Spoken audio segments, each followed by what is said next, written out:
Henry's Leg by Anne Pilling. Read by Martin Jarvis. Chapter 1. When Henry Hooper got in from school, he usually had a big bowl of cornflakes. Today it was a bigger bowl than normal, and he was shoveling down the spoonfuls like a man stoking a boiler. "Henry, I know you've got a big mouth, but there's no need to eat like a pig at a trough, is there?" That's what his mother would have said if she'd been at home. She wasn't, though. She was out, as usual, and she'd not left him a note or anything. He was feeling miserable. That's why he sat scoffing cornflakes. He hadn't been to school, anyway. He'd been up the road in Nev Hodgkinson's shed. The new term didn't start till Tuesday morning, but it was already Monday afternoon. Henry didn't like school very much, and the sands of time were running out rapidly. That was another reason he felt gloomy. The summer had been a washout.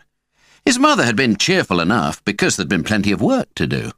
People had kept going off on holiday, and she'd been very busy for 6 weeks clattering away on her typewriter at the kitchen table, or going into Darnley to help out in someone's office. Henry had spent a week in a seaside caravan with his dad and Sheila Howarth, the new girlfriend. It was Sheila's own idea. She'd sent him a letter and asked him, but it hadn't worked out. They'd had to share the caravan with her married sister and a new baby, and it was too much of a squash. The baby got wind and cried all the time, and it had really irritated Henry's father.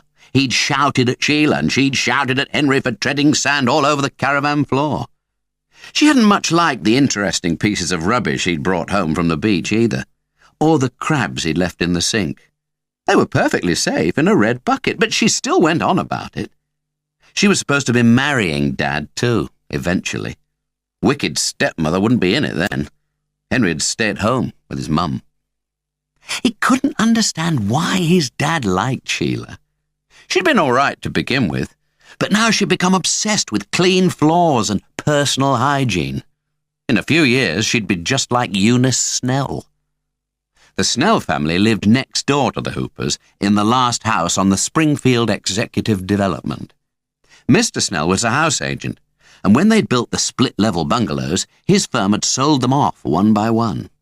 They had the most superior house on the estate and the best view, just so long as they kept their eyes averted from Fir Grove. Fir Grove belonged to the Hoopers. It was big and gloomy-looking, all on its own at the edge of the Executive Development, and it was over 100 years old. It stood forlornly at the end of a long drive in the middle of a great jungle garden. Henry's dad used to cut the hedges now and again and do the odd bit of pruning, but Ivy Hooper never touched it. At the back, it was like a little forest. Tarzan might come swinging out of the undergrowth any minute on his rope of creepers. Henry was fond of Fir Grove. In the olden days, people would have come up that drive in carriages, his father used to tell him when he was little.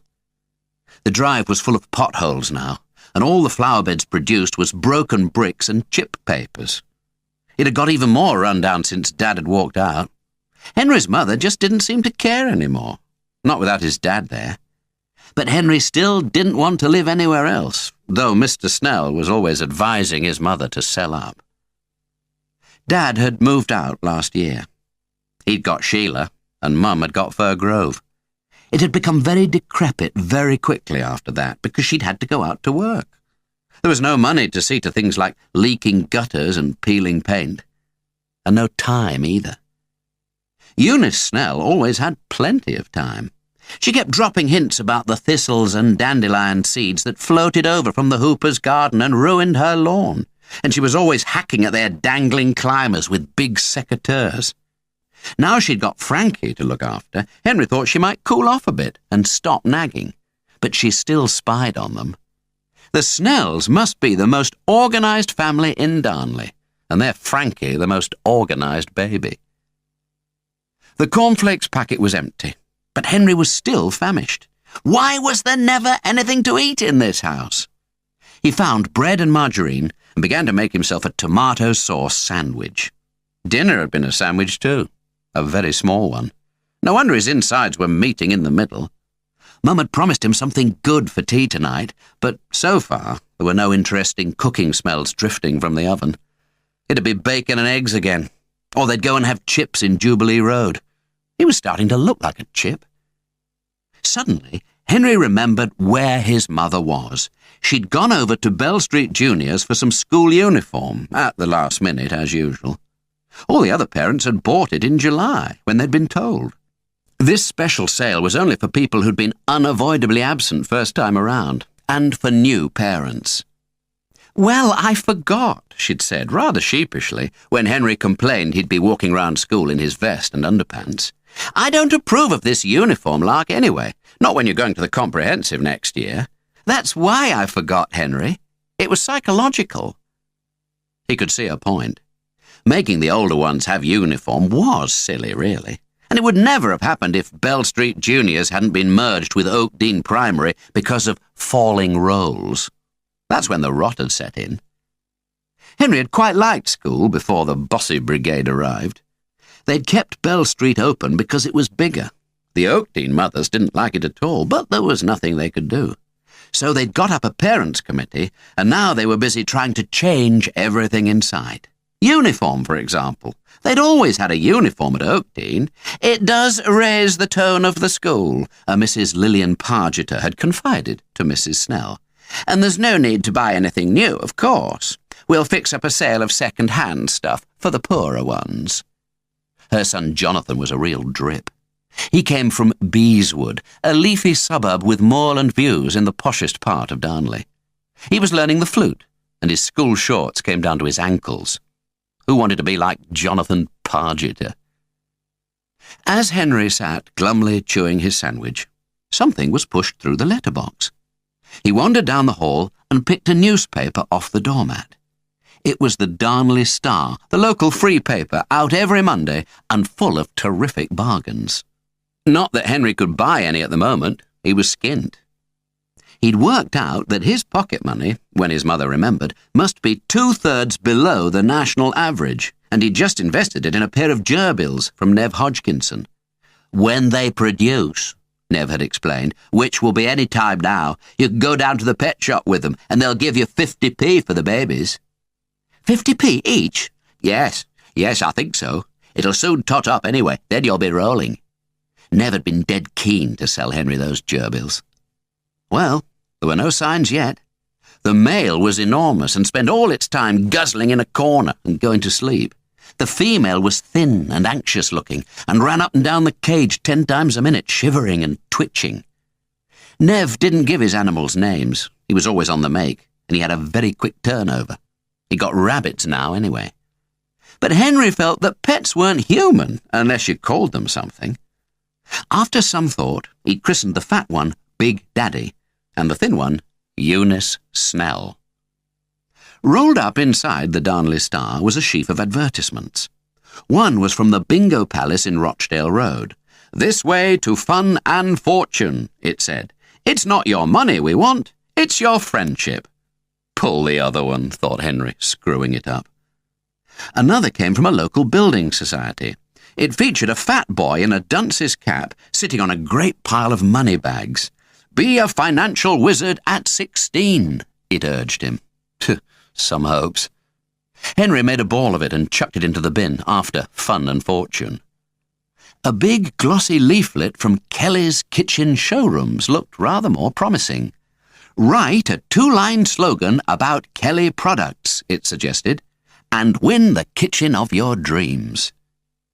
Henry looked round the kitchen of Fir Grove, with its green paint, its crumbly damp walls, its cooker that should be in a museum. They could use a dream kitchen. If this place was smartened up a bit, his mother might stop threatening to move.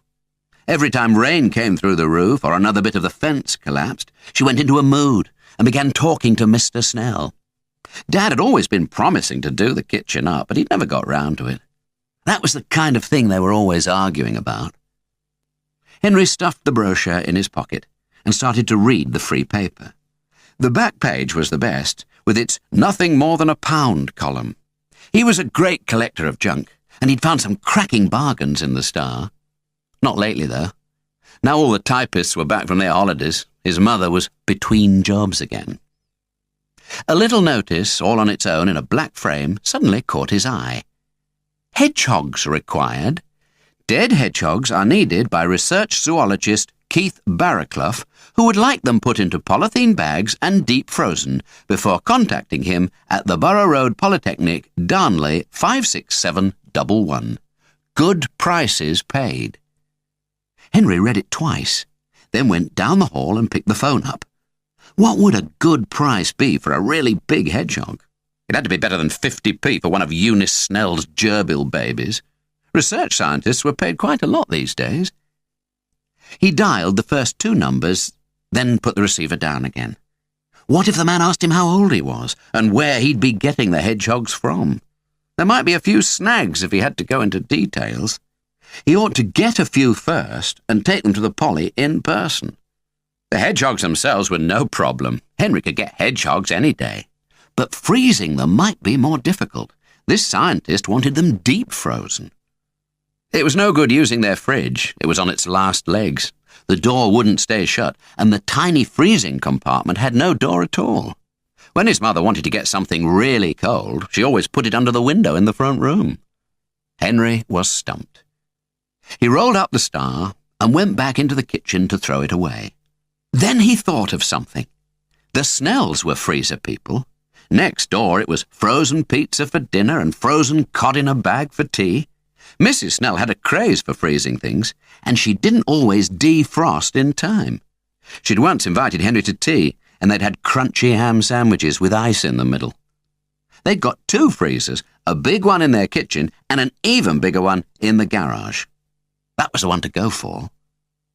Henry went out of the back door and plunged into his jungle garden. If their Graham was playing out on the lawn, he could have a quiet word with him. Chapter 2.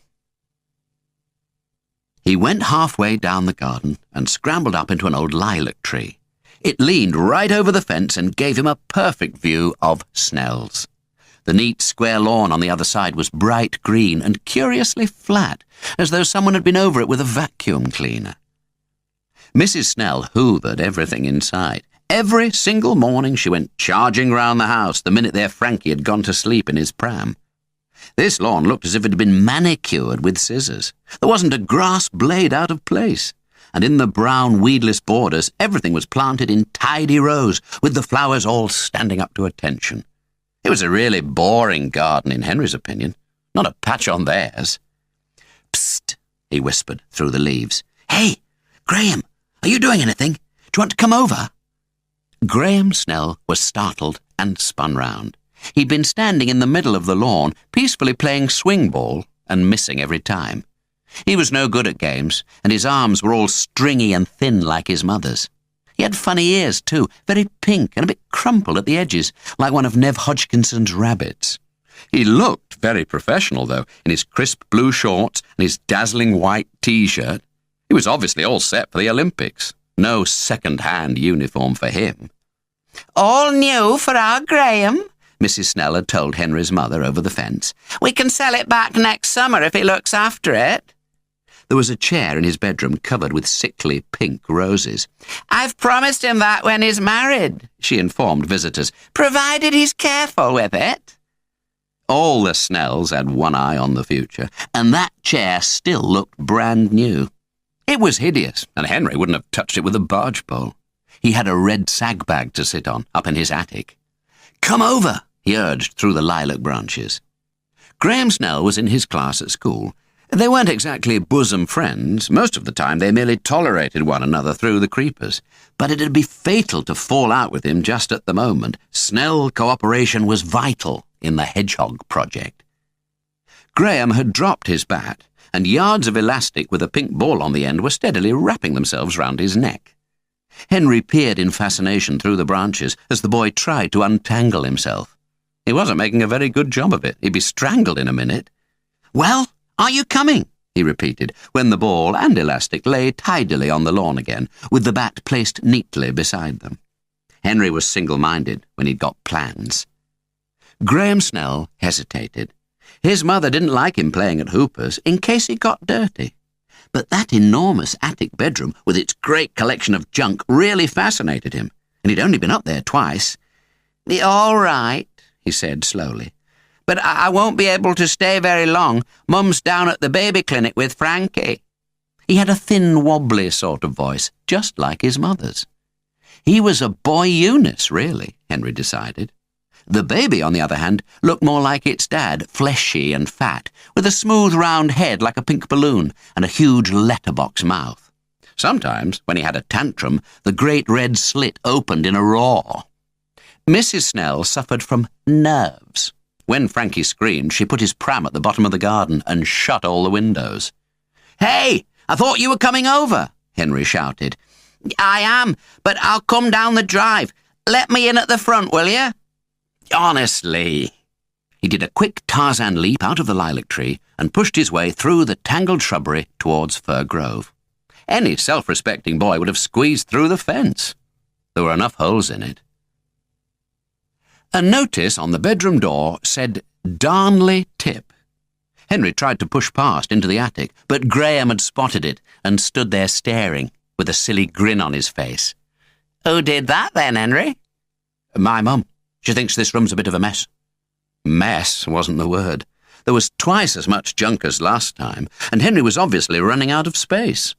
As well as all the tea chests and cardboard boxes, he'd got things piled up in corners now and heaped up on windowsills, queer things like 1,000,000 wire coat hangers tied together with string, and the insides of about 2,000,000 toilet rolls. Henry Hooper was peculiar.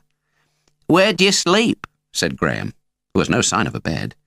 "Over here, under the window," grunted Henry, pointing to what looked like the corner of a mattress more or less buried under a heap of shoe boxes. "Don't you have a proper bed, then?" "No, not now. I did have." "What happened to it?"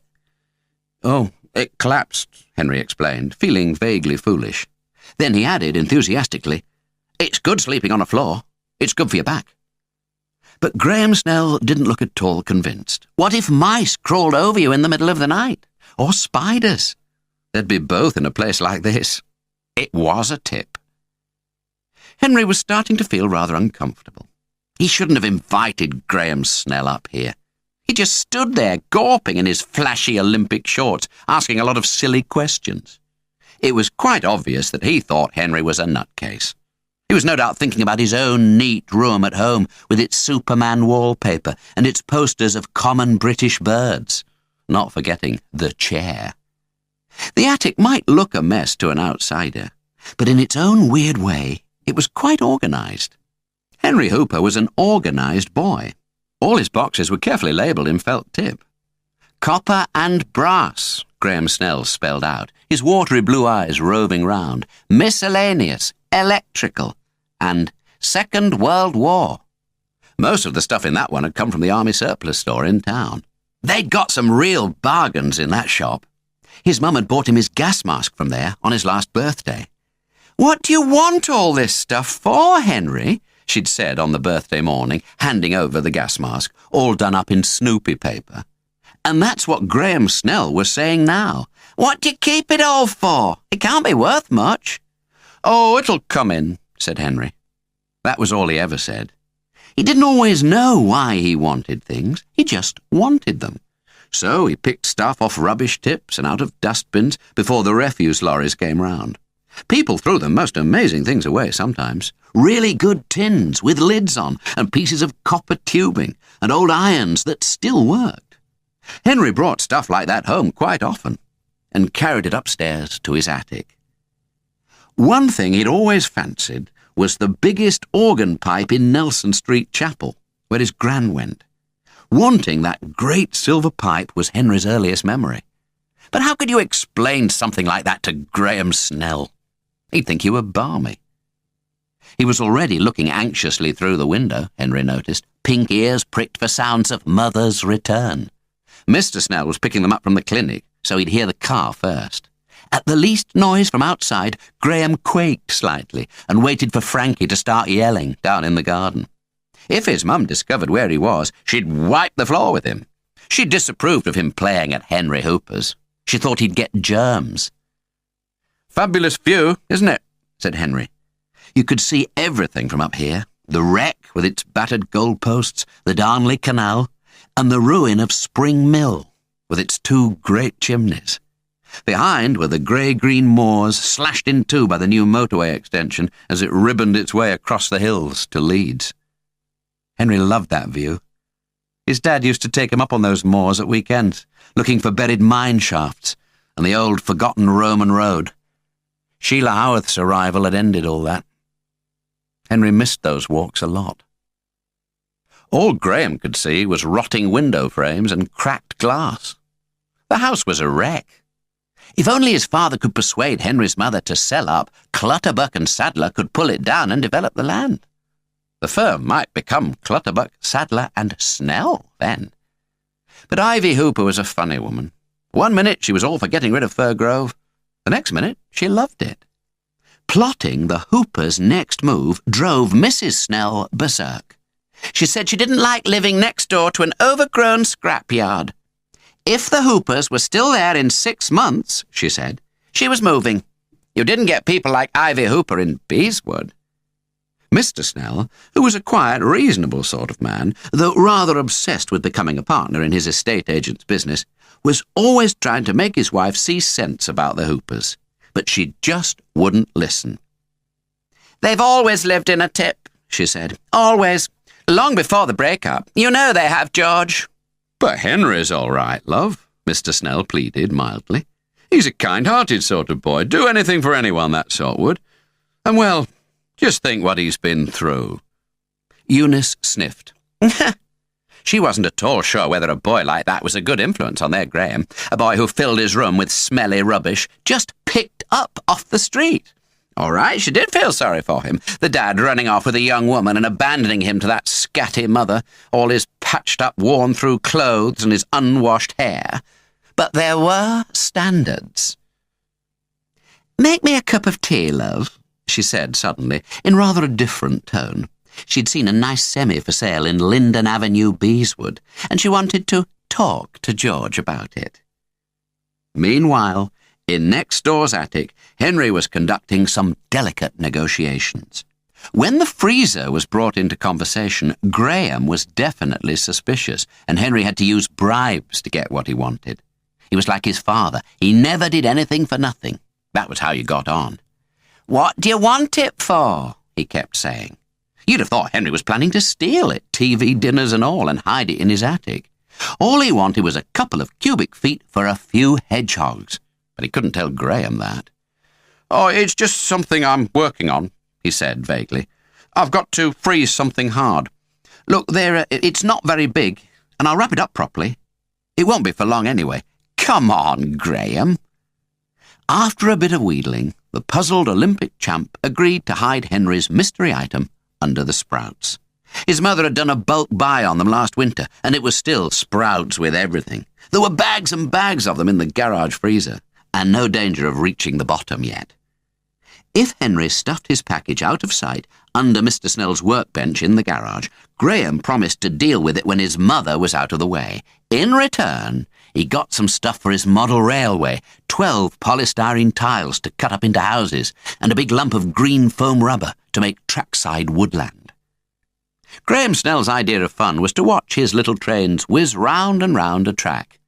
Big thrill, Henry thought gloomily, handing over his treasures. Those tiles were new as well. It was quite a price to pay for storing a few frozen hedgehogs, and he'd not even got them yet. Chapter 3. When Henry got a really good idea, he always wanted to act immediately. But morning was the best time for hedgehogs, so he planned to have an early night and slip out next day before school. His mother made him late going to bed, though. She wanted to see him in his uniform. "I look stupid," he grumbled, scowling at himself in her spotty bedroom mirror. "Look at these, Mum. They're miles too small." "Well, I told you you should have come with me. Then I wouldn't have had to guess the size." These were a pair of little purple shorts. Purple. The whole outfit was purple, more or less. Mauve shirt, maroon socks, and a scratchy, shapeless blazer made of sickly reddish cloth. The colour reminded him of stewed prunes. Now, his dad would never have let him go to school looking like that. They'd have had a row about it. He looked a real sight. "Don't frown, Henry," his mother said mildly, ignoring his complaints. He always went on about things. If the wind changes, you'll stay like that, and you've got a nice face. Henry didn't agree. He secretly thought he was funny-looking. His face was big, just like a clown's, and everything about it was slightly comical. He had a curly mouth, a stubby, blunt nose, light brown eyes set miles apart, and the kind of skin that went brown easily. In summer he got covered in freckles, thousands of them running together like the blobs on top of Horlicks. Everyone knew about Henry Hooper's freckles. He looked as if he'd been sunbathing through a tea strainer. He had problems with his hair, too. There was plenty of it, but a clump on top always stuck straight up, as if it was startled. Mrs. Hooper took a good look at him and wished she'd done rather better with the uniform. He was popping out of it on all sides. But when she'd arrived at the school, nearly everything had gone. Henry was so large. He looked older than 11, with his spade-like hands, his great feet, his legs like little tree trunks. Whichever way you looked at it, he really didn't look his best in shorts. "I look ridiculous," he said hotly, just as if he'd been reading her mind. "I'll get laughed at, Mum. I feel like staying away tomorrow." "Oh, you'll be all right, love," she murmured, as if saying that solved all the problems in the world. Everyone's gone second-hand, except Snell's, of course.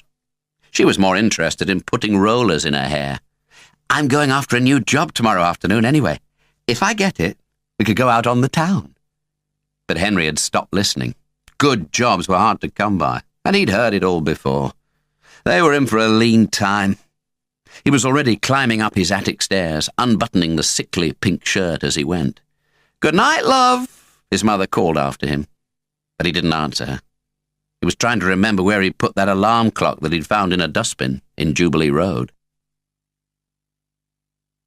At 6:30 the next morning, he was pedalling along the canal towpath on his ancient fairy cycle. He was wearing his hedgehog outfit, old jeans, sneakers, and the Darnley jogger's sweatshirt he'd bought at a jumble sale. He wasn't going to put that purple uniform on till the very last minute. It had been all laid out on a chair when he woke up. His mother must have crept in last night and done it. Henry usually got his own clothes ready, so she was obviously feeling guilty about leaving everything to the 11th hour. His fairy cycle was the laugh of the neighbourhood. It had curly old-fashioned handlebars, thick, heavy mudguards, and a peculiar narrow seat that pinched his bottom. It looked pre-war. Henry had once owned a proper bike, like everyone else on the estate, a rally winner. His dad had bought it for his 11th birthday.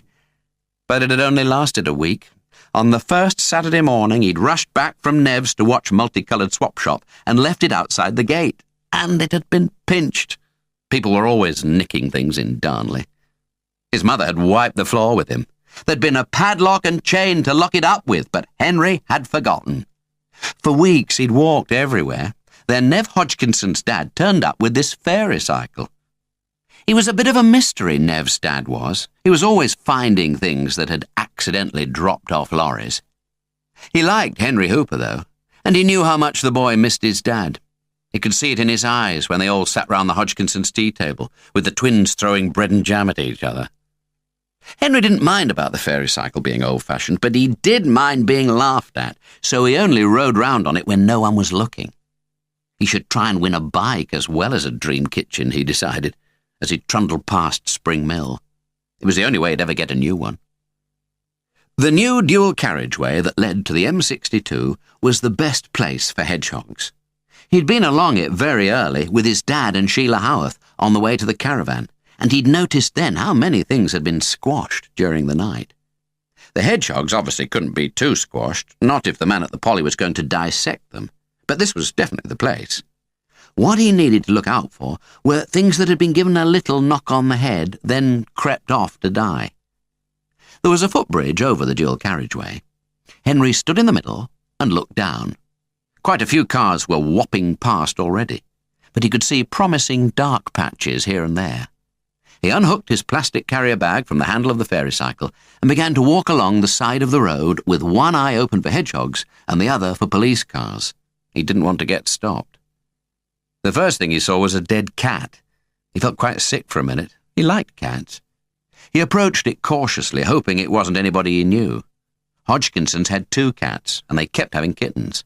Graham Snell had asked for one once, but his mother wouldn't let him. She said cats could give you fleas. Henry must have spent a good half-hour walking up and down that road. 3 night crawlers had met a sticky end in the slow lane, but they'd been so well flattened they'd ended up like fur gloves. They were probably rabbits anyway. In the end, he ran out of time. He was plodding back to his bicycle, his carrier bag empty and his stomach rolling, when he spotted a hedgehog right under his nose, quite a fat one, all ripe for the picking. He rolled it over with his foot, then bent down and poked at it. It was all pink and spongy underneath, and it was definitely dead. There wasn't much blood on it, though. He knelt down and had a closer look. Its little face was quite perfect, wizened and calm-looking, like the face of a very old man. Henry felt rather sorry for it. It wasn't fair on animals. If he'd not enlisted help from Graham Snell, he might have left it where it was. But Graham knew something was up now, and Henry didn't want to lose face. Anyway, he needed the cash. It was a big hedgehog and in good condition. The man at the Polly could easily give him £1 for it. He scooped it up with his old trowel and put it carefully into the carrier bag. But all the time, one dead eye was staring at him. Henry looked away. He was being daft. This hedgehog might lead to a cure for some deadly disease. It was only like giving your body to science. Chapter 4.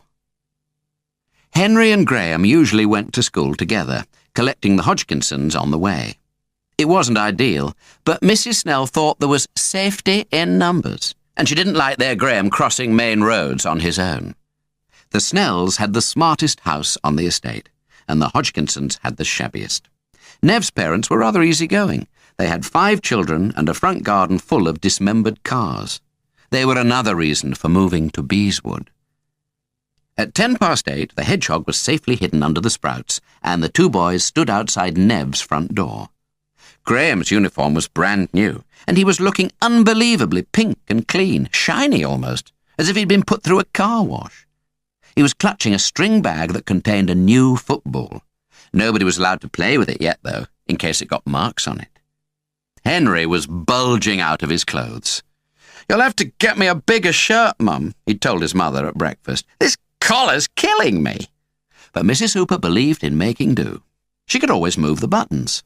"Stick your stomach in," she suggested helpfully as he trailed off down the drive. "Why don't I just give up breathing?" Henry thought glumly, tugging at the collar. He'd be dead before he reached school. The Hodgkinsons were never ready on time. Graham had to knock twice before there were signs of life. Then the door suddenly burst open and 3 children shot out like bullets from a gun. Shock-headed Nev Hodgkinson, big and lumpy with his new tie already looking like chewed string, and his twin sisters Sandra and Susan. They were in class 3 and they squabbled all the time. Nev called them the Ugly Sisters. Bell Street Juniors was a bus ride down Jubilee Road. Nev and Henry sat at the front upstairs and silently inspected each other's uniforms. Nev looked daft too. All his stuff was several sizes too big, and there was a patch on the seat of his purple shorts. It quite comforted Henry. The Ugly Sisters stayed at the back and practiced blowing bubbles with pink gum. Graham had a seat to himself in the middle and sat stroking his football through its string bag. As the long red school wall came into view, a great gloom fell upon Henry. Last term had been bad enough with all those clever people in the form from Oakdean Primary, always bringing notes of complaint from their bossy mothers about the way Bell Street was run. But this term there was something much worse in store. They were top-class juniors now. They'd be in class 6. That was when you had the Beast. The Beast was Miss Sugden, the deputy head. She was little and fat, with thick stumpy legs and a booming voice. She was called the Beast because she had a moustache and because she spat when she got excited. You got wet if you sat at the front in Miss Sugden's class. But when the classroom door opened, Henry had a surprise. The person walking to the teacher's table with a register and a sheaf of papers wasn't the Beast at all. This person was tall and thin, and she had clouds of fuzzy gold hair. "My name's Miss Bingham," she said with a dazzling smile. "Do sit down." "Where's Miss Sugden, then?" Nev called out from the back row. He always said exactly what came into his head. The beast would have bellowed at him for speaking out of turn, but Miss Bingham merely flashed her very white teeth and said sweetly, "Oh, she's not here, dear. I'm standing in for her." "Where is she?" Miss Bingham paused. She's been, called to higher things," she said finally. "Perhaps she's dead," Henry muttered hopefully to Graham Snell. The beast terrified him. No such luck. She'd only gone on a course and she was coming back after Christmas. "It's a training course," explained Miss Bingham. "It's because of the merger." Oh, heck. What would a beast improvement course do to Miss Sugden? She'd be worse than ever when she got back. Henry was leaving.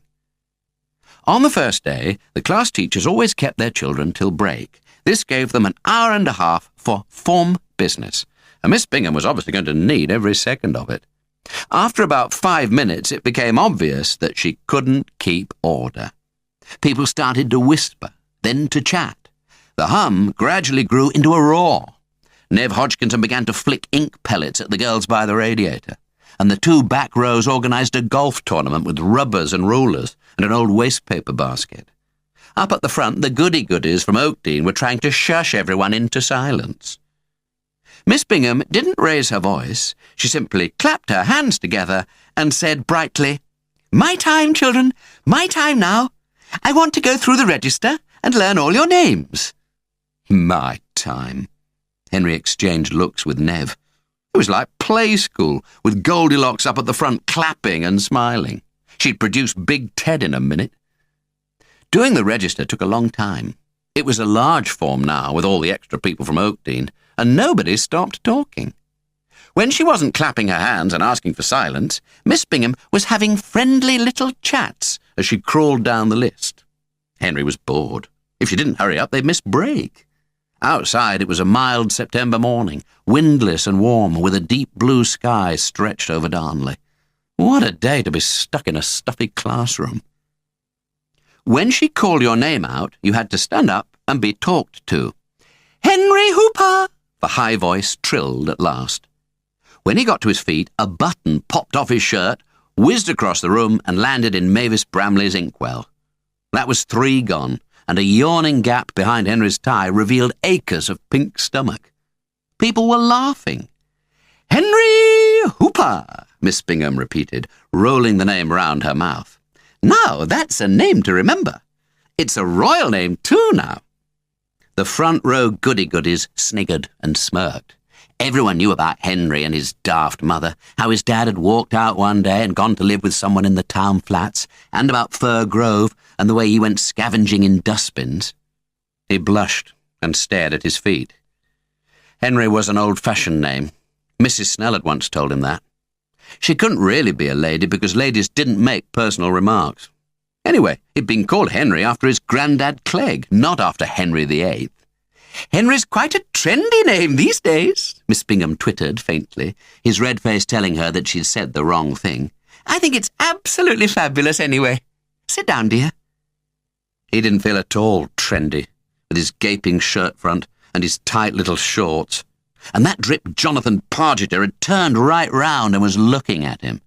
Henry pulled his tongue out and stared longingly into the sunny playground. Meanwhile, Miss Bingham crept down the register. "Olivia Onions," she said very slowly. It was a hard name to pronounce. "Onions, actually," a sharp little voice corrected from the front row. Olivia came from Oakdean. She had a small, neat face framed in small, neat curls, and she was pale and skinny-looking. Inside, though, she had a steel core. "It's onions," she repeated. "It rhymes with irons." "Really?" fluttered Miss Bingham, checking her list. "Only it says onions here." Olivia Onions went puce. There were suppressed giggles behind her, and the Bell Street originals grinned at one another. Good old Goldilocks. Olivia was in league with Jonathan Pargeter. They had desks right under the teacher's nose, and their hands were up permanently. They weren't used to being laughed at. Miss Bingham was busy telling her that there was an Olivia in Shakespeare, and how absolutely fabulous it all was. She was inquiring about her hobbies, and the fact that Olivia could play the violin was clearly fabulous too. "Let's throw this open to discussion," she said suddenly, slapping the register shut. Henry slumped. 5 minutes to break and they'd only reached the O's. But music was obviously a passion with Miss Bingham, and she was already full of plans for a school orchestra.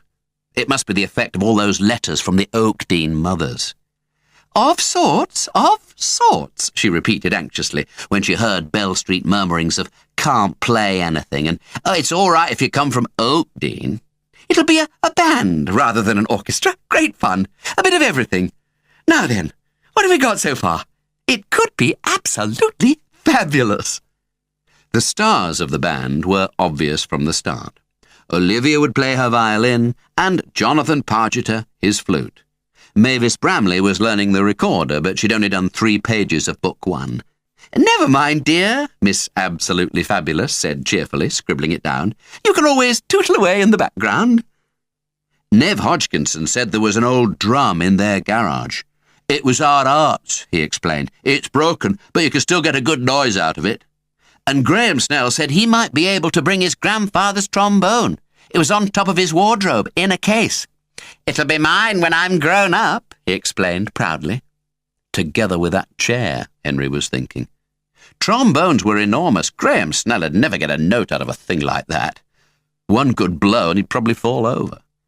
"And what about you, Henry?" Miss Bingham said at last. He looked like a boy full of purpose, and he must have good, strong lungs. She was hoping for another flute, or a trumpet, perhaps. "Are you musical at all?" There were various rude noises from the sidelines. Henry Hooper certainly wasn't musical, and his singing voice sounded like a cinder under a door. He was a real groaner. Last term the beast had banned him from the school choir. "No," he said flatly, "and I can't play any instrument." Suddenly, a great sadness washed over him, and he plumped down abruptly on his chair again, looking into the empty playground, but seeing only his dad. Mr. Hooper came from a whole family of brass players. He was good on the cornet, and Henry had been going to learn too, till last Christmas. They'd occasionally gone to brass concerts together at the town hall.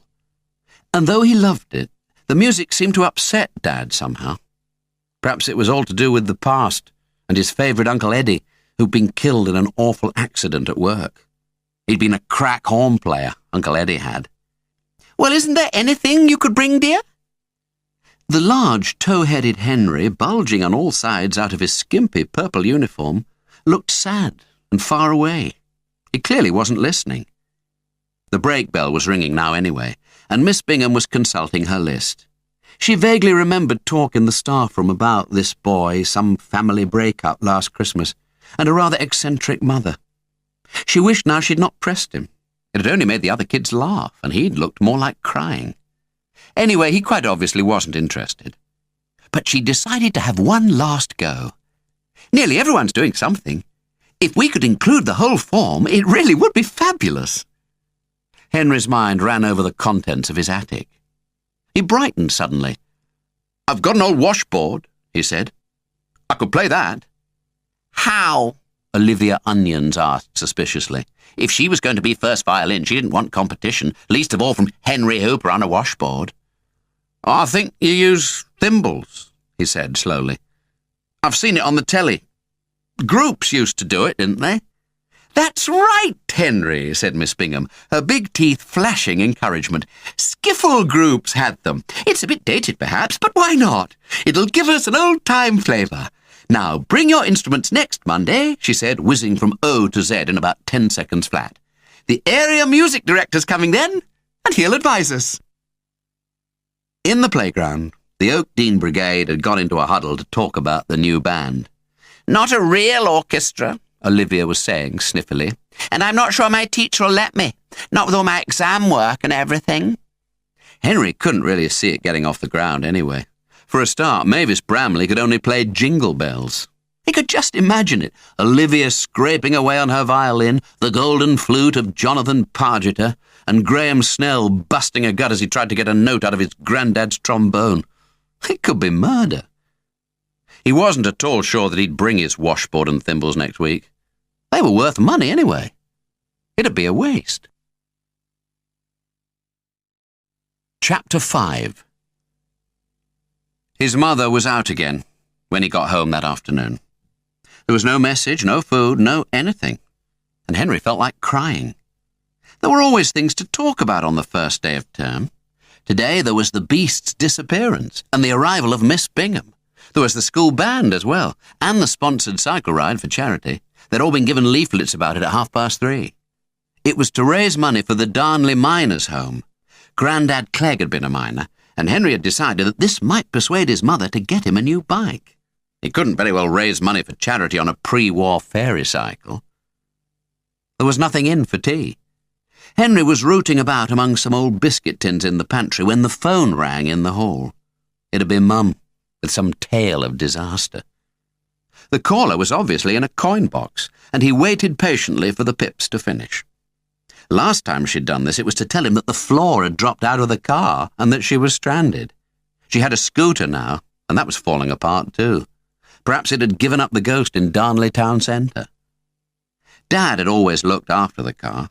He liked tinkering with engines. Henry missed him. If only he hadn't gone off with Sheila Howarth, things would be much easier all round. His mother wouldn't be chasing jobs all the time, and the house wouldn't be falling to pieces. Sheila didn't seem to make his father very happy anyway. Not if that caravan holiday was anything to go by. "Henry!" his mother was yelling down the phone. "I'm job hunting, love. Listen, I've got to stay in town till 7 o'clock. The boss can't see me till then. Do you want to go to your gran's? I can pick you up." "No," said Henry. He felt rebellious. It was boring at Gran's, and his mother would be hours late collecting him. She was never on time for anything. Dad was the punctual one. "What, love?" The line was crackly. "No," Henry repeated doggedly. "I've got homework, and I was going over to Nev's later. I'll stay in." "All right, chick." The pips were going now. All Henry heard was kettle, Tarzan, and fish and chips. Then they were cut off. He'd have run out of change, of course. She always did. Henry interpreted the message. There'd be money in the copper kettle on top of the kitchen dresser. He climbed up and found it, some grubby pound notes all screwed together. It was for a fish and chip supper and a trip to the cinema. Henry Hooper was God's gift to the cinema industry. He was always being packed off to the Esoldo in Jubilee Road, but he had no intention of going to the new Tarzan film tonight. Dad had taken him to that in Manchester when it first came out. The cinema visits didn't happen anymore, but no one had explained it to Henry. He suspected Sheila Howarth, though. On Saturday afternoons, she went visiting her sister and the new baby, according to Grandma Clegg, and Dad got dragged along too. That'd be the reason, though nobody had ever bothered to inform him. It was only his life. He sat at the kitchen table and fiddled with a few breakfast crumbs. The house was cold and echoey, and he felt very hungry, but somehow not for food. Next door, Graham Snell would be cosily installed in front of his TV screen, 24-inch colour with remote control and video at the ready for outstanding programmes. Down the road, the Hodgkinsons would be viewing too, Sandra and Susan fighting on the settee, Nev belting them periodically, and a baby yelling somewhere in the background. Henry felt lonely now. He was out in the cold at Fir Grove. He unzipped his school bag and rummaged about for a pencil. Miss Absolutely Fabulous wasn't all froth and bubble. She'd given them homework on the very first night, 2 whole pages to write on My Ambition. They'd discussed it in class and made notes. Henry opened his rough book. Point 1, he'd written, does money make you happy? Well, it was hard to say. He didn't know any rich people. The Snells were quite well off, but they weren't exactly cheerful. Mrs. Snell disapproved of everything and was always going on about having an extension or moving to Beeswood. Graham was a bit of a grabber too. He'd no sooner got his new rally solo than he wanted a BMX mongoose. Mr. Snell was so busy selling houses he was never at home. There Frankie screamed all the time, and his mother had to take these nerve pills. The Oakdean lot were probably rich. He had to be to live in Beeswood. But they didn't seem happy either. Jonathan Pargeter went round telling on people, and Olivia was always demanding her rights. All the same, money must make some things easier. They could certainly do with a bit round here. Money, Henry wrote thoughtfully, might not make you happy, but perhaps it makes being miserable easier to bear. 10 minutes later, he was still looking at it. His brilliance had fizzled out after that first sentence. He couldn't think what else to put, unless he said that his ambition was to have a new bike and win a dream kitchen for his mother. That sounded daft somehow. In the end, he shut his book and chucked his pencil down on top of it. He could do it tomorrow before school. He'd be up early anyway, collecting hedgehogs. The money from the kettle would buy him fish and chips, popcorn, and a seat at the pictures. If he got a small chips, there'd be enough for some chocolate, too. Food was comforting sometimes, and at least it would be warm in the cinema. As he thought about the evening ahead, he perked up slightly. Up in his attic, he changed his comic-cut school uniform for old cord trousers and his Save the Lanks Canals sweatshirt. 5 minutes later, he was walking through the estate with his hands in his pockets, whistling quietly to himself, and wondering how he could get into the horror film at the Regal. The Isoldo was at their end of Jubilee Road, and Henry went straight past. His mother was wrong anyway. They weren't showing Tarzan at all. It was a season of cartoon classics. He liked cartoons, but he wasn't in the mood for them tonight. In any case, these were all Popeyes, and he'd seen them all before. In fact, if he saw Olive Oyl being rescued from that pit of sharks one more time, he'd throw up. So he plodded on towards the Regal, munching his chips. The main road was very long and straight and led into the town centre. It was lined with shops, and all the pavements were awash with rubbish, overflowing dustbins and plastic sacks and big cartons jam-packed with newspapers and polystyrene waste. It had been put out ready for the men from the refuse department. They'd be round at the crack of dawn tomorrow, waking everyone up with that big rusty grinder that chewed it all to bits. He'd forgotten it was Tuesday, the day he usually went souvenir hunting in Jubilee Road. He was tempted to skip the cinema and to spend his time looking for treasures. But although it was early, the sky had become quite dark, and he felt a few spots of rain. He'd come out without his anorak, and if the heavens opened, he'd get soaked. Besides, there was nothing worth investigating this week. After a slow walk past the dustbins, he found nothing of interest, except a bag of rusty washers and an old tap. Henry knew why the pickings were lean. He'd just seen his rival, Desperate Dan, stumping off home with 2 bulging carrier bags. Mrs. Snell said Danny Crompton was a filthy old tramp, and that if he came hanging round their house again, she'd get the police. But he wasn't a tramp. He lived in a back street near the canal, and he was friends with all the local scrap merchants. He made his money by picking rubbish over and selling bits and pieces for cash. He'd probably got thousands stashed away. If Desperate Dan was first on the scene on Tuesdays, there was no point in hanging around. He'd always got anything worth keeping. He'd probably be a millionaire when he died. That could go into the composition for Miss Bingham. Graham's dad had once given Desperate Dan a cup of tea and a cigarette in their garage, and Mrs. Snell had thrown a fit. She'd said they'd all get infested, and why didn't he go up to the hospital and get himself fitted with a proper artificial limb? He looked disgusting with that stump. The old man's left leg had been blown off in the war. He had a polished wooden peg that went tap-tapping every Tuesday night along Jubilee Road. With his grizzled beard and his peg leg, he looked like an extra from Treasure Island. But Mrs. Snell didn't see the romance in things, and anything slightly out of the ordinary made her snappy and nervous. She said he was a nuisance, and that the council ought to do something about it. As the old man shuffled off into the drizzle, Henry quickened his pace. It was raining quite hard, and his canal sweatshirt felt lumpy and cold. The lights of the Regal Cinema were just coming into view when he suddenly stopped dead in his tracks. Across the road, outside a dress shop, he saw 3 big dustbins all lined up neatly for the chewer, and out of the middle one, something was sticking straight up. It was a human leg. The long wet road with its facades of dreary little shops felt empty suddenly, and somehow threatening. The side streets had turned into shadowy canyons where monster cats lurked. The drizzle was becoming a downpour, and Henry's hair was plastered to his head. But he didn't even notice. His brain was working overtime, and he just stood there goggling. There'd been a murder on Jubilee Road. The body had been hacked into pieces and stuffed into a dustbin outside Alice Mode's Fashions.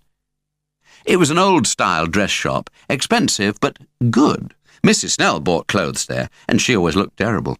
At least his own mother had a bit of flair, even if she did get most of her things off the market. She could look quite trendy sometimes. But trendy wasn't the word for Alice Mode's. There it was, sandwiched between a betting shop and a run-down newsagent's, its two big windows full of pink corsets and middle-aged hats. And there was this leg in one of its dustbins. Henry crossed the road to have a closer look. It had obviously come off a fashion model, but there was no sign of the rest of the body, no trunk or arms in the gutter, no odd hand lying on the pavement, just the leg, with its red toenails pointing straight up at the tin-coloured Darnley sky. He walked on, very slowly, then stopped and looked back. He quite fancied that leg. He didn't know why. He just wanted it. It was like wanting Nelson Street organ pipe all over again. If it was still there after the film had finished, he might come back and get it. It'd be properly dark then, too. Henry didn't much care what people thought about him, but there were limits. And he didn't really want to be seen walking down Jubilee Road with a leg under his arm. Chapter 6. It was a double bill at the Regal, a thriller called Murder to Order, and an old horror film called The Frog That Ate London. The posters outside looked about as scary as a day trip to Blackpool, but both the films were 15. They wouldn't let him in. Henry peeped inside the foyer. If that dumpy girl with red hair was on, she'd probably sell him a ticket. He knew he looked older than his age, and he'd got in once before with Nev. She'd not seemed at all bothered. She'd just taken their money and looked the other way, though his mother would kill him if she knew. But it was the manager tonight, a fat little man with a glossy bald head and black glasses, scooping up the pound notes and shooting tickets at people through a shiny little slit in the counter. Henry's heart failed him. He daren't try it on with the manager. Then he had a bit of luck. A small queue was shuffling in for the early performance, and in the middle he spotted Nev's big brother Art, with his girlfriend Lois Spencer. Art owed Henry a favour. He was the mad car mechanic whose rusty spare parts littered Hodgkinson's front garden, and was slowly driving Mrs. Snell to drink. Back in the summer, Henry had given him a set of spark plugs and some copper wire for one of his engines, given, not sold. Art was on the dole, and his mum took most of his money. She needed it too. He was a very big eater. "Art," Henry whispered. "Art, can I come in with you and Lois? It's 15. The youth opened his mouth to say no. That bullet-headed manager had once chucked him out of the Regal for making a row with the lads. Didn't want any more trouble. "Go on," wheedled Henry, hoping he'd remember about the spark plugs. "Mum's gone after a job, and she's given me money for the pictures." Art turned pink and stared feebly at Lois. She shrugged and stared back. "I don't mind," she said carelessly. "I mean, he needn't sit with us, need he?" Then she looked down. The boy hanging onto Art's sleeve was shabbily dressed. His trousers were worn at the knees, and there was a rip in his sweatshirt. He was tall and broad-shouldered, but his freckled face was young and rather anxious-looking. Lois felt sorry for him. Boys like that shouldn't be packed off to horror films all on their own. Why wasn't his dad there if the mother was job hunting? She had views on children. He didn't know it yet, but she was planning to marry Art and have 4. "Oh, come on," she said, grabbing Henry's hand and giggling slightly. "And if anyone asks, you're 15, and with me." "Only don't sit near us," Art mumbled in embarrassment as they plunged into the warm darkness. Henry had no intention of sitting near them, and as soon as they were inside, he made his way down to the front.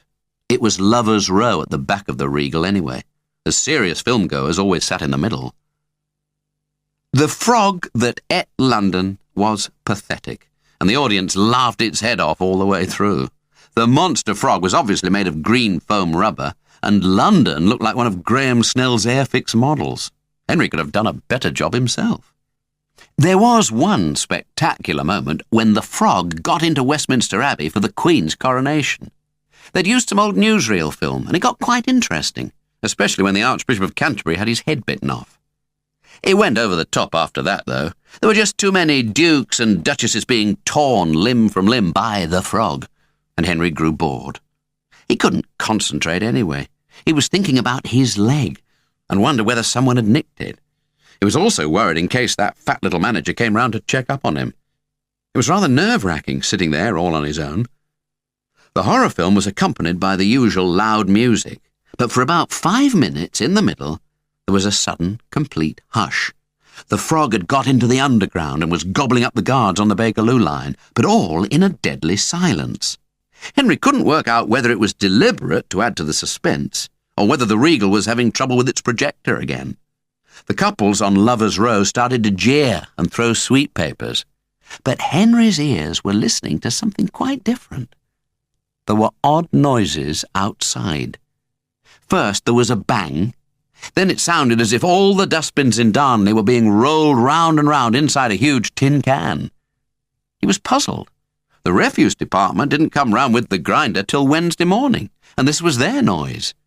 They weren't too fussy about people's dustbins. Speed was everything to those rubbish men, and they often left a few lids rolling about in the road. People were always complaining. It went quiet after a minute. Then he heard car engines and what sounded like motorbikes roaring off.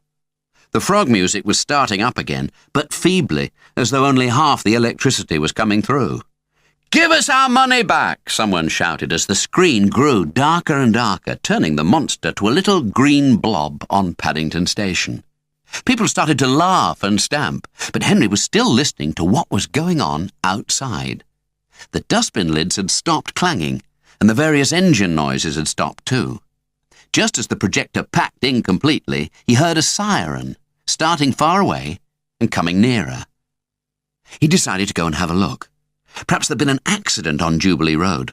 A multi-vehicle pile-up would probably be more interesting than staying here, even if they did mend the machinery. But Fatso with the glasses was stationed at the back with his arms neatly folded, inspecting the audience row by row, and to get out Henry would have to walk right past him. He burrowed down in his seat again, wishing he had a black moustache and a false nose. The manager stood there till the lights went on for the intermission and the ice cream lady. The thriller might be better than the frog, but Henry didn't dare stay any longer. It was already 8:30, and his mother would go round to Nev's at 9 o'clock. That was the deadline. She was all mixed up, Mum was. It was all right if she was hours late, but Henry had to stick to the rules. Outside, it was chucking it down, and the streets were deserted. There were no ambulances around and no police cars, and if there had been some kind of accident, the rain must have washed it all away. The heavens had really opened now, and he was going to have to walk home. He couldn't go 3 stops on a bus with 3p. He shouldn't have bought that chocolate. He trudged off miserably down Jubilee Road with the cold rain dripping from his earlobes. He had that sinking feeling. He knew even before he got there that the leg would have gone, and as he crossed over to Alice Mode's dustbins, his worst suspicions were confirmed.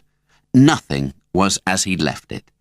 The 3 bins were there all right, but one was now lying on its side, flattened as if a steamroller had gone over it. The other 2 were much fuller than before, as though someone had been stuffing extra rubbish in, and he could see a great bundle of wire coat hangers sticking out of a box.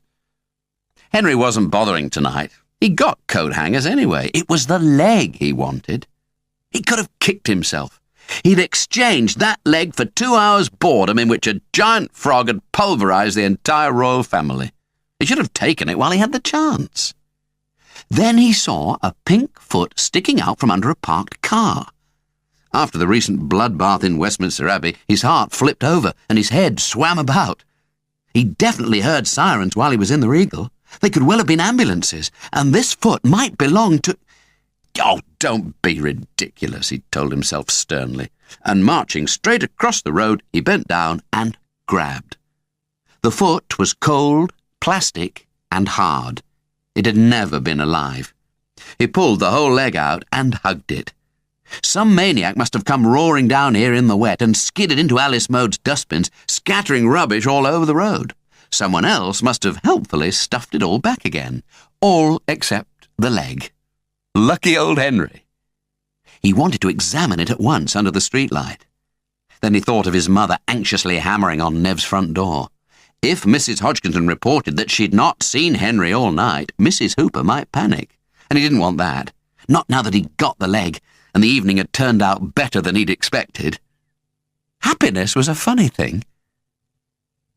He walked springily down the main road towards the turn-off that led to the Springfield Executive Development.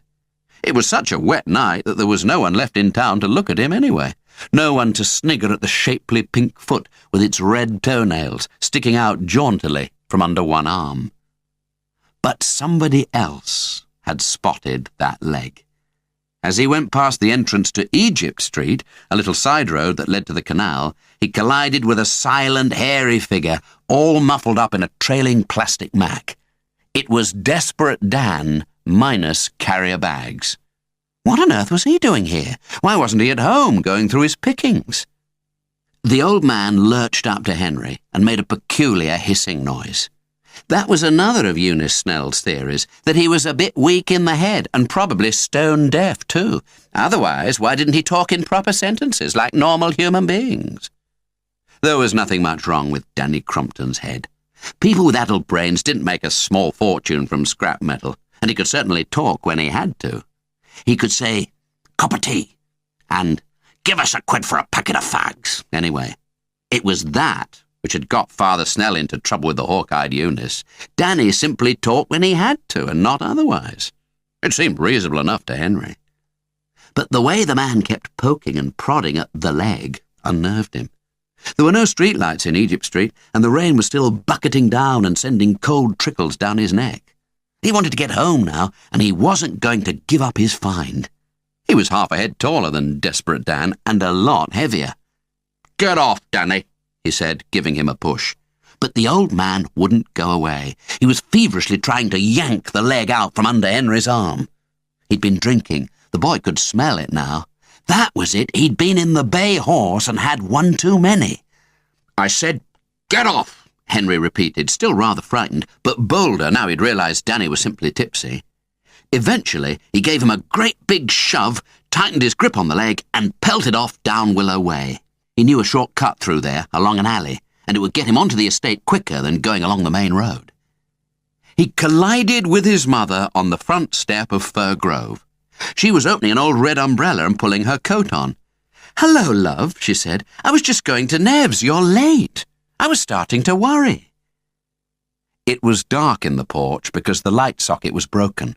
She didn't see the leg, and Henry managed to drop it into the old umbrella stand on his way into the hall. It could wait there while he had something to eat. It was hours since his fish and chips, and he was hollow. It was only later, when he bit into his double bacon and egg sandwich, that he realized why old Danny Crumpton might have been pestering him. He'd only got a war-issue wooden leg after all. Perhaps he was fed up of it. Disc 2. Chapter 7. His mother was bursting to tell him something. Her mouth was open and she got that glassy look. She wasn't listening to a word he said. It was only about Miss Bingham and the Beast Improvement course, but he gave up after a few minutes and concentrated on eating. "I've got a job, love," she said triumphantly, "with the Examiner, and I've got a lodger. That's what kept me so long at your grand's." The word lodger roused Henry's darkest suspicions. Mum's lodgers hadn't been a success in the past. Either they'd not paid the rent or else they'd pinched things. The last one had smoked in bed and set fire to the curtains. Henry was against lodgers. "Now, don't pull a face. It's someone we know." "Who?" "It's Noreen." "Who's Noreen?" "You know, Uncle Jack's girl, Cousin Noreen." "Oh, her." Henry lost interest immediately.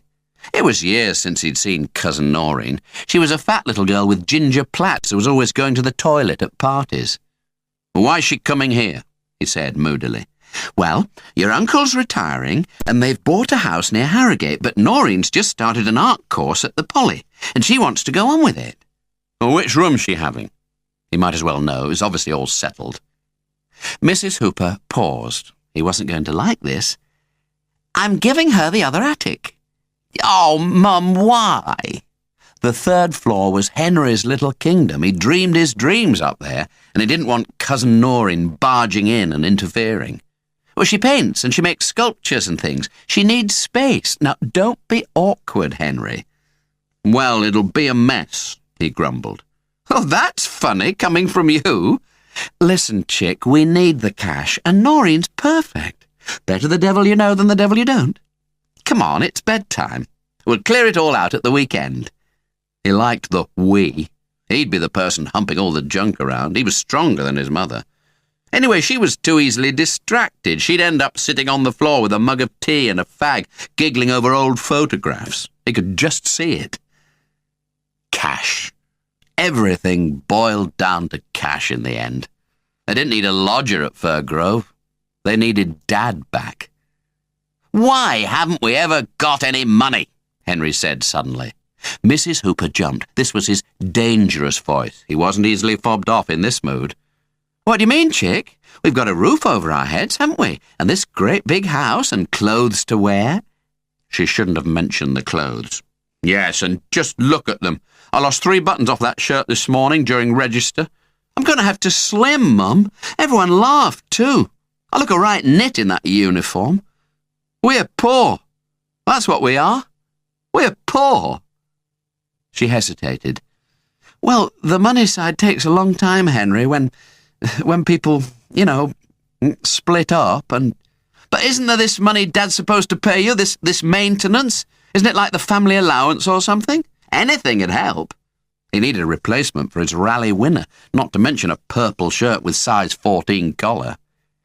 "Maintenance comes after the divorce settlement, Henry," his mother said, in a voice that was trying to stay calm but not quite succeeding. She wouldn't look him in the eyes anymore either. "Nothing's really settled yet, and your dad's not always easy to get hold of. That's why cash is short."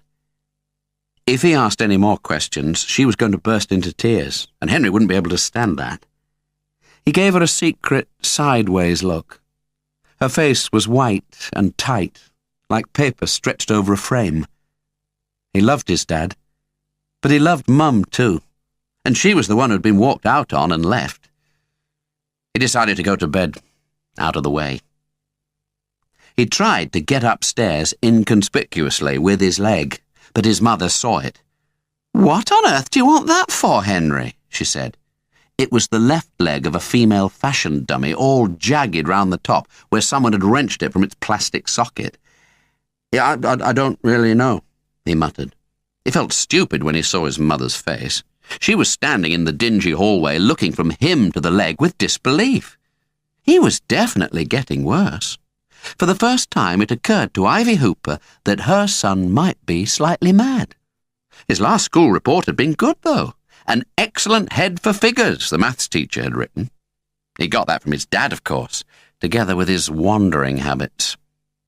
Upstairs, Henry propped the leg in a corner of the attic and pulled his pyjamas on.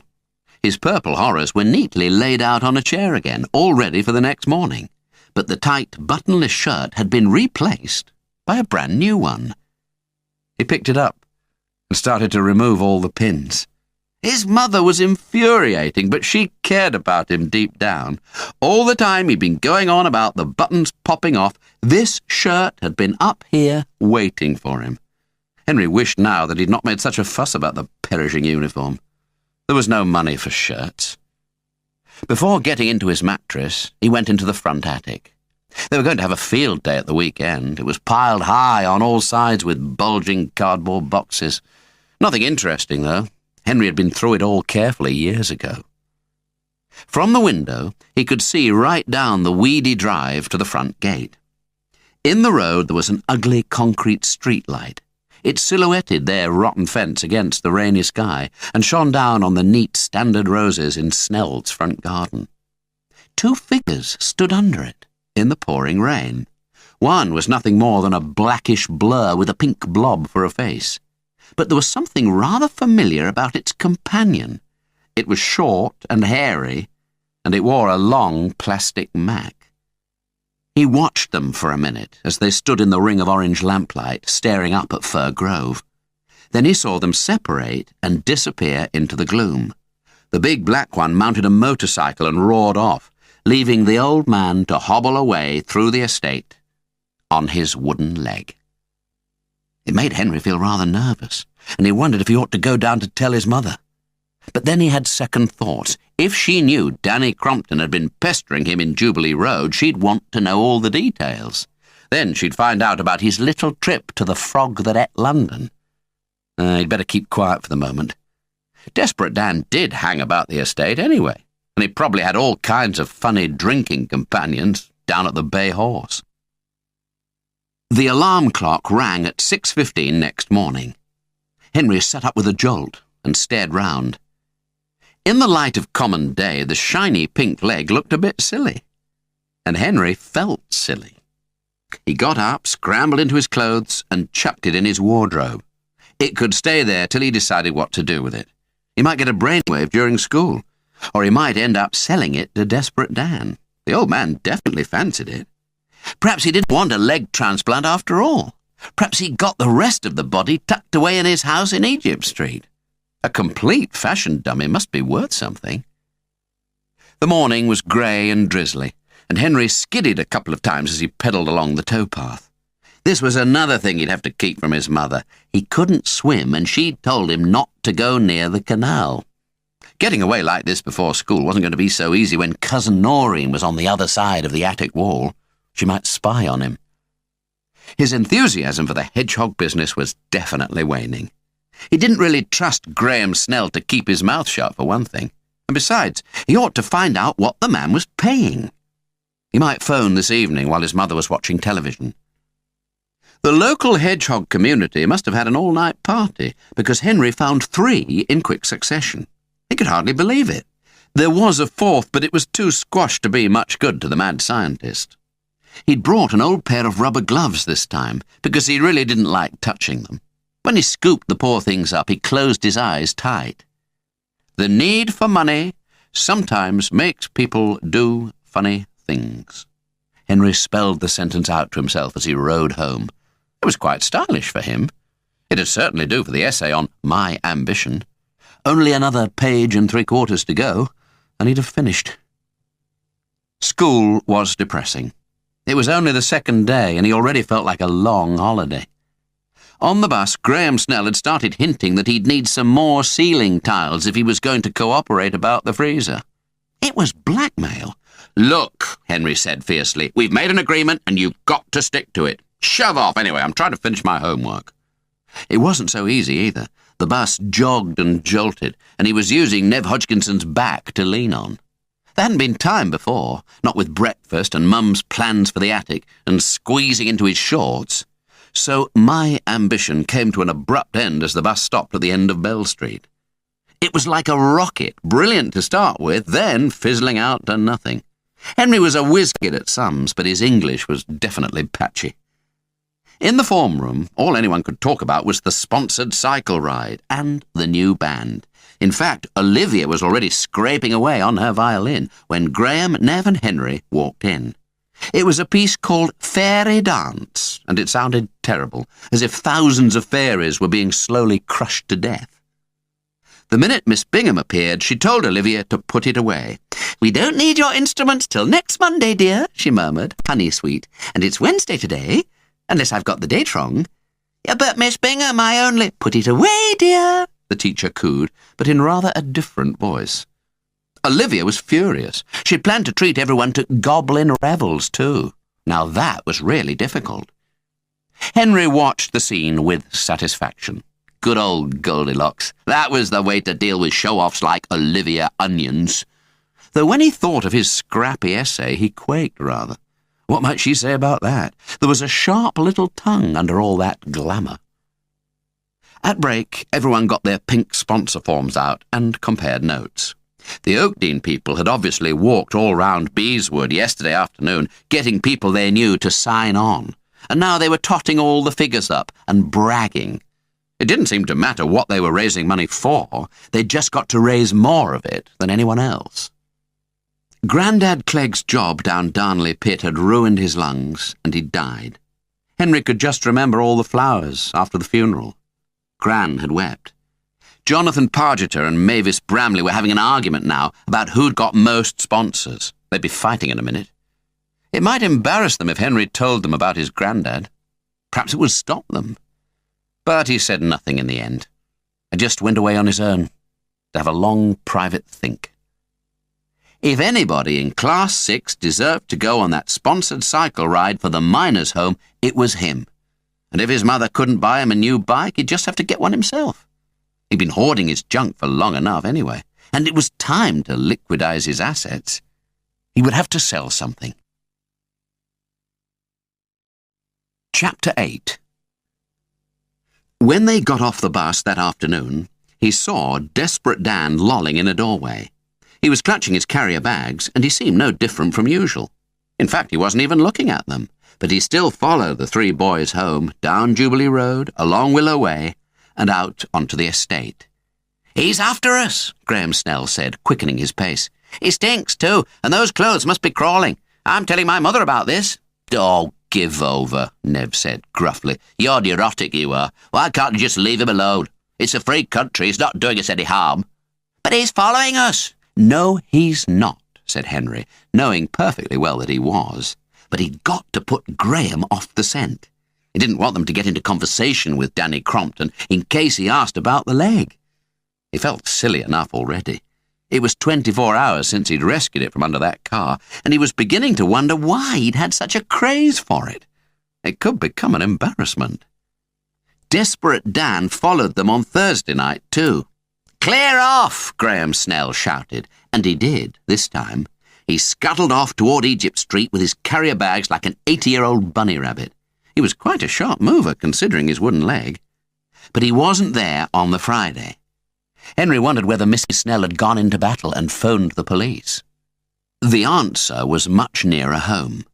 As he trudged up the jungly drive of Fir Grove, swinging his school bag, a whiskery figure popped out from behind a blackened holly bush and made a grab for him. "Here," he said fiercely. "Come on." Henry shook the arm off violently. He wasn't afraid of Danny Crompton, not when he was only inches away from his own front door, and the old man was sober this time. "Clear off," he yelled. If his mother was at home, she'd probably hear him and come out. If she didn't, he'd shout, "Dad! Dad!" That'd do the trick. "Well, come on then. Give it us, will ya?" He meant the leg. "All right, but I want £5 for it," said Henry, quick as a flash. That should settle him. But it didn't. A puzzled, faraway look had come into the old man's eyes, and he tugged at his grizzled beard and pulled his mouth about. "3, he said slowly. £3 you can have. Come on, sonny. It's worth that. Do an old man a favour." His tone was wheedling now, and he was feeling in his pockets for the money. Henry couldn't believe it. £3 for a second-hand left leg from Alice Mode's dustbins? He stood open-mouthed by the holly bush and watched as the dirty pound notes were unrolled, counted, and shoved under his nose. Then he said no, quite firmly, and pushed the wrinkled old hand away. Something was up, and he wasn't parting with that leg, not yet anyway. The minute he got inside, he was going up to his room to give it a microscopic examination. When he refused, Desperate Dan turned nasty. He scrunched his money up again, then went for Henry with both hands. "Give it us, will you?" he hissed through strained, broken teeth. "I'm offering you good money, aren't I? Now come on, laddie." There was a brown bottle sticking out of his pocket. What if he smashed the top off and went for Henry with a piece of broken glass? There were reports of street fights every week in the Darnley Examiner. People really got mangled sometimes and ended up in the Borough General Hospital with stitches and blood transfusions. He was frightened now. Danny's filthy fingernails were digging into his neck, and his one foot was treading on Henry's toes. It hurt, too. He'd got a big, heavy boot on. "Get off, Danny!" he shouted desperately, pushing at him and trying to unstick those clinging, grasping hands. But the old man's eyes had a wild, hungry look in them. He was wheezing and spitting, and his words had become confused and blurred. But Henry had got the message. He wasn't leaving without that leg. See? He was saved by the noisy arrival of an old van. It shot through the gates and up the drive at lightning speed and skidded to a halt by the holly bush. "Is this Hooper's, mate?" a voice said. "Is this Fir Grove?" The face peering through the driver's window was pasty, young, and flat. The man had a large gold ring dangling from one earlobe and hair like tangled yellow string. But his smile was big and friendly. Yes, Yes, it's Hooper's," Henry stammered. "I'm having a bit of trouble, actually." The van was daubed with rainbow stripes, and the word Lollocks was written across them in wiggly pink letters. On the two rear doors, someone had painted a lot of Ban the Bomb badges, all linked together to make patterns. It was quite clever. The man looked at the bulky, scared-faced boy in the tight little shorts, then at Desperate Dan. He'd already loosened his grip on Henry's neck. He was chunnering to himself now and shuffling his foot nervously. The minute the van door opened, he was off, down the drive and round the corner, leaving a stale whiskey smell by the holly bush, and a shaking Henry. "Hop in," said the man with the hair. "I'm Fred Holt. Noreen's my girl. I brought her small stuff. Giving you trouble, was he? You should put a padlock on those gates, mate." "Oh, he's always hanging around," Henry said vaguely, weak at the knees with relief, but reluctant to go into details. He was determined to get upstairs to look at his leg, and he didn't want to get trapped into long explanations. His mother was down at Tesco's doing the weekend shopping, so he helped Fred to lug 3 tea chests into the hall. They were full of books and weighed a ton. If this was the small stuff, what was the big stuff like? Those stairs might collapse on Sunday, when Noreen planned to move in. They'd got rampaging woodworm. He quite liked Fred Holt, though. If this was his cousin's boyfriend, she had good taste, though if he came to see her often, there'd be trouble from Mrs. Snell. She wouldn't approve of the clanking rainbow-coloured van or the skin-tight leather pants, and she certainly wouldn't like all his badges or the studs that spelt peace all over the back of his jacket. She didn't understand people like that, and they frightened her. "Do you ban the bomb, then?" Henry said curiously, as Fred climbed back into his van. "Do you go on marches?" "Now and again," said Fred, "when I've not got a gig." "What's a gig?" "Oh, it's a band job. The Lollocks is a pop group. I'm the drummer. Look, I'm late. See you, mate." And he rattled off down the drive. It sounded quite promising. If Miss Bingham's idea for the band came to anything, Henry just might ask him about playing the washboard with thimbles. The minute he got upstairs, he shut his door and examined the leg minutely. But he gave up in the end. It was a perfectly ordinary leg from a shop dummy. He measured it carefully with an old steel tape and found it was 31.5 inches long. It was hollow, too, and because of the hole in the top, you could see right into it. Henry was a boy who left no stone unturned, and he got a torch and shone the beam inside. It looked empty, and it was empty. He'd already turned it upside down and shaken it 6 times, but nothing had fallen out except a bit of grit. Now he gave it one last violent shake for luck. Nothing. Not even dust and feathers. Not even Eunice Snell could have got anything out of that leg, not even with her special Hoover attachment for getting into corners. He threw it onto his mattress and viewed it from a distance, pink and whole. Perhaps the foot was the clue. Perhaps he should get a saw and cut it off. There might be something stuck in the ankle joint. Sleep on it, Henry. The one bit of really good advice his father had given him floated into his mind as he stood there staring at his leg. There might well be a very simple answer to this, something so obvious he hadn't even considered it. Sawing that leg in half was the last act of a desperate man. And he wasn't that desperate. The chances were that old Danny Crompton was just being funny about it. He was a funny man. For the rest of the day, Henry made plans.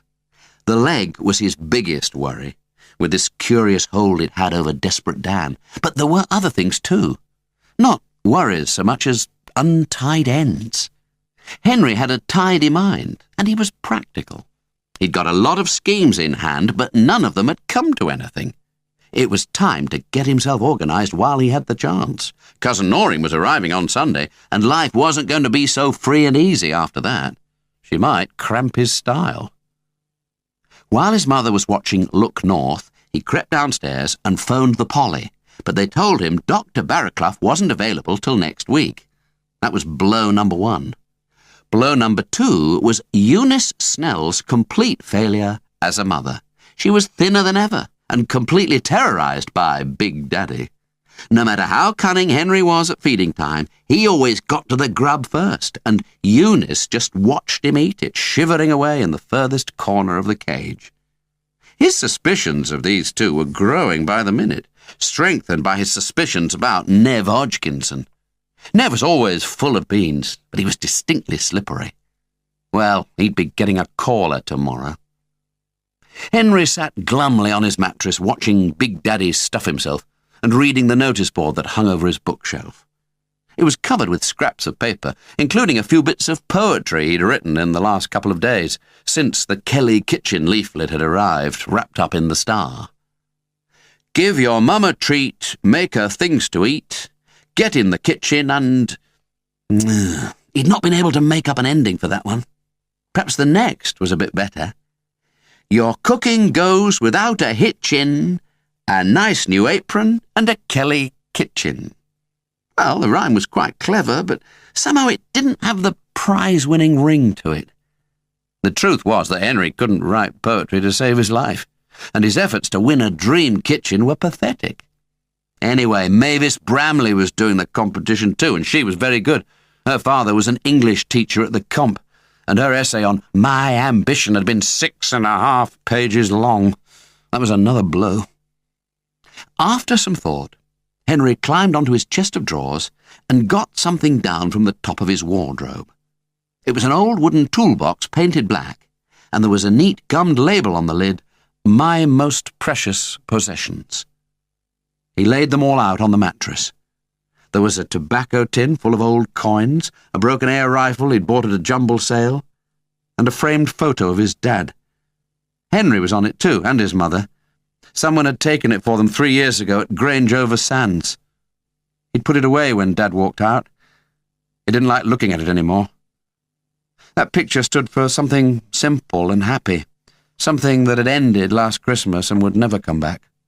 Unless his father suddenly came breezing up the path one day. And was that likely, now Sheila Howarth had got her clutches on him? There was also a rusty old tin. It looked nothing much, but it was worth more than money could buy. It was Grandad Clegg's snap box from down the mine. He used to take bread and cheese down in that. Well, he certainly wasn't selling the tin or the air gun, and the coins couldn't be worth much.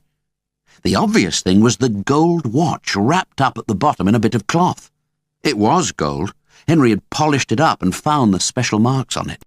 He couldn't believe his luck when he'd come across that watch at the bottom of an old biscuit tin on Chorley Street dump, under a lot of nuts and bolts. He'd beaten Danny Crompton to it that time. Even if the works were all gunged up, the gold case must be worth something. They'd probably weigh it and work out the value that way. Henry had contacts in Jubilee Road, and he knew exactly where to go.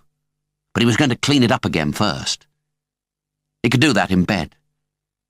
Now he'd organised his life, he felt slightly more cheerful, and cheerfulness always made him hungry. He decided to go downstairs and ask his mother for a bacon sandwich, and if he could watch telly for a bit. At least she'd been to Tesco's. Friday was the only night he was really sure of getting enough to eat. Chapter 9. Next day was Saturday. He was up early again, but he didn't go hedgehog hunting. It was cold, and there was a lot to do. Anyway, he wasn't going to get any more until he'd agreed on a price with the mad scientist. And there were already 4 of the things snugly hidden under the sprouts in Eunice Snell's freezer. If he got 50p a head, that'd be £2, and he might get more. 50p a head reminded him of call number 1. He was supposed to be getting that for the gerbil babies, but his hopes were fading. The best he could hope for was to persuade Nev Hodgkinson to give him his money back. It was embarrassing because Nev was a friend, but he was determined to try. Just after 8 o'clock, he was knocking on the battered front door with his gerbil cage under his arm. Desperate Dan had been stationed outside the gates of Fir Grove, and it had startled Henry. He was in a positive, cheerful mood this morning, and his mind wasn't on the leg, so when the familiar hairy face swam into view, he'd acted without thinking. He hadn't done anything. He'd just said, "Look, Danny, I don't know what you're after, but I'm fed up. That man saw you yesterday, and my mum knows you're around. If you don't lay off, the police will be after you. Now get lost!" And it did the trick. At the word police, the old man scuttled off towards the main road without another word. Somehow Henry felt mean afterwards. That kind of talk reminded him of Eunice Snell. But he couldn't just ignore Danny Crompton. It made him think about that leg, though. Desperate Dan was obsessed. He knocked 3 times on Hodgkinson's front door, but it was all very quiet. The family had a lie-in on Saturdays. Eventually, Nev's mother opened an upstairs window and shoved her head out. She was wearing a pink-flowered dressing gown and rollers. "Oh, it's you, Henry. It's a bit early, isn't it? What do you want?" "Can I speak to Nev, please? It's about these gerbils." He regretted the last bit afterwards. Mrs. Hodgkinson went away, came back, and said Nev was still fast asleep and could he call later. But he wasn't asleep. Henry had seen a little face peeping through a slit in the curtains.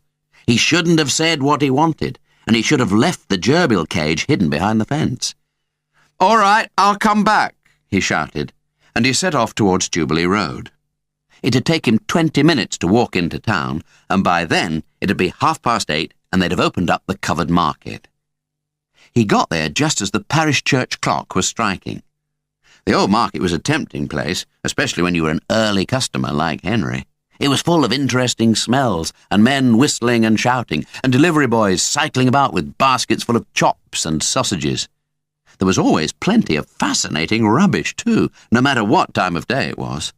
But he wasn't scavenging today.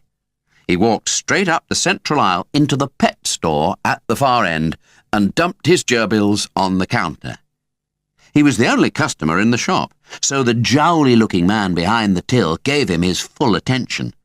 He was fat, and his cheeks wobbled when he talked. Perhaps he kept bulldogs. People were supposed to grow like their pets after a while. "Can I help you, son?" he said pleasantly. Henry explained that he wanted to sell his gerbils.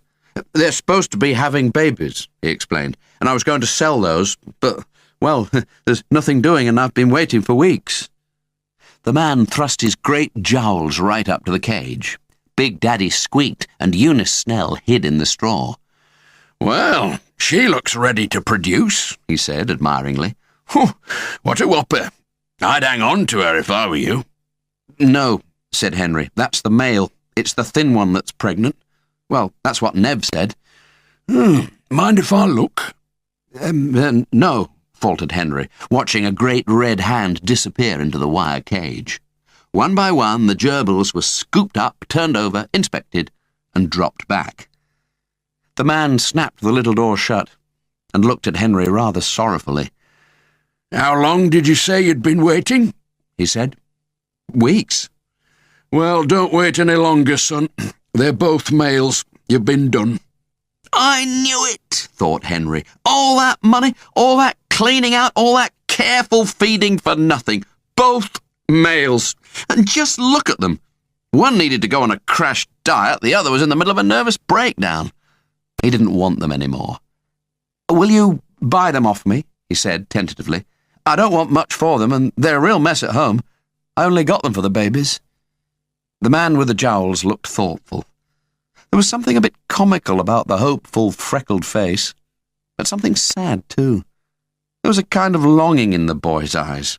He looked so crestfallen that old Bulldog didn't know what to do for a minute. Then 3 people came into the shop at once and stood in a line waiting to be served. "Look, son," he said quickly, "I really can't take 'em. I'm overrun with gerbils at the moment. There's a glut, but I'll tell you what I'll do. Put the little one in this," and he produced a small rusty cage from under the counter. "It's old, but it's escape-proof. He'll do better in there. He's not thriving. Keep them for another 6 weeks and then bring 'em back if you want to. I'll buy them then.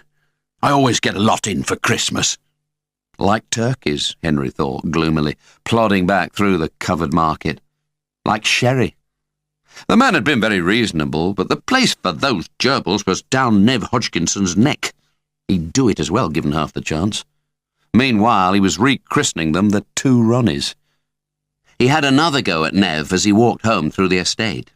The Hodgkinsons had all surfaced now. Art's skinny legs were sticking out from under a 3-wheeled Morris Minor in the garden, and the twins were sitting inside it, fighting over the steering wheel. Henry didn't even have time to knock on the door. "He's not in," Sandra yelled. "He's gone to our Marion's with me dad." Our Marion was a married cousin in Leeds. Sandra's story may or may not be true, but the jungle drums had been beating while Henry was at the market, and Nev was obviously planning to lie low for the whole weekend. Henry hung around for a few minutes, then gave the gatepost a kick and went home. Whichever way you looked at it, he'd been swindled. Chapter 10. Fir Grove was as quiet as the grave because Mrs. Hooper had been having a lie-in too. She started her new job on Monday, and she said she needed her beauty sleep before tackling the front attic. Henry went up to his room, rearranged his shelves to take the new cage, gave little Ronnie a bite to eat, and went straight out again. He wasn't feeding big Ronnie. He'd already eaten enough for 3 today. It was disgusting. He'd cleaned up his pocket watch with metal polish and an old duster, and it looked quite nice. It was a proper gentleman's hunter, and he surely couldn't get less than £10 for it, even though it didn't work. It felt like a smooth sea pebble down in his jeans pocket, and he kept feeling it as he walked along. Half of him didn't want to part with it, but that was stupid. You didn't make money by hanging on to things, and it was gold. Mr. Schofield would give him a good price for it. He was always fair with Henry, and Grandad Clegg had been his best friend. They used to go bowling together. But Henry had a shock when he got to the shop. The little watchmenders-cum-jewellers tucked away down an alley between Jubilee Road and Edith Street was all boarded up, and there was a cardboard box on the pavement full of broken glass. A notice on the boards said, "Business as usual," and he could see a light inside. Henry pushed the door open and went in. Mr. Schofield was sitting behind his counter mending something. But the shop felt different somehow. None of the clocks and watches were ticking. Mr. Schofield usually went round at 12 o'clock Greenwich Mean Time, rewinding and resetting. Henry had helped him once, but all the clocks had stopped today, and the silence was uncanny. It was like being in a room full of corpses. "Hello, Henry," the old man said at last. "We've been done again, son. First they did the electric shop next door, then they did me. I wish they'd come and take all that rubbish away from outside. I just can't lift it." Then he lapsed into silence again, and put a thick black eyeglass into position to examine a wristwatch. Henry had always fancied that eyeglass. When he was little, he used to watch Mr. Schofield fiddle with it, half expecting it to disappear through a little hole in his face. He wasn't getting anywhere with the repair, though. Both his hands were shaking, and his voice had a queer, strangled feel about it. "Was it on Tuesday?" Henry said suddenly, little bells starting to ring in his head. "That's right, son. Been in the Examiner, has it? Oh, they're quick." "No," Henry explained cautiously. "Only I was at the pictures and I heard the sirens. Never thought it was you, though. Did they take much?" The old man paused. "Nah, usual stuff, you know. Clocks and watches. Digital mainly, that's the stuff they go for these days. They were obviously a bunch of cowboys. They dropped half the stuff in the main road. Someone was driving an old van and crashed it." "Outside the dress shop?" "Ah, that's right. How did you—" "I saw the bins," said Henry. "So they caught them then?" There was another lengthy silence. The old man's hands were shaking so much he'd let the wristwatch fall onto the counter, and he sat nodding his head over it. "No, not yet. Unbelievable, isn't it? An old van and a couple of clapped-out motorbikes, and they let them get away. They'll catch 'em, though. They were just cowboys," he repeated. Henry was watching the old man carefully. There was something else, something he'd not been told. Jewellers were always having break-ins. It was part of the trade, according to Mr. Schofield. What on earth could have happened on Tuesday night? "Mr. Schofield," he began, feeling for his gold watch. Then he stopped. The eyeglass had fallen out and was rolling about on the floor. It was when the old watchmender bent down to pick it up that his wrinkled face moved into the light, and Henry saw that he was crying. A pang shot through him, and his carefully prepared speech about selling the hunter died on his lips. It was awful. An old man like this weeping over a few cheap watches. He couldn't bear it. Mum had cried once, Just once in front of Henry, when Dad had walked out and moved in with Sheila Howarth. It had been a terrible night. This was bringing it all back. "Not feeling too good this morning, Henry," Mr. Schofield got out at last, in a tight, embarrassed voice. "It's the shock, son. They've done it to me once too often. I think I'll phone the wife and go home. There's not much doing this morning anyway." Henry walked back thoughtfully along Jubilee Road, with the gold watch still buried in his pocket. Mr. Schofield obviously wasn't well. His face had looked all grey and papery, like Grandad Clegg's before he died. But if it was only watches, why had he been so upset? And why was there a substantial reward offered to anyone giving useful information? He didn't usually do that after a break-in, but the notice was there under the open sign, in his own handwriting. Henry could always go after that, but it was a pity he'd not slipped out of the Regal when he'd first heard the sirens. He might have seen something then. Making money wasn't nearly so easy as some people made out, Henry had decided, turning in at the rusty old gates of Fir Grove. The hedgehogs were unreliable, the gerbils were non-starters, and to win competitions you had to be some kind of genius. If you grew up and became an honest shopkeeper like Mr. Schofield, you got robbed. He felt really depressed now. Depressed about the old man's worries. Depressed about his own.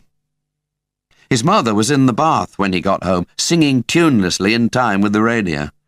Henry wasn't really very musical, but Ivy Hooper was tone deaf. The horrible noise cheered him up somehow. It was a prelude to more breakfast and their attack on the front attic. It was going to take all day to clear that room out, and Henry definitely needed something to take his mind off his troubles. Chapter 11. Noreen arrived late in the afternoon, only minutes after Henry had lugged the last box of rubbish down the attic stairs and shoved it behind the curtains on the lower landing. He'd been trotting up and down all day, and he was knackered. "This is Noreen," Mum announced, fresh as a daisy. Oh, it was all right for her. She'd got through 2 packets of fags and a gallon of tea since they'd started, not to mention all the old souvenirs. His long-lost cousin was a bit of a shock. She was very tall, with a wild look in her eyes, and she was all black and white. When she came through the attic doorway, it was like watching an old photograph spring suddenly into life. "Are you a punk?" said Henry before he could stop himself. Well, she did look extraordinary. "Henry!" Mrs. Hooper said sharply, looking away in embarrassment. It wasn't a very good start, but he just couldn't take his eyes off her. It must have taken her hours to get dressed and made up. She wore black and white striped clown pants, baggy, with frills, and an oversized man's shirt. One shoe was white, the other black, and there were clinking chains wound round her arms and legs. When she moved, she sounded like a travelling amusement arcade. Her fingernails were shiny, long, and black, and her face was flowery white. He couldn't see much of it because she wore enormous mirror glasses, reflecting 2 little Henrys, all agog. But her hair was her masterpiece, closely shaved at the sides, but quite flat on top, and all dyed in black and white squares. You could have played drafts on it if you'd been able to reach up. "Well, are you?" he repeated dumbly. He was quite carried away by Noreen. "I'm not really sure," she said good-humouredly, removing the great moon spectacles and peering down at him. "What is a punk, anyway?" I don't know," Henry said feebly. "I just thought you might be one." "She's an artist, Henry," Mrs. Cooper said helplessly, tugging at an old flowered curtain and making a big grip even bigger. "Oh, damn." "Don't worry about those, Auntie Ivy," Noreen said. "I don't want any curtains. Actually, I was wondering if I could paint the room. This wallpaper's not me, really." "Paint away," said Mrs. Hooper. "It's been here since the year dot, and I've always hated it. If I sell up, a bit of redecoration's bound to help." Henry was scowling at her from under furrowed brows. She always did this when other people were listening. It was as if she was too nervous to discuss it with him face to face. She knew he loved Fir Grove, but he knew that his days here were numbered unless Dad came back. So far, the front attic was empty. It looked like a prison cell to Henry, but Cousin Noreen adored it. She kept going on and on about the big windows and the steady northern light. All she wanted, she said, was her big work table, her bookcases, and her orthopedic mattress. Her boyfriend was supposed to be delivering them any minute. So Noreen slept on a mattress too, a very hard one. Henry was slightly reassured. At least she couldn't laugh at his sleeping arrangements if she strayed into his attic. Down in the drive, someone was sounding a car horn. It was Fred Holt, delivering the big stuff. Noreen reached the front door just as his rainbow-coloured van was disappearing down the drive. "That's typical," she said crossly, reading a scrawled note pinned to a sagging, stripy mattress. "He's gone into town to collect a drum repair, and he's got to come back with the table. I'm sorry, Auntie Ivy." It had started raining, so Mrs. Hooper called over the back fence to Mr. Snell. He'd escaped from Eunice to have a quiet smoke in the garden. He seemed quite willing to lend a hand and came straight round. Carrying a double mattress up the attic stairs had proved too much for Henry, even with Noreen and his mother shoving up from below. They needed another pair of arms. Jack Snell was all right on his own, but they hadn't reckoned with a visit from Eunice. She was a real nosy Parker. She'd seen Fred Holt and his Lollox van shoot out dangerously into the road, and her curiosity and fears were roused at once. She sidled along the drive after her husband and up to the front door. Then she saw Noreen giggling as they struggled with the bookcases. She was terrified. She went straight home and sat at the kitchen table with a pot of strong tea, waiting for Mr. Snell's return. When he came back, she poured him out a cup with a shaking hand. It was too much, she told him. The Hoopers were definitely getting worse. First, they let the house go to rack and ruin, then the garden. Now they were sheltering hippies. She wanted to move in the summer, and there were to be no more excuses. Next door's goings-on were an absolute disgrace. Meanwhile, up in the attics, Noreen and Henry were having a fascinating conversation. Now he'd got used to it, her strange appearance didn't seem quite so alarming, and she looked more normal without the glasses. The white flower makeup was slowly flaking off as she wandered about exploring, and she got a nice face underneath. "I'm going natural this winter," she informed Henry. "I'm letting this grow out," and she lowered her head obligingly to show him a patch of bright ginger in the middle of the chessboard hair. Henry stared, dimly remembering babyhood, sitting on his grand's lap while a stubby girl with ginger plaits rushed off to the lavatory in the middle of postman's knock. Time did amazing things to people. "What do you think, Henry?" she said, waggling her head about. "I don't really know," he said dumbly. People didn't usually ask his opinion about anything. After a pause, he added, "I like Fred's van," just for something to say. Then he asked, "But does he really go banning the bomb?" "Oh, yes, when he's not doing a gig." "And do you go?" "No, but I'm thinking about it." Henry was intrigued by Fred's doings. He wanted to know more. "Does he have wire cutters?" he said. "Does he climb into army bases and things?" "Oh, no, but he does worry about it all. Fred's 19. He's a serious person. Aren't you worried?" I don't know," Henry stammered. He'd not really thought about bombs and the end of the world. Perhaps he ought to. At the moment, though, he'd got other problems. His parents' separation, for a start, and all the mysteries surrounding that. After a bit of persuasion, he agreed to show Cousin Noreen round his attic. She was very impressed. She said the clatter was very Victorian, and the effect of his junk collection was quite electrifying. She went round poking and prodding and lifting things up, saying, "I could use that," and "Yes, I'll have that," like a dealer at an auction. Crazy things tickled her fancy, things like the bunches of wire coat hangers and a stack of multicoloured egg trays. And when she saw his leg sticking out of the wardrobe, she pounced on it at once, her green eyes gleaming. "Oh, I've got to have this, Henry," she said. "How much?" He was bewildered and slightly suspicious. Everyone was after that perishing leg, even the lodger. "Well, what do you want all this stuff for?" he said cautiously. "I don't usually sell it, you see.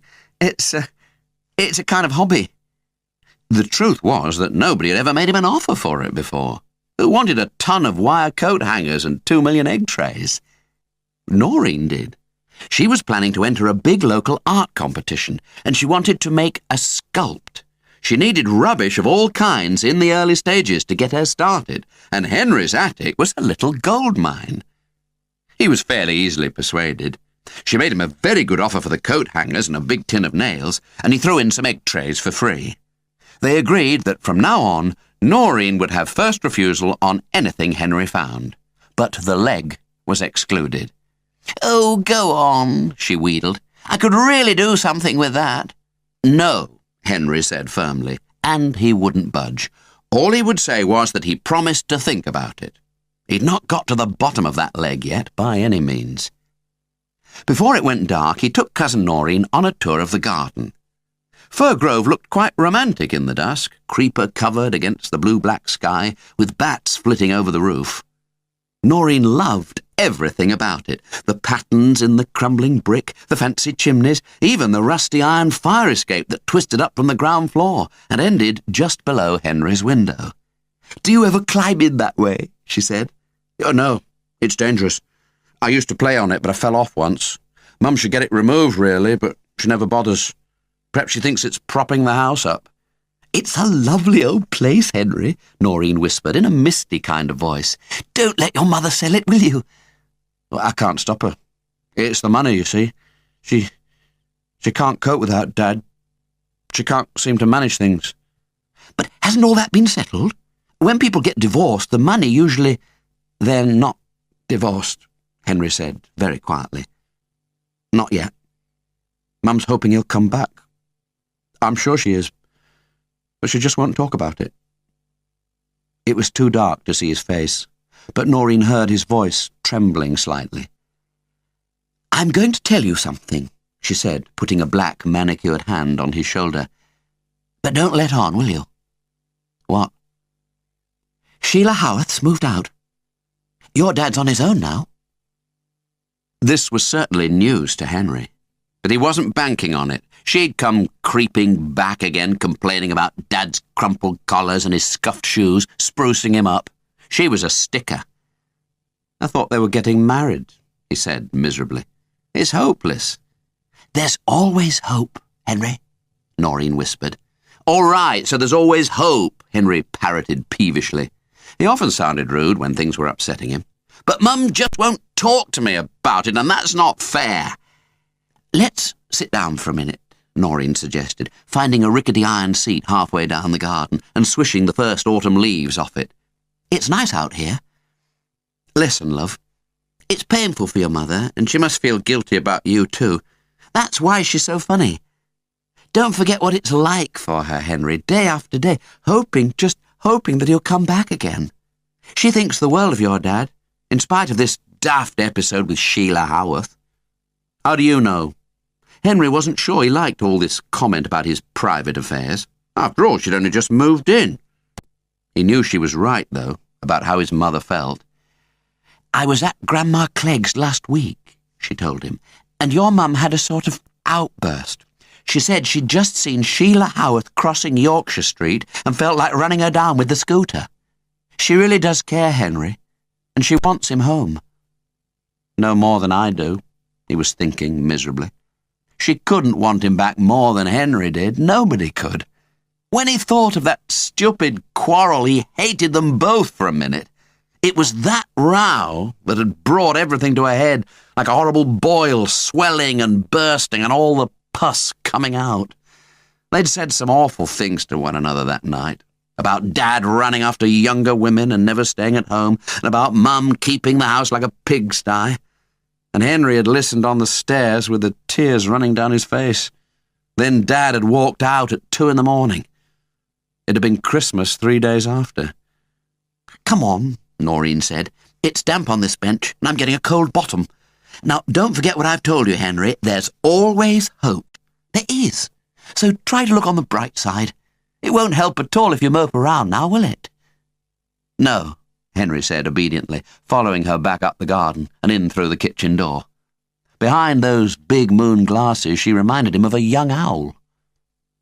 10 minutes later, Fred Holt came roaring back from Darnley with his drum repair and the last of Noreen's big stuff, a rickety trestle table, which he manoeuvred expertly up 3 flights of stairs and arranged in the front attic to catch the steady northern light. Down in the kitchen, Noreen was proving to be a dab hand at spaghetti, and Mrs. Hooper produced a big bottle of cider, nicely chilled after a couple of hours in the front room. Henry stayed up quite late, and Fred gave him a lesson on his old washboard. He seemed quite interested in Miss Bingham's orchestra. Tapping out a simple rhythm didn't seem at all simple to Henry, and the thimbles kept falling off, but he got the hang of it in the end. "Everyone's got music in them, Henry," Fred said encouragingly. "Stick with it, kid." But there was music and music. Graham Snell had spent the afternoon in his garage making rude noises on his grandfather's trombone. Miss Bingham was going to need earplugs on Monday morning. It was a good night, though. His mother laughed a lot, and never once mentioned money or selling the house, and Henry felt strangely at peace. Perhaps it was the cider.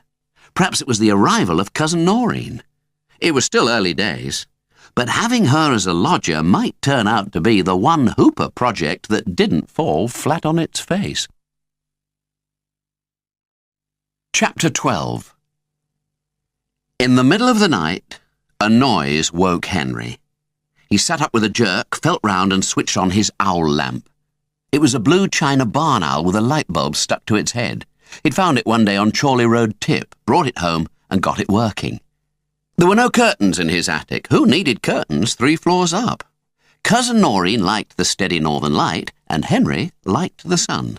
On fine days, it woke him up in the morning. He flashed a look round the room, switched the owl lamp off again, and bedded himself in his mattress, squirming right down and pulling the covers up over his head. He was shaking with fright. A big, pink blob of a face was at the window, peering in at him. For a few seconds he lay there rigid. His heart was thumping, and his hands and face were sticky with sweat. Now he could hear a soft scuffling noise against the bricks outside. Whoever it was must be making a very quick getaway. The owl light had obviously scared him off. Henry stayed exactly where he was for quite a long time, hidden in the mattress, with a little tuft of hair sticking out. Then, when all was deathly quiet again, he decided to investigate. He didn't dare switch his light back on, and he banged into some shelves in the darkness. Second World War and miscellaneous went crashing to the ground, and he could hear a lot of nuts and bolts rolling across the floor. The wall between the 2 attics was only thin plasterboard. Cousin Noreen had an artistic temperament, and she was a very light sleeper. "Henry," she called out anxiously. "Henry, what's going on? Are you all right?" Henry wasn't all right. He was in a heap on his mattress, with the owl light casting its feeble yellow ring on his sweaty, frightened face. "There was someone looking in at me," he whispered hoarsely. "Someone spying. The noise woke me up." Noreen stood doubtfully in the doorway. The long granny nightie with frills at the wrists didn't really go with the amazing checkerboard hair. She was listening carefully to all he said, but it was obvious that she didn't believe a word of it. "Are you sure, Henry?" she said. "I'm positive." He could still see that great pink blob quite clearly in his mind. "But how could anyone get up here, on the outside? Come off it. He'd have to be 30 feet tall." "You've forgotten the fire escape," said Henry coldly. But Noreen still wasn't convinced. She listened very patiently and pondered, but in the end she drifted back to bed and advised Henry to do the same. He was quite grown up for his age, and he took life seriously, which was why she liked him, but he had had 3 glasses of cider on top of all that spaghetti bolognese. He'd obviously got a bit of a hangover. Henry couldn't get back to sleep again. After about 20 minutes, he crept out of bed and went over to the window, half hoping for another glimpse of the blob, just to show Cousin Noreen he'd not made it up. It was never completely black through that window. Now they'd opened the motorway extension, an orange haze always hung over the moors. It spoiled it, really. There was a big moon tonight, and he could see the Darnley Canal running away from the wreck, a shiny black ribbon that started at their back fence and ended at Spring Mill. The mill was a ruin. It shouldn't have got like that, but there was a long legal argument going on between 2 rich families about who owned the land it was built on. After it was closed down, the Platts wanted to demolish it to redevelop the site, and the Pollitts wanted to convert the buildings into a slipper factory. They'd been arguing for 3 years now. It'd still be there when they were all dead, grinning at everyone with its horrible eyeless stare. The Examiner reported regularly on the Platt-Pollitt dispute. One week the Pollitts sent people to put chains and padlocks all over the gates. The next, the Platts came along and took them all off again. Then everyone went to court and argued about it. It was a riot. Last summer Henry had played for hours in Spring Mill with Neb Hodgkinson. Even with the Pollitt padlocks on, you could get inside if you were small enough. There was a hole in the wall that bordered the canal bank, and you could squeeze through into the foundations. Nev reckoned you'd end up in the main cellars if you went far enough, but they never had. It was extremely dark and smelly in there. They might have done if Mrs. Hooper hadn't found out where they'd been going and stopped them. She'd really shouted at Henry. She was a miner's daughter, so she'd got pit disasters on the brain. "You'll get killed crawling round in there," she'd yelled at him. "Anything could happen. A wall could collapse on you or anything. Now you don't go in there again, Henry. Get it?" Henry hadn't. His mother was scatty about most things, but she was dead serious about Spring Mill. She'd kill him if he disobeyed, and Nev's dad had threatened to belt him if he went. At 3 in the morning, the mill was a big empty hulk against the orangey darkness. In front, the canal water glinted and gleamed. Then Henry saw something else, a wavering light that wobbled and dipped behind one of the shattered windows.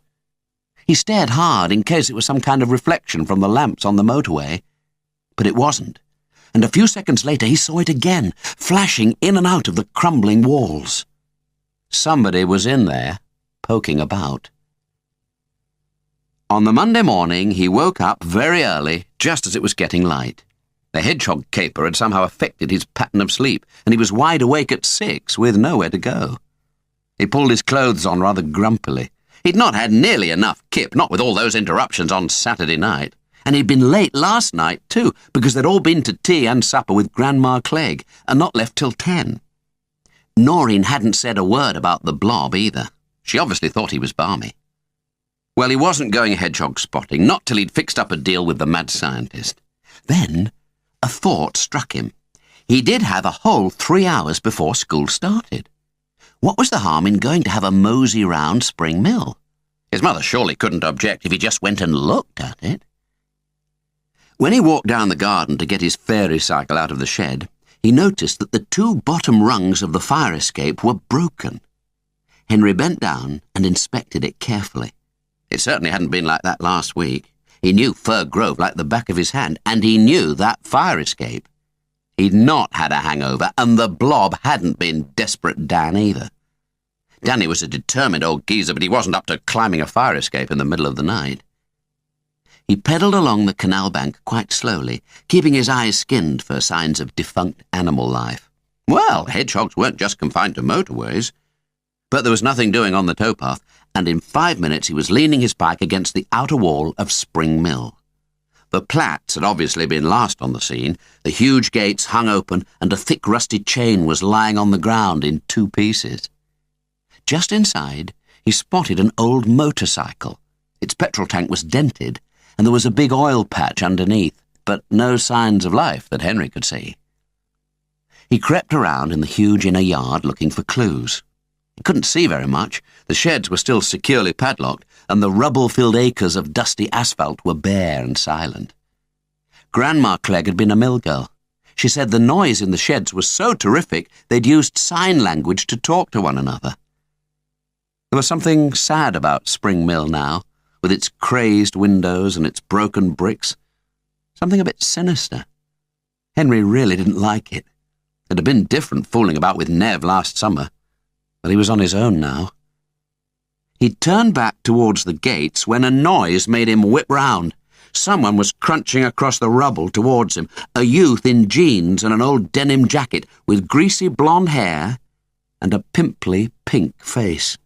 He was very fleshy, and he carried a blue crash helmet under one arm. It was obviously the second-hand motorbike proprietor. He marched straight up to Henry, and the look in his eyes was none too friendly. "What are you doing in here?" he demanded in a loud, bullying voice. It's private property, this is." Henry stood his ground and stared back hard. Well, if it was, this man wouldn't be guarding it. He was too scruffy. Earrings from Woolworth's, wardrobe by Oxfam. It didn't exactly look like the Securicor man, more like a dropout from Darnley Comprehensive. I'm looking for hedgehogs," Henry said firmly, staring him straight in the eyes. It sounded daft, but it was true, more or less. "Well, look for 'em somewhere else, will you, or I'll tan your backside," the man threatened, and he made a run at Henry and chased him right through the gates. The boy fled.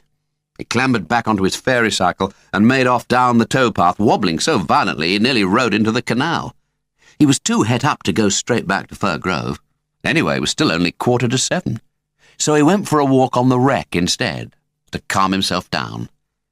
There was an old punctured football lying between the goalposts. Henry kicked at it, still thinking about the blob. He'd only seen that face at the window for a split second on Saturday night, but it had certainly been pink and fleshy. Could it have been the demon bike rider?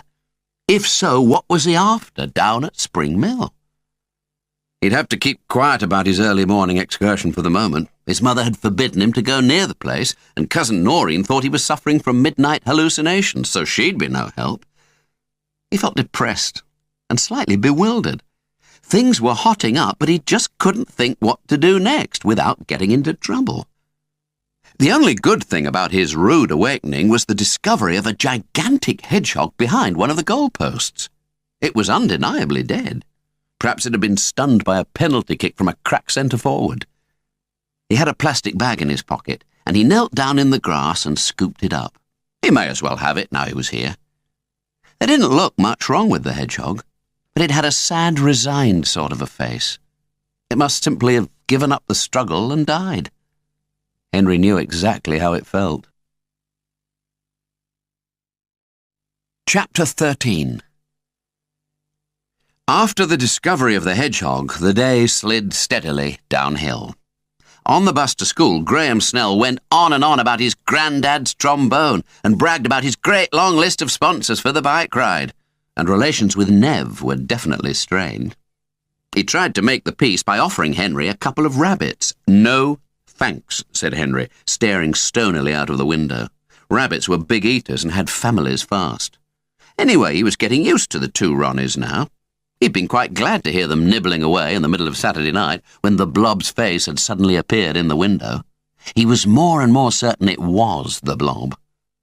Miss Bingham's first band session was rather less than absolutely fabulous. In fact, it was a total disaster. Mr. Stannard, the area music director, a crusty old man who looked about 4'6", inspected the array of assembled instruments and obviously thought he'd been conned. For a start, he couldn't stand recorders, and Mavis Bramley was immediately banished to the back row to play a triangle. Then Olivia snapped her E-string while tuning up, and was unable to demonstrate goblin revels, and Nev was told off for doing aircraft imitations on Graham Snell's trombone. Everyone was arguing about where to sit in the hall, and the noise was deafening. My time, children," Miss Bingham twittered feebly, flashing her teeth. Mr. Stannard was more direct. "Find something to sit on, and sit on it," he bellowed. For such a small man, he had a remarkably big voice. There was no disobeying a voice like that. He was worse than the beast. Everyone scurried about looking for an empty seat, and Henry just slumped down where he was, on Jonathan Pargeter's flute. The James Galway of Class 6 turned white, then red, then purple. He held up his flute, all twisted and mangled, and called out in a strangulated voice, "Miss Bingham, Mr. Stannard, Henry Hooper sat on my flute. Just look at it." And he started to cry. All eyes were immediately turned on Henry. It wasn't his fault. He'd been told to sit down, so he had. Mr. Stannard had so terrified him that he'd not looked behind first. Anyway, Jonathan Pargeter should have been holding on to his instrument. It was stupid leaving flutes on chairs.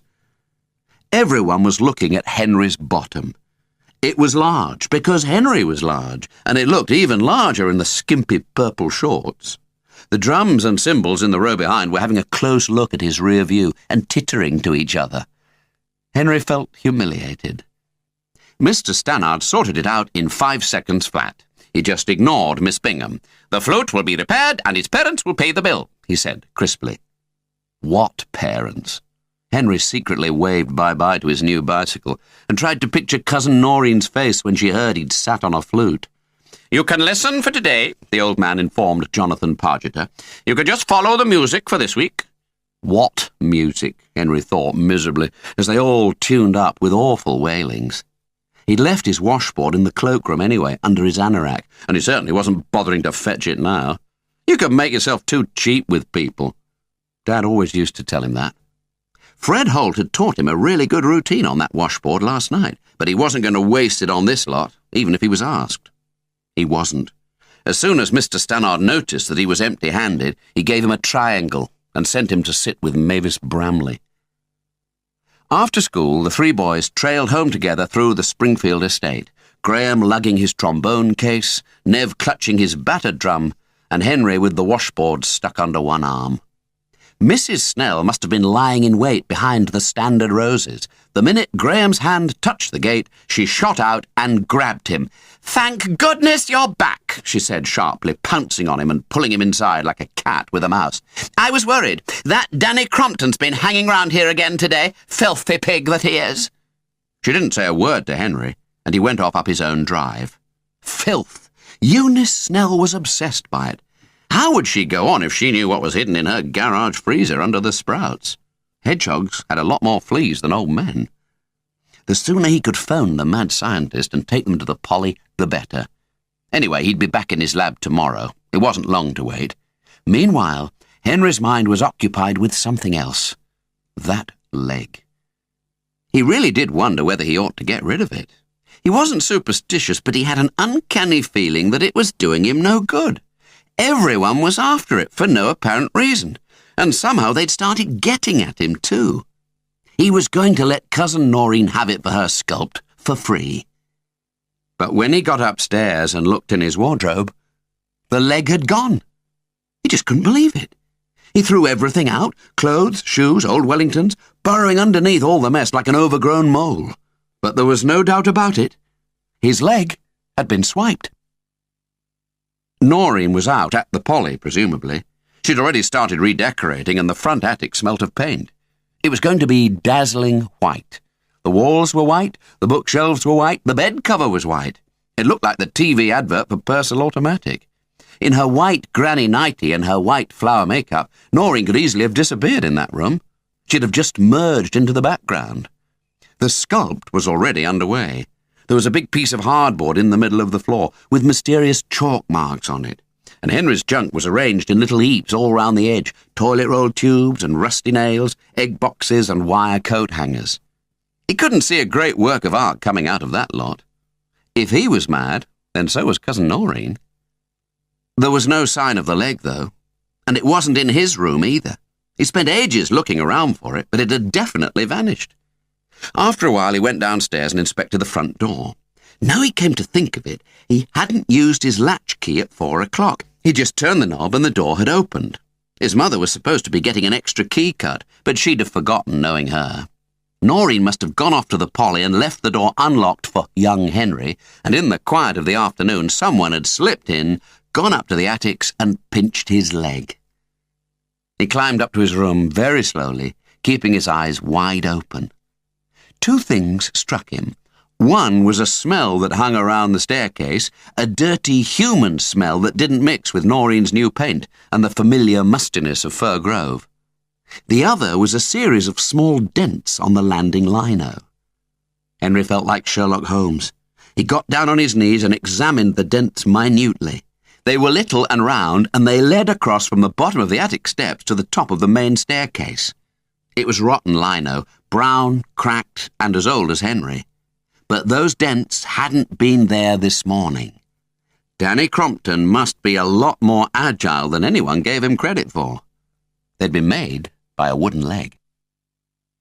He was going straight round to Egypt Street to recover his property. He wanted his leg back, even if he had decided to donate it to Cousin Noreen. The blob might be there too. Perhaps he and Desperate Dan were working together. But it was nearly 5 o'clock, and his mother would be in at 1:30, and from the interesting cooking smells drifting up from the kitchen, she was obviously in her new reformed mood. There was always a honeymoon period when Mum started a new job. She actually cooked meals and did the washing.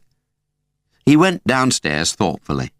There was a note on the kitchen table saying there was a casserole in the oven, and please would he peel some potatoes. They'd be eating at 6 when Noreen got home from the Polly. So there wasn't enough time to get to Egypt Street and back before they both came in, and the casserole smelt rather good.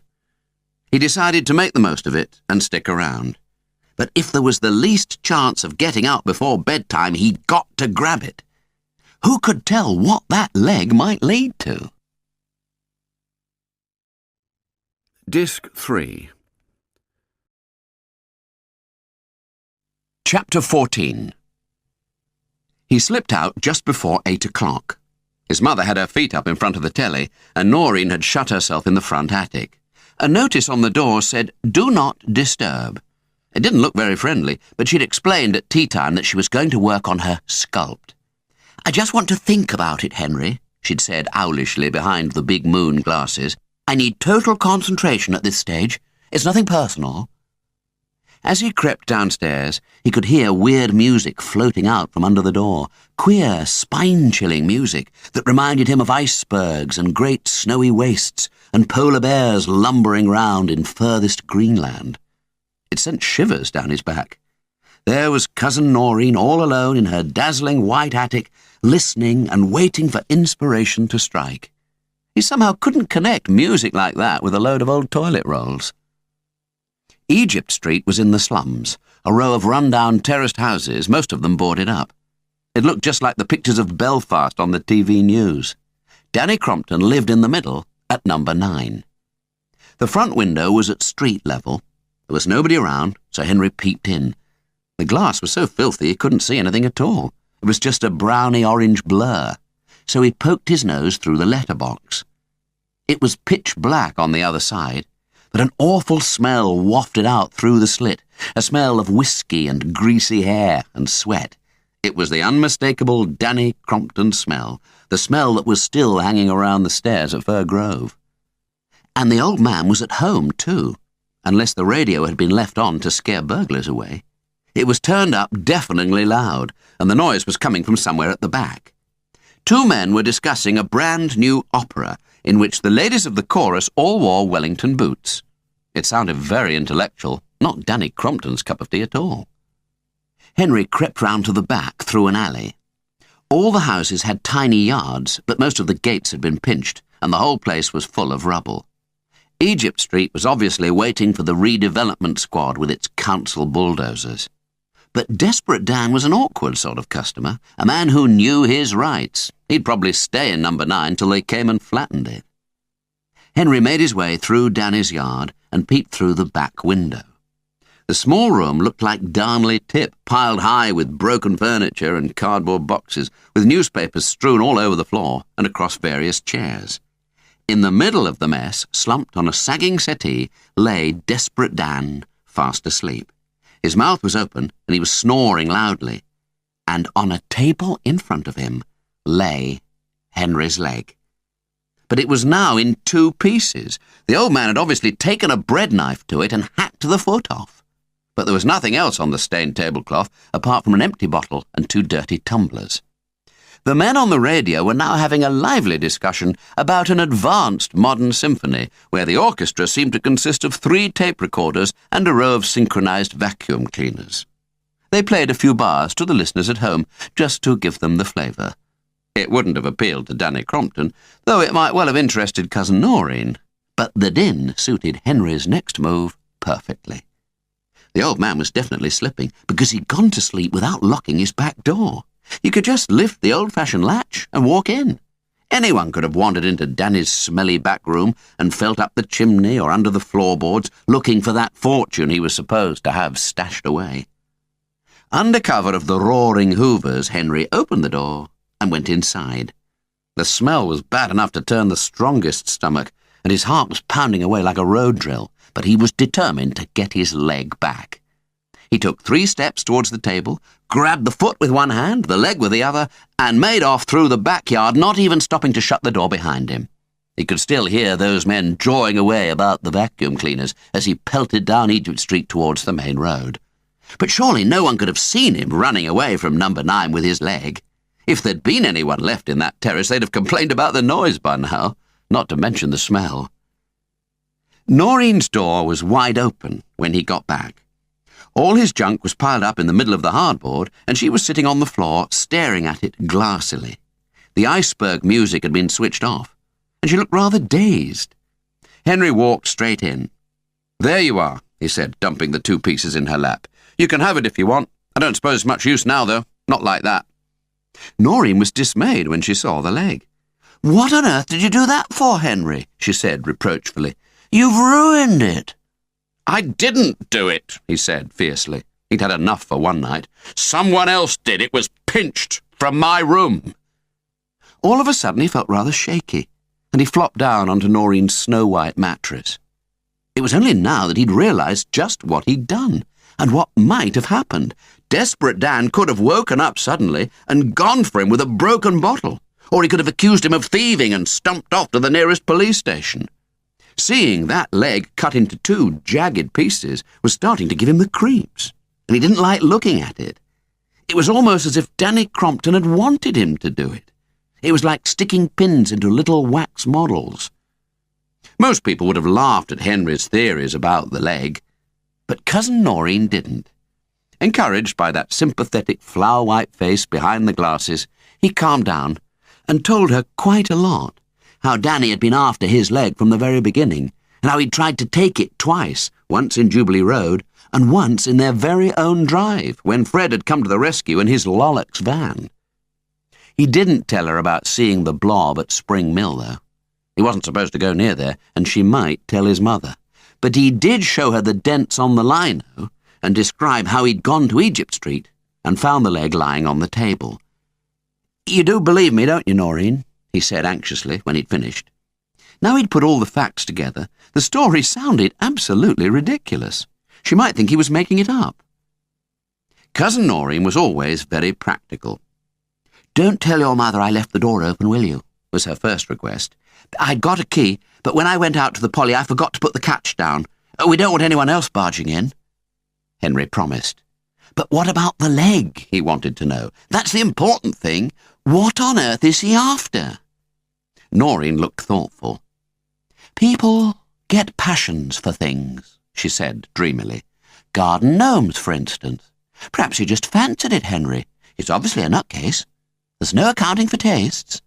But why should he cut the foot off? It doesn't make sense to me." "Well, perhaps he collects feet," Cousin Noreen said solemnly. She was only trying to help. Queen Victoria did. She had the hands and feet of all her children made in plaster. "No," Henry said solidly. "That's not it. It can't be." Noreen was obsessed with Queen Victoria, and she was beginning to irritate him. In spite of the way she'd appeared to listen, he suspected she wasn't taking him very seriously. He hardened. He wasn't going to divulge his other theories about the leg. Not yet, anyway. "You can have it," he said abruptly, getting up from the mattress. "I'm throwing it away otherwise.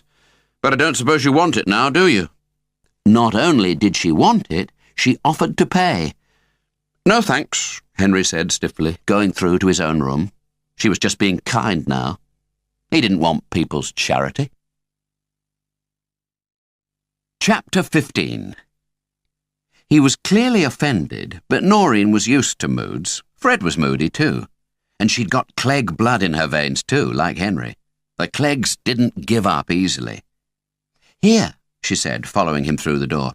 "Here, I'm offering you £1 for it. It's given me an idea, and it doesn't matter about the foot. In fact, it might help." How could it help? Henry eyed her suspiciously. She really was a weirdo. He wasn't sure he liked her anymore. But Noreen had realised that he was upset. It was her fault, something she'd said. He'd obviously set a lot of store by that leg for some strange reason. She sat on his sack-bag and looked round the cluttered attic, trying to think of something that might cheer him up. He looked so woe-begone. She wished she could invent a magic wand out of one of those coat hangers, one that'd bring his silly father home again. That was the real matter with Henry. But he could be so touchy, like now. It wasn't the right moment to mention his dad.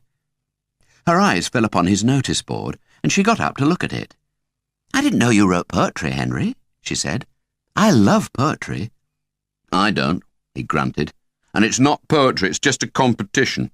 The Kelly Kitchen people are running it. You've got to write a winning couplet, that's all. But it's more difficult than it sounds." Noreen began to read his efforts very carefully. He felt embarrassed. It was private, really, like her sculpt. "You've not got very far, have you?" she said, when she'd read everything. She was rather like Nev in some ways. She always said exactly what came into her head, only she usually made a bit more sense. "No," Henry answered, "and I don't think I'm going to bother either. There are too many people going in for it. Mavis Bramley's trying it in our class. Her dad's an English teacher. I bet he'll do hers." "Why do you want a dream kitchen?" Noreen wanted to know. "I like yours as it is. Well," she was hunting unsuccessfully for the right word. "A tip," he said gloomily, before she could finish the sentence. "No. Well, yes, I suppose it is a bit. But it's got character, Henry. I hate those space-age kitchens, all that glossy formica." "I just think Mum could do with something a bit more up-to-date, that's all," he said doggedly. "She gets very restless. Dad was always promising to do it up, but he never got round to it. If it was smartened up, she might feel more settled here, don't you see?" Noreen did, absolutely, and she really wanted to help Henry. He ought to be out enjoying himself with his friends on a nice crisp autumn day like this, not sitting up here planning to win a dream kitchen. She unpinned the entry form from the notice board and studied it. "Look, Henry," she said at last, "we can do this between us. There's nothing to say we can't, is there? You write one line, and I'll write another. It'll be like playing consequences, okay?" "Okay," he said glumly. It sounded a bit odd, but he supposed it was better than nothing. He was never going to win that competition on his own, and Cousin Noreen was certainly unusual. There was no telling what a girl like that might come up with. They might beat Mavis Bramley yet. Just as he was getting his pyjamas on, a piece of paper was pushed under his door. It was a little note from the front attic in artistic black script. Henry read it with interest. "In the kitchen of life, all good dreams start." That was all. The kitchen of life? What was that supposed to mean, for heaven's sake? Henry was disappointed. It was worse than his own efforts, and that was saying something. He thought about it as he did up his buttons and arranged the sheets on his mattress. He was working out rhymes and rhythms in his head, trying to achieve a witty second line.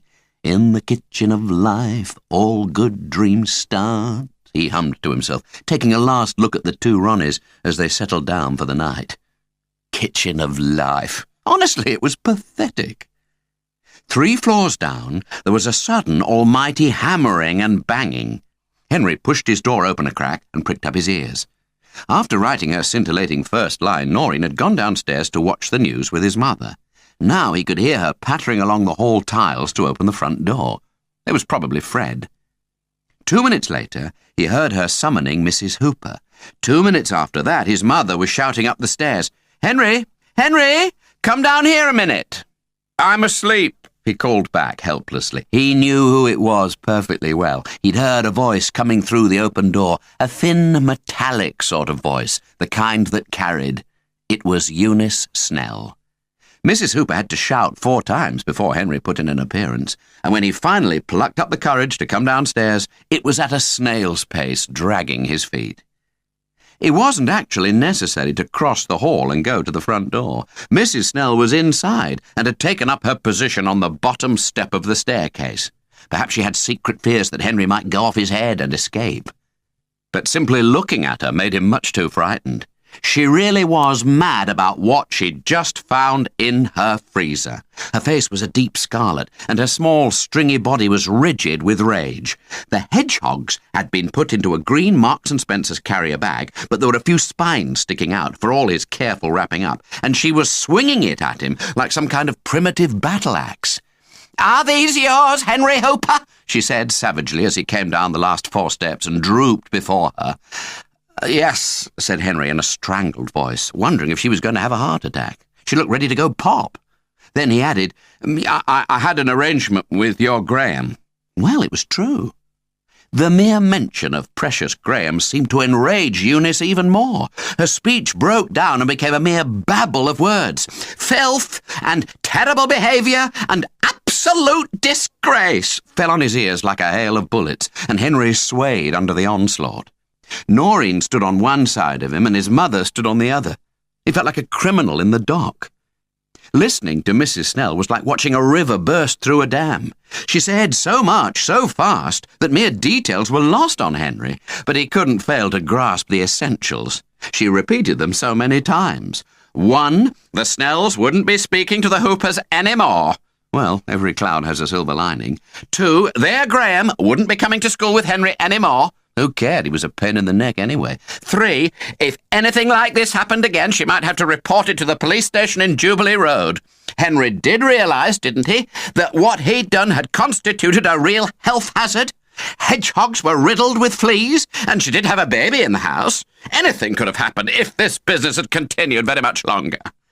Threat number 3 sobered Henry up slightly, though his mother and Noreen, flanking him on each side like 2 prison warders, hadn't said a word since Eunice had opened her mouth. They'd seemed robbed of speech by the force of the blast. Frankie was a nice little thing, actually, when there were no screams coming from that amazing letterbox mouth. But as for telling the police, what were they supposed to do about a handful of hedgehogs in Eunice Snell's freezer? They did have some weird complaints coming in. Henry felt quite sorry for them sometimes. After saying quite a lot more about being bad neighbours and letting the place go to rack and ruin, the towering inferno stormed off down the drive. The carrier bag had been hung on the knob at the bottom of the staircase, and Henry just stood there dumbly, with filth, disgrace, and terrible ringing in his ears. Noreen and his mother were still at their posts, flanking him on each side, unable to believe it either. It was a calm evening, and sounds carried. Nobody moved until they heard the click of Snell's front gate. Then, "Henry," Noreen whispered, "what on earth were you doing storing dead hedgehogs in that poor woman's freezer?" And his mother was saying in a flat, weary kind of voice, "Henry, I give up on you, love. I really do." He tried to explain about the ad in the Star, how he'd tried to contact the mad scientist at the Poly because he needed the cash, and how 4 hedgehogs might bring in 2 or 3 pounds, how he'd wrap them hygienically in cling film and store them in polythene bags, as instructed. But Noreen and his mother didn't appear to be listening. What was more, they seemed to have the greatest difficulty standing upright. In fact, they were clinging on to each other for support, and Noreen was laughing so much that the tears ran down her face. "Hedgehog stew!" she kept giggling. "That woman nearly had hedgehog stew!" Henry had never seen anyone laugh till they cried before, and his mother was most peculiar too. He couldn't get any sense out of her at all. She just banged round the kitchen, repeating Mrs. Snell's various threats. Not speaking, telling the police their Graham going to school with his dad from now on. And all the time her shoulders were shaking with laughter. Henry's punishment was a cold beef sandwich and 2 slices of cake. When he'd eaten them, he decided to go to bed of his own free will, feeling totally bewildered. Noreen and his mother were still chattering and laughing down in the kitchen. He climbed the stairs very slowly, though, partly because he was tired, and partly because they'd started discussing the Snells more seriously. His mother wasn't really amused anymore. Perhaps all that silly tittering had been for his benefit. Eunice had been in such an awful state, waving those hedgehogs, any child would have been unnerved by it. "She's a bit obsessional," he heard her telling Noreen. "The house is like a museum, in spite of the baby. I've never seen anything like it. You could eat your dinner off the floor in that kitchen. Mind you, if George Snell wasn't so keen to get on in the firm and make his million by 40, if he was around more, she wouldn't have so much time to kill. Even with the baby, she's always cleaning and tidying up. And Graham's going the same way, I think." "Yes," Noreen said thoughtfully. "Henry said he wouldn't play with his new football in case it got dirty. I could hardly believe it." "Oh, I can," Mrs. Hooper said dryly. "I feel sorry for Graham. He's such a nervous little thing. She makes him like that." Henry quickened his pace up to the attics and got into bed quickly. If Mrs. Snell was so obsessed with dirt and germs, he'd done rather an awful thing, storing those hedgehogs in her freezer, double-wrapped in polythene or not. Hygiene was obviously very important to her for some reason, and it must have been like someone breaking into a mansion and committing a burglary on a grand scale. What was the survival level of a hedgehog flea, he wondered, snuggling down. Flies got into their old fridge sometimes through the broken door, and they survived for ages if you didn't get them out. You'd find them days later sometimes, wandering drunkenly about as the cold slowed them down. So if flies could survive in a 20-year-old fridge, what might have happened to 100 full-blown hedgehog fleas in a very modern freezer? He hoped Mrs. Snell wasn't busy throwing everything away. She'd been so enraged he could just see it, and if she did, they'd get the bill. She wouldn't wait till morning either. She'd be at it now. It'd be a month's shopping at Tesco's at the very least. And where would the money come from for that? He just hadn't thought enough about that arrangement with Graham Snell.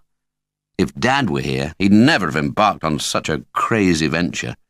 There were surely less complicated ways of making a few pounds. Poor Mrs. Snell, though. As he warmed up and began to feel drowsy, that thin, bewildered voice rang round and round in his head. When he drifted off to sleep at last, Henry's cheeks were quite pink with shame. Noreen offered to take the bag of hedgehogs to the Polly herself when she went to classes, but Henry had quite lost heart by next morning. He left them outside by the dustbins, and when she came back in the late afternoon, they buried them all under the old lilac tree. Noreen said it was a pity to waste them, and that they'd eventually rot down and manure the soil, and that'd be good for the tree. Lilacs, she explained, were very greedy feeders. Chapter 16. 2 days later, he saw lights again in Spring Mill. This time the rain woke him, hammering on the roof, and he got up to look through his window. He liked stormy weather. Henry was cautious by nature. It was a filthy night, and the view over Darnley was blurred. The wobbling motorway lights were turning into orange streaks and running down the glass. But he stayed there for a good 10 minutes, watching and waiting, and making sure. There was, most definitely, somebody snooping around. They'd got a flashlight, and it was bluey-grey, wavering in and out of the crumbling walls, then going off altogether. Perhaps the blob was back, doing his Securicor act. He fell asleep, plotting to skip school next morning. His throat was a bit sore anyway, and with luck it might turn into a cold. Even if it didn't, he was still going to miss a few lessons. He just couldn't face Graham Snell, for one thing, not after that upset with his mother, and there was too much to do round here anyway. He wasn't going to be rushed. Nev Hodgkinson often played truant, and he usually wrote his own absence notes, though Miss Bingham didn't seem too bothered about getting letters from home. She was more interested in creative self-expression. "Just as long as you're better, dear," she'd beamed at him when he'd handed in his forged note last Tuesday morning. Everyone knew that Nev was the biggest skiver in the class. It'd all change after Christmas, when the beast came back. Anyhow, Henry was definitely truanting tomorrow morning. It was daring for him, though. He was usually quite law-abiding. He drifted off, thinking about the return of the blob. All this criminal activity was definitely catching. Early next day, he slipped a note through Nev's letterbox, explaining about his cold. Then he went back home and crept upstairs again. It was only 7:15, but his mother was already in the bath, singing lustily. She'd be out of the house by 8, and his toast would be left to get cold on the kitchen table. As soon as the new job lost its glamour, she'd go back to sleeping late and dragging herself out of bed at the very last minute. But while the honeymoon period lasted, she'd get herself to work early. It was just as well for Henry, otherwise she might wait around to see him off to school. And it was a good thing that Cousin Noreen wasn't a morning person either, otherwise she'd be up too, and asking awkward questions. He'd decided to try to get into the foundations of Spring Mill, and he wanted to do it in the daylight. The blob, if that's so it was, definitely kept going back there, and the only foolproof way of getting inside the buildings was up through the cellars, unless you were an expert at picking locks, and Henry wasn't. But he was dismayed when he inspected their secret hole in the wall down by the canal bank. It was thickly overgrown with last year's brambles, and he'd need something like Eunice Snell's giant secateurs to cut through them all. He pulled a couple away and saw the soft inside blackness of the mill behind. So they'd not concreted it over then. Well, that was something. But even if he came back with clippers or a big knife, he doubted that he'd be able to squeeze through that hole again. He'd grown a lot since last summer. He rearranged the brambles, got back on his bike, and pedalled round to the mill yard. Then he dumped the fairy cycle in some long grass behind a wall and crept across to the huge iron gates. Just inside, where the old motorbike had been, there were fresh oil patches, purply-blue splodges that gleamed wetly in the watery sunlight. So the blob had been back then, even if he wasn't here now. He'd put one foot inside the entrance when the buzz of an engine stopped him in his tracks. He scuttled back to the crumbling wall and crouched down, and he stuck his nose out to see what was going on.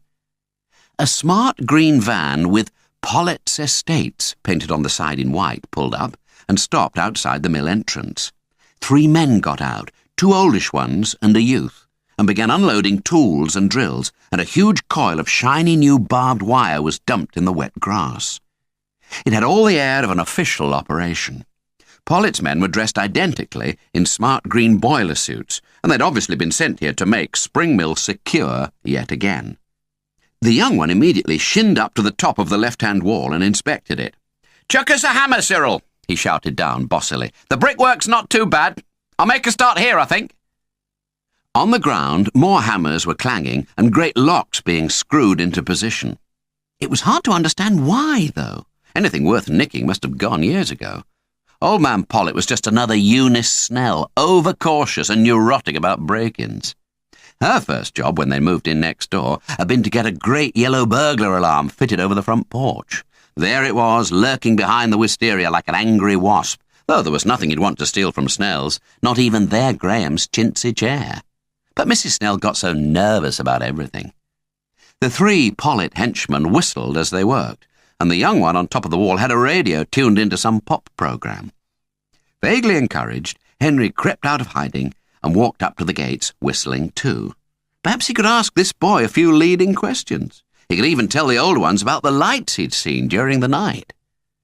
But the minute they saw him, all 3 men stopped what they were doing and stared. The one on the wall snapped his radio off and shouted down quite savagely, "Hey, sod off, will you? What the hell do you think you're doing, hanging round here?" Henry didn't like that. Neither would old man Pollett. He was a pillar of Green Street Methodist Chapel where Gran went, and he wouldn't approve of that kind of language, not from someone he was paying good money to. He'd have to watch it, that boy would. "I said, sod off," the youth repeated. He seemed much more against Henry than the other 2, and he was getting ready to climb down off the wall to show that he really meant business when Cyril interrupted from down below. "Come on, mate," he said. "The lad's not doing any harm. He's only watching. No law against that, you know." But Cyril knew perfectly well that in spite of the smart van and the boiler suits, they shouldn't really have been there at all, securing the mill like this. The case was coming on in court again next week.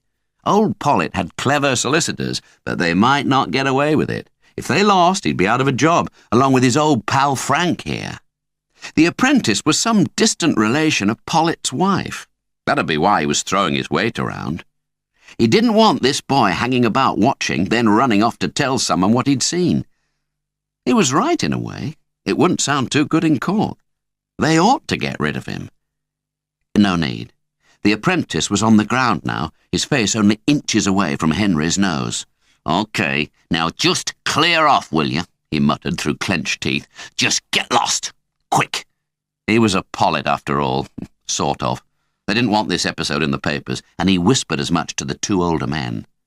The 3 of them closed in on Henry, the youth with his hammer, Cyril with the great spanner, Frank with his hands full of nails. "Why aren't you at school?" Cyril said. "You should be. And you're on private land, son. Did you know that? You're trespassing, and you're playing hooky as well. I'd buzz off if I were you." "Fast!" added the youth aggressively, waving his hammer. Henry was frightened for a moment. They were just a bit too near him with those heavy tools. He saw a real row developing, and his face getting smashed to a pulp. Awful things happened in Darnley sometimes. "Sod off," the boy with the hammer said for the 3rd time, and at last Henry retreated and slunk away back to his fairy cycle. He could hear the 2 older ones arguing about getting a move on in case anybody turned up. But the apprentice was already back on the wall, a satisfied smile on his flattish, empty face. He was knocking those nails in as if he was driving them into Henry's skull. It took quite a while for him to get back on his bike again. He was shaking with nerves. And anyway, he was still curious, and distance gave him a certain safety. The pop music had been turned up quite loud now, and they were all hammering and banging away. He watched for a few more minutes, then pedalled off, feeling frustrated, stupid, and small. Legally or illegally, the enormous rusty gates had been padlocked yet again, and now the walls were festooned with wreaths of barbed wire. Neither he nor the blob would ever get into Spring Mill now, not unless they went on a starvation diet and stuffed themselves down that hole. He'd more or less decided to go into school and tell Miss Bingham that his bad sore throat had miraculously cleared up, when another idea took his fancy. Why didn't he walk down to the market and have a chat with old Bulldog at the pet shop? He'd be quiet this morning, and Henry wanted a few ideas. Rabbits were out because Nev was so keen to palm a couple off on him, which definitely meant trouble.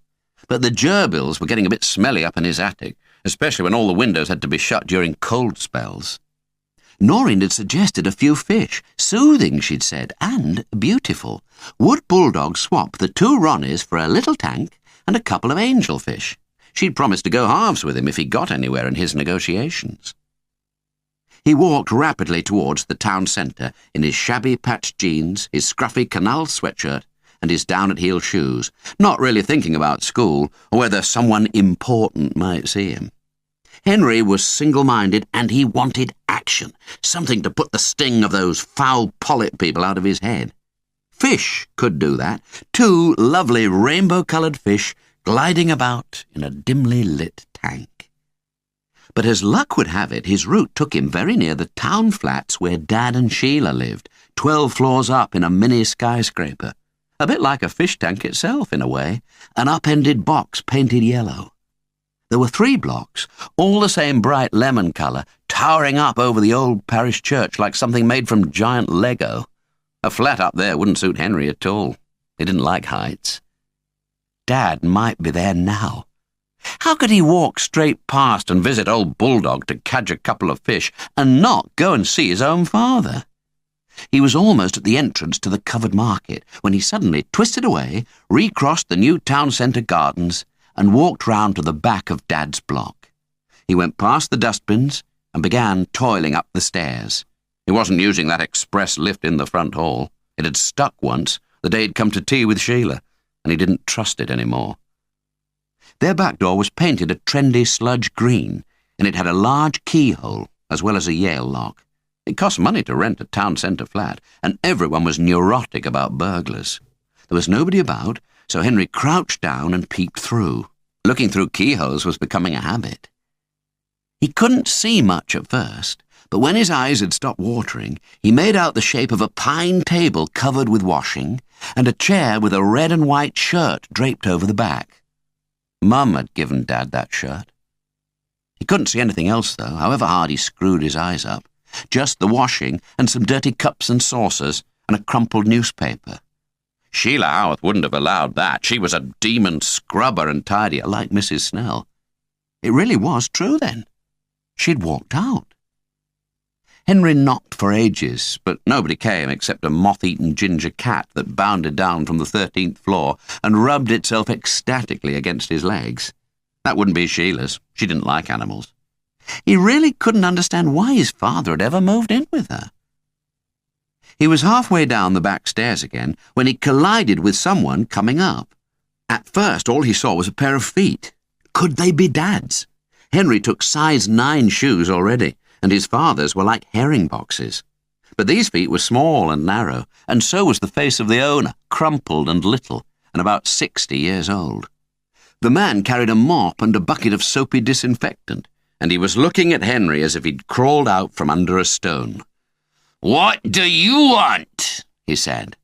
The voice that came out of the wizened little mouth was loud and quite threatening. Then he saw Henry's size 9 shoes all caked with mud from the canal bank, and the size 9 footprints all over his clean stairs. Henry wasn't too fussy about wiping his feet, and the old caretaker had just been all the way to the bottom for some clean rinsing water. "I was looking for my father," Henry said loudly, before anything was said about the muddy footprints. "I don't suppose you've seen him, have you?" The old man took a crumpled list from his overall pocket and looked down it. "What's the name?" he grunted. He wanted this boy off his clean premises. It could have been worse. He could have come in through the front door and upset the residents. He looked a bit scruffy. And why wasn't he at school? "Hooper." "Hooper? P.R.? Shares with an S house? Number 12C. "That's it." As he stood there, something funny was happening to Henry's throat. It was like that time the fishbone had stuck sideways at Grandma Clegg's and he'd nearly choked. Mum had half killed him, thumping him on the back to try and dislodge it. Hearing the old man mention Sheila Howarth and his dad in one breath like that, with no feeling whatever in the little screwed-up blue eyes, and no sympathy, was just the same. Though why should he be sorry? It goes on all the time in these town flats. Mum had explained that herself at the time. "He's my dad," he wanted to scream down the long, echoing stairwell. "He's my dad, and he's left my mum for this awful woman that cleans up after him all the time. He's my dad, and I want him back." The old man was pushing past to get at Henry's big muddy marks with his mop and bucket. "Look," said Henry, standing plumb in the middle of a step. If he refused to budge, he'd just have to be given a hearing. "Have you any idea where he's gone? Or where she's gone? I knocked and knocked, but nobody answered." "Wouldn't expect them to, would you? Not at this time in the morning. Wouldn't they be at work? Look, Sonny Jim, and move your feet, will you? It says here that the rent's still being paid. That's all I can tell you." "But it's all such a mess in there," Henry burst out suddenly. "I mean, there's—" "Aha, been spying on them, have you? Got your own key, have you? Now that really is against the rules." The caretaker had produced a little black notebook from a rear pocket and was licking a stub of pencil. He was doing his policeman act now. "You'd better give me your name, mate, and your address. Can't have this sort of palaver going on. Not here. The residents don't like this sort of thing at all. Name?" "It's No," said Henry suddenly. "I've not been spying. I just looked through the keyhole and noticed what a mess it all was. No law against that, is there?" Hadn't this peculiar old man got the message yet? He wanted his dad, that was all. Yet here he was, being treated like some kind of criminal. The notebook and pencil were suddenly put away, and the caretaker grabbed his bucket and mop. All right, but there's nobody at home, is there?" And he pushed past Henry on his way to floor 15. "Now just shove off, will you, son?" he said brusquely over his shoulder. "These are prestige properties. You're going to get me into trouble with the boss hanging around here." There'd have certainly been trouble if Mr. Goldman, who owned the flats, had seen this boy in the front entrance hall, sitting among all the potted plants and glossy magazines. He needed smartening up a bit. His mother ought to look after him better, even if the dad had scuppered with this Sheila woman. Spying through keyholes. This modern education lark was a washout. A boy like that would have been given the strap in his day.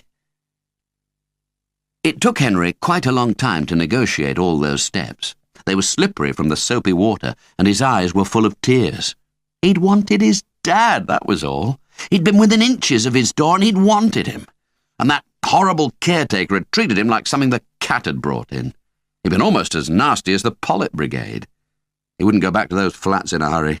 He'd ask Mum where his dad was. He'd gone right off visiting old Bulldog now. Noreen could wait for her soothing fish tank. He'd only get into an argument about cages and gerbils and gluts. Instead, he decided to go and visit Mr. Schofield off Jubilee Road. He was the one old man who was always glad to see Henry. And guess what? He'd just found that gold watch, still in his jeans pocket. Good thing Mum hadn't washed them yet this week. He ought to go back to school, but he couldn't really wander along in the middle of lessons. He'd got to go back and put his purple horrors on first, and he'd be much less conspicuous turning up at dinner time when they were all in the playground, note or no note. He might as well go to Schofield's and see if the old man would give him anything for his watch. But the shop was still boarded up, and so was the door, and now there was an official-looking notice hammered to the boards. All inquiries to Darnley 50370. It was perfectly obvious that Mr. Schofield had gone for good. Why, though? Henry thought about it as he wandered back through the cobbled alley. It surely couldn't be that break-in. He'd had dozens of them since opening his own shop 30 years ago. Jewellers always did. It was a risky business. He was going to miss old Mr. Schofield, and he was disappointed on his own account, too. Nobody else was going to relieve him of that watch. There was another money-making scheme gone to pot. Henry took a long time getting to sleep that night. Everything had gone wrong since the minute he got out of bed. Pollett's lot had been foul to him, especially that young apprentice, and they'd made Spring Mill harder to penetrate than Fort Knox with all their nuts and bolts. The caretaker at the flats had been equally foul, worse in a way, screwing up his tiny piggy eyes and pushing at Henry's feet with a mop, as if he'd been some kind of smelly rubbish that had got to be disposed of quick. Where was his friend, Mr. Schofield? He'd have been kind. And where were his dad and Sheila Howarth? And why didn't anyone tell him anything? It was his dad, and he wanted him. Not for anything in particular. He just wanted to see him. He squirmed about, trying to get comfortable on his mattress, but he knew quite well that sleep would be a long time coming, because the events of the last few hours were going round and round in his head like a whirligig at a fair. All in all, it had been one of the most miserable days of Henry's whole life. Chapter 17. "Poor Mr. Schofield's died," his mother announced as they sat round the kitchen table on the Friday night, eating Noreen's sloppy mutton curry. "Dead," said Henry, turning as white as chalk, the forkful of curry halfway to his mouth suddenly freezing in mid-air. "Dead and buried, I'm afraid, Chick. They gave me the obituary notice to type out in the office. Not very tactful of them, was it? But they weren't to know he was a good friend of your granddad's, I don't suppose." Henry's white face was rapidly turning greenish. With his mouth opening and shutting like that, and his cheeks still stuffed with food, he was rapidly beginning to resemble a frog. "Dead," he repeated, and the rice he'd just swallowed seemed to have stuck halfway down his throat like a great gobstopper. "But he can't be dead, Mum. I saw him last week. I was talking to him." Mrs. Hooper shot to her feet in alarm when she saw him change colour so rapidly, and she was now trying to get a drink of water down him, with Noreen making cajoling noises at her elbow. She wasn't at all certain what she ought to say next. Big Henry was quite a sensitive plant in his way. He was a worrier, for all his size 9 shoes and his big freckled face, and he'd been fond of Mr. Schofield. "Well, it was a heart attack, I think, love. You know, here one minute, gone the next. It's a good way to go, Henry, when you're old. Better than suffering on, like your granddad Clegg." Henry supposed it was. Suffering on sounded awful. Fred Holt was trying to persuade Noreen to start going on marches now, and he'd not only painted a big black badge on her dazzling white wall, but he'd given her a comic book about how they'd all be suffering on if the bomb dropped. It had quite terrified Henry. He went off upstairs without finishing his curry, and when Noreen appeared a few minutes later, she found him stretched out on his mattress, staring up at the ceiling.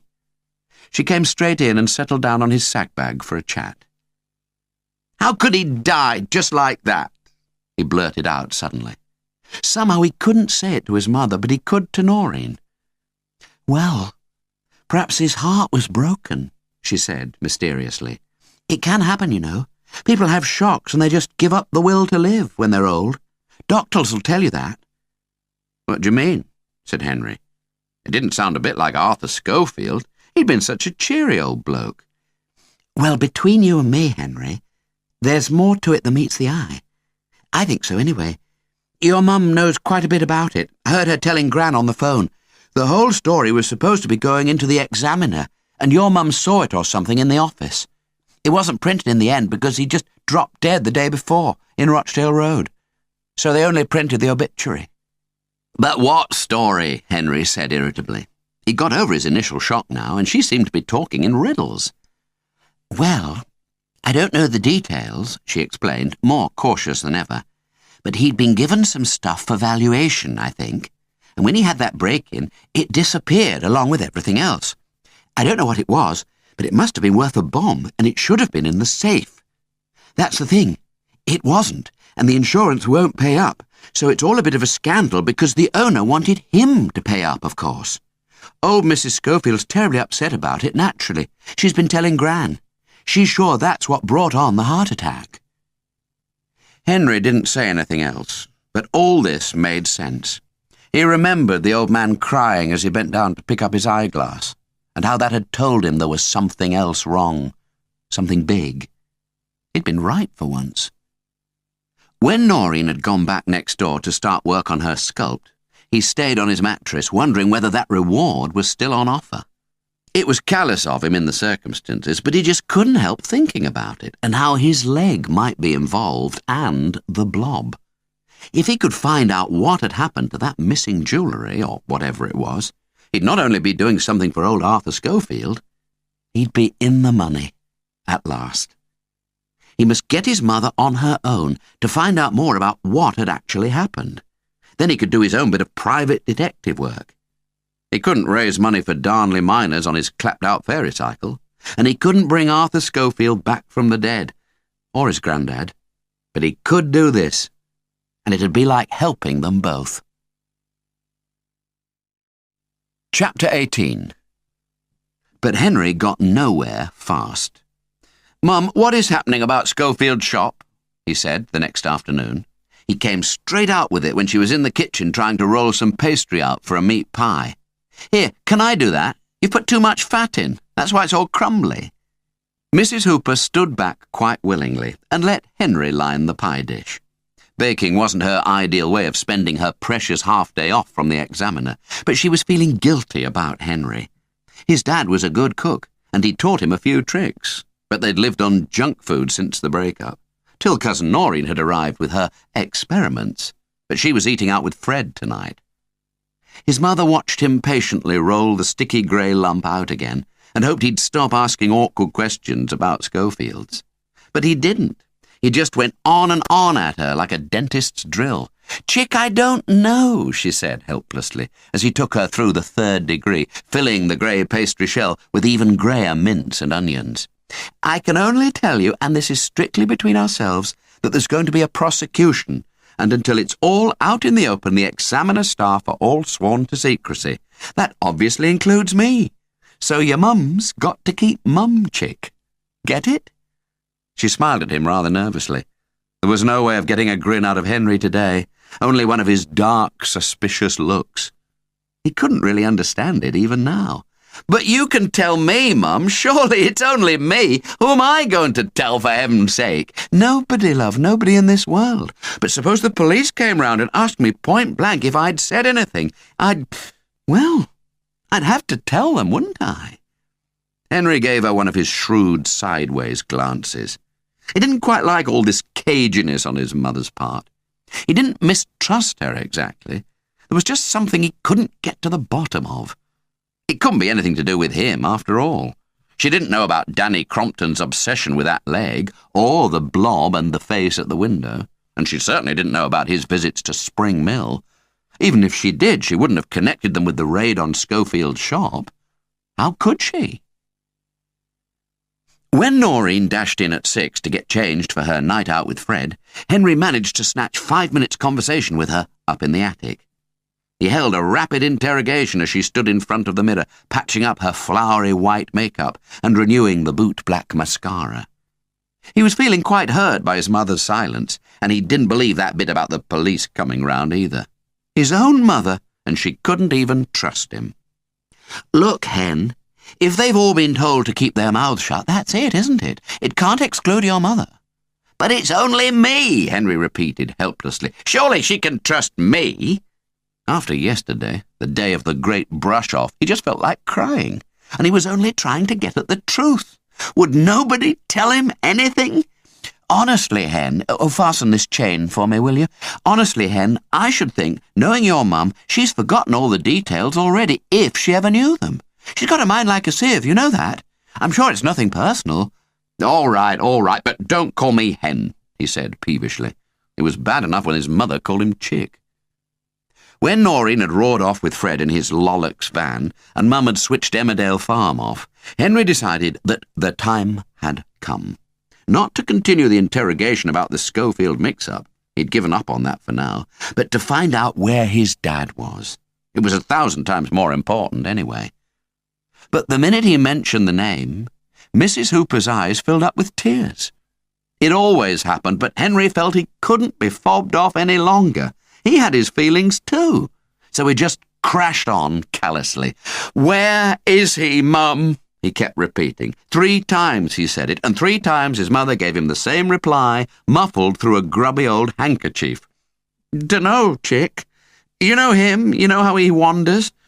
I suppose he could be anywhere. Mum, I want to see him, and I want to know where he is."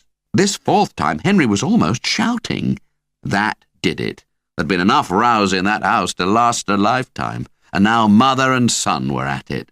"I don't know, Henry, and that's the truth." And Mrs. Hooper burst into tears and wept into the handkerchief. This time the tears didn't upset Henry all that much. He was too flabbergasted. "But how can't you know?" he said. It was his dad, and he wanted the facts. How on earth could she be so vague about someone he loved, someone she loved, in spite of Sheila Howarth? It was as if she'd somehow lost him, like last week's washing. Mrs. Hooper sniffed, stopped crying, and gave the fire a poke. "All right, chick. I'll tell you what I know. It's not much, and it doesn't lead anywhere, so don't get excited. I should have told you before, but... oh, what was the use? We're stuck, chick, stuck here, unless that pig-headed father of yours pulls himself together a bit." Henry didn't much like hearing his father called pig-headed. His mother could be pretty stupid at times, too, but at least she was going to spill the beans, so he'd better not say anything in case she suddenly changed her mind. "Well, Sheila Howarth's walked out on him. That's the first thing." Mrs. Hooper sniffed. She was still crying quietly into the handkerchief, but for some reason she thought that Henry couldn't see what was going on. It was a big blue handkerchief, one of Dad's. "Well, that's good, isn't it?" said Henry, hutching up to her on the battered settee. It meant he was on his own anyway. All right, 12 floors up in Legoland, but still, it had got to be better than having someone like Sheila Howarth trying to force a wedding ring on his finger. If that's what was really happening, and it was, according to the Grandma Noreen grapevine. "I don't know," said Mum. "Is it? He's not at the flats. I went round again last week, and the caretaker hadn't seen him for days. Someone had been paying the rent, and that's all he knew." Henry nearly told her about his own visit to the flats, but he decided against it in the end. She'd calmed down now, so she just might tell him a little more, but not if he let on how foul that old caretaker had been to him, telling him to shove off and everything, and going on about his filthy shoes. Mrs. Hooper was fierce about Henry. She was like a tiger with an ailing cub when someone really got it in for him at school. She'd be off to Legoland like a shot to see that caretaker, if Henry said anything. Then there was the small matter of his having played truant all morning. Henry sat up close on the settee and waited. "Where is he, Mum, if he's not in the flats?" "I don't know. I phoned him at the council offices, but they said he'd taken sick leave and wasn't coming back for a month." "Sick leave? That's what they said. But is he all right, Mum?" A pang had suddenly shot right through Henry, and he was beginning to feel sick with nerves. Everyone seemed to be dying off round here. What if he's really ill? "No, it's nothing, Henry. Nothing. We'd have heard if it was, believe you me." And she put her arm round him firmly and kicked at the miserable fire. Dad was always telling her off about that, about how it cracked the shoe leather and led to big repairs. She needed him, for so many things. "I'm sure he's all right, chick," she went on. "But he's been under the weather since he's been on his own." "What do you mean, under the weather?" "Well, a bit depressed. The doctor put him on a tonic and things and told him to have a few weeks off work." "So where's he been then?" Henry couldn't think of anything more depressing than being on your own 12 floors up in the Legoland flats, with visits from Sheila Howarth specially to spy on you. "I'm not sure, but he did go to your Uncle Bill's, I do know that. Gran told me. He might still be there, for all I know." News of Uncle Bill made Henry feel rather better. He was Dad's kid brother, and he lived outside Hull on a caravan site. He was a kind of dropout. Henry had enjoyed his odd visits to Uncle Bill. He liked long rainy walks and cooking things over fires, and he wasn't fussy about the use of soap and water. His caravan was stuffed with books, and he was supposed to be writing one. It never seemed to get finished, though. "Why don't we go and see if he's there?" Henry said after a silence. A great longing to see his father's face had swept over him, filling him with a sudden, intense pain. He just wanted to talk to him about things. He wanted to hear his voice. "We could go on the bus this weekend," he went on. "If he's not there, it doesn't matter, does it? We can use our family bus ticket. Go on, Mum. Please." She was clearly taken aback at this suggestion. "No, Henry," she said, very firmly at first. Then, "Well, let's leave it, love, for a few days anyway. I mean, he might turn up here. Miracles do happen." She wanted him back as well. Henry knew that. Miracles. Not nowadays. The only shred of hope was a bundle of letters shoved behind the copper kettle in Dad's handwriting to his mum. One had lost its envelope, and it began, "My dear Ivy." So it couldn't be about solicitors, not that one anyway. Perhaps Cousin Noreen was right, and he was jumping the gun a bit, thinking Dad might never come back. Perhaps there was always hope. He didn't ask any more questions, but he kept himself awake till Noreen came home and reported the whole conversation to her at midnight. She just told him to stop probing and to leave his mother alone. It didn't take much to upset Mrs. Hooper. She'd been discussing that with Fred in the van. "Grown-ups have feelings as well as children, Henry," she said, quite sharply. "You think it's the other way round, but it's not, you know. Your mum's had quite a few letters from your father, and some of them have upset her. It's still hopeful, though, in a funny way." "I know about the letters," said Henry. "They're behind the copper kettle. But why say it's hopeful when they do that to her?" Henry understood less and less now. "Look, Hen, it's nearly 1 a.m. Stop rabbiting on, will you, and go to bed. I'm an optimist, and I keep my ears very close to the ground, and I believe it's going to be all right. See?" "It's all right for you," Henry said bleakly. "They aren't your parents. And just stop calling me Hen, will you? It's getting on my nerves." He'd had a really bad evening. "Sorry," Noreen said humbly. "Sorry, old fruit." She didn't seem at all offended. She just blinked at him behind the big moon glasses and told him yet again to wait and see.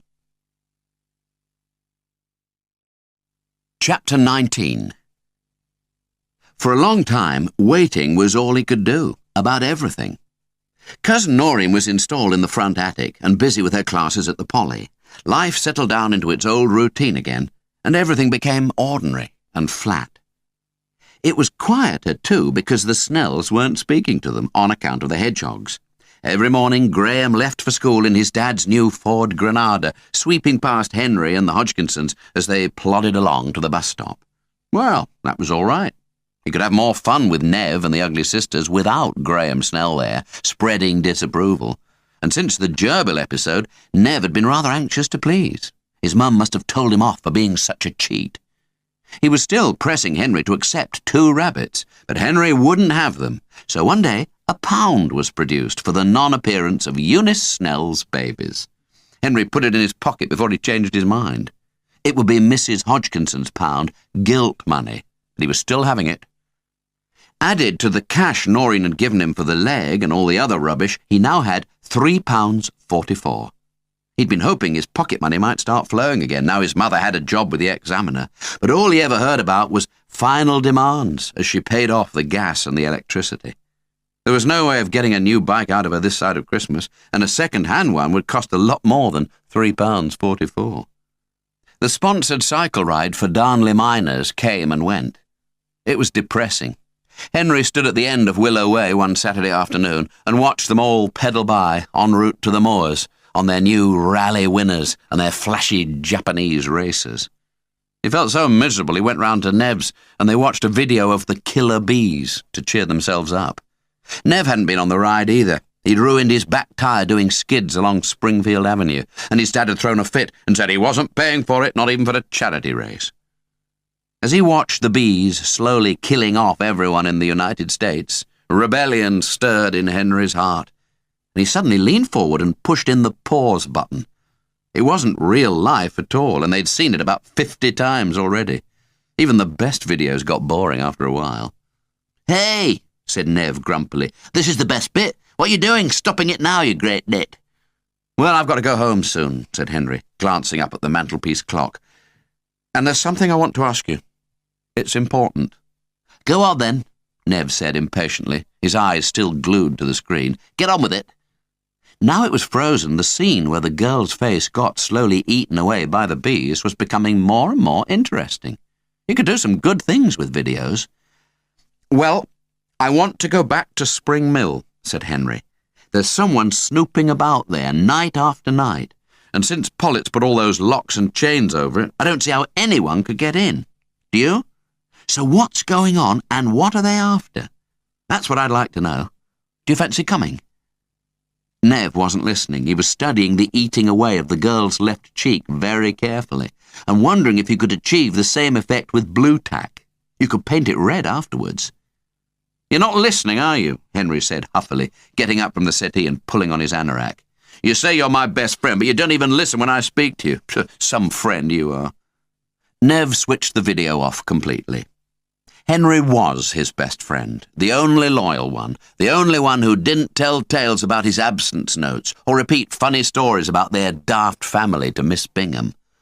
"What are you going on about?" he said, his mind still on the bees. "Spring Mill? We can't go back there, Henry. You know we can't. And why, for heaven's sake? There's nothing there anyway." "I think there is," Henry said stolidly. "And I've explained once. Don't you ever listen? I've been back loads of times, and I keep seeing this man on a motorbike. He's after something anyhow. He said he was the security guard, but he had the shock of his life when he saw me. He's interested in something anyway, and I think it's his lights I keep seeing from our attic." "Well, what, for example?" Nev said. "What is he after?" Henry hesitated. This was the bit that sounded silly. "I don't know, but I've a feeling it's connected with that raid on Schofield's shop, when they did the electrical place the same night. I mean, they could have used a place like Spring Mill for a base, couldn't they? They could have." "Oh, come off it, Henry. You've been watching too much crime on telly. In Darnley." Henry went to the door. Nev was a fine one to talk. He watched so much TV he got square eyes. He'd have a square head soon. "Look, are you coming with me or not? We'll have to get in through the foundations because Pollitts have really given the place the 3rd degree now since winning the court case. There are supposed to be electric alarms, the lot. Will you come or not?" "No," said Nev. But he said it very quietly.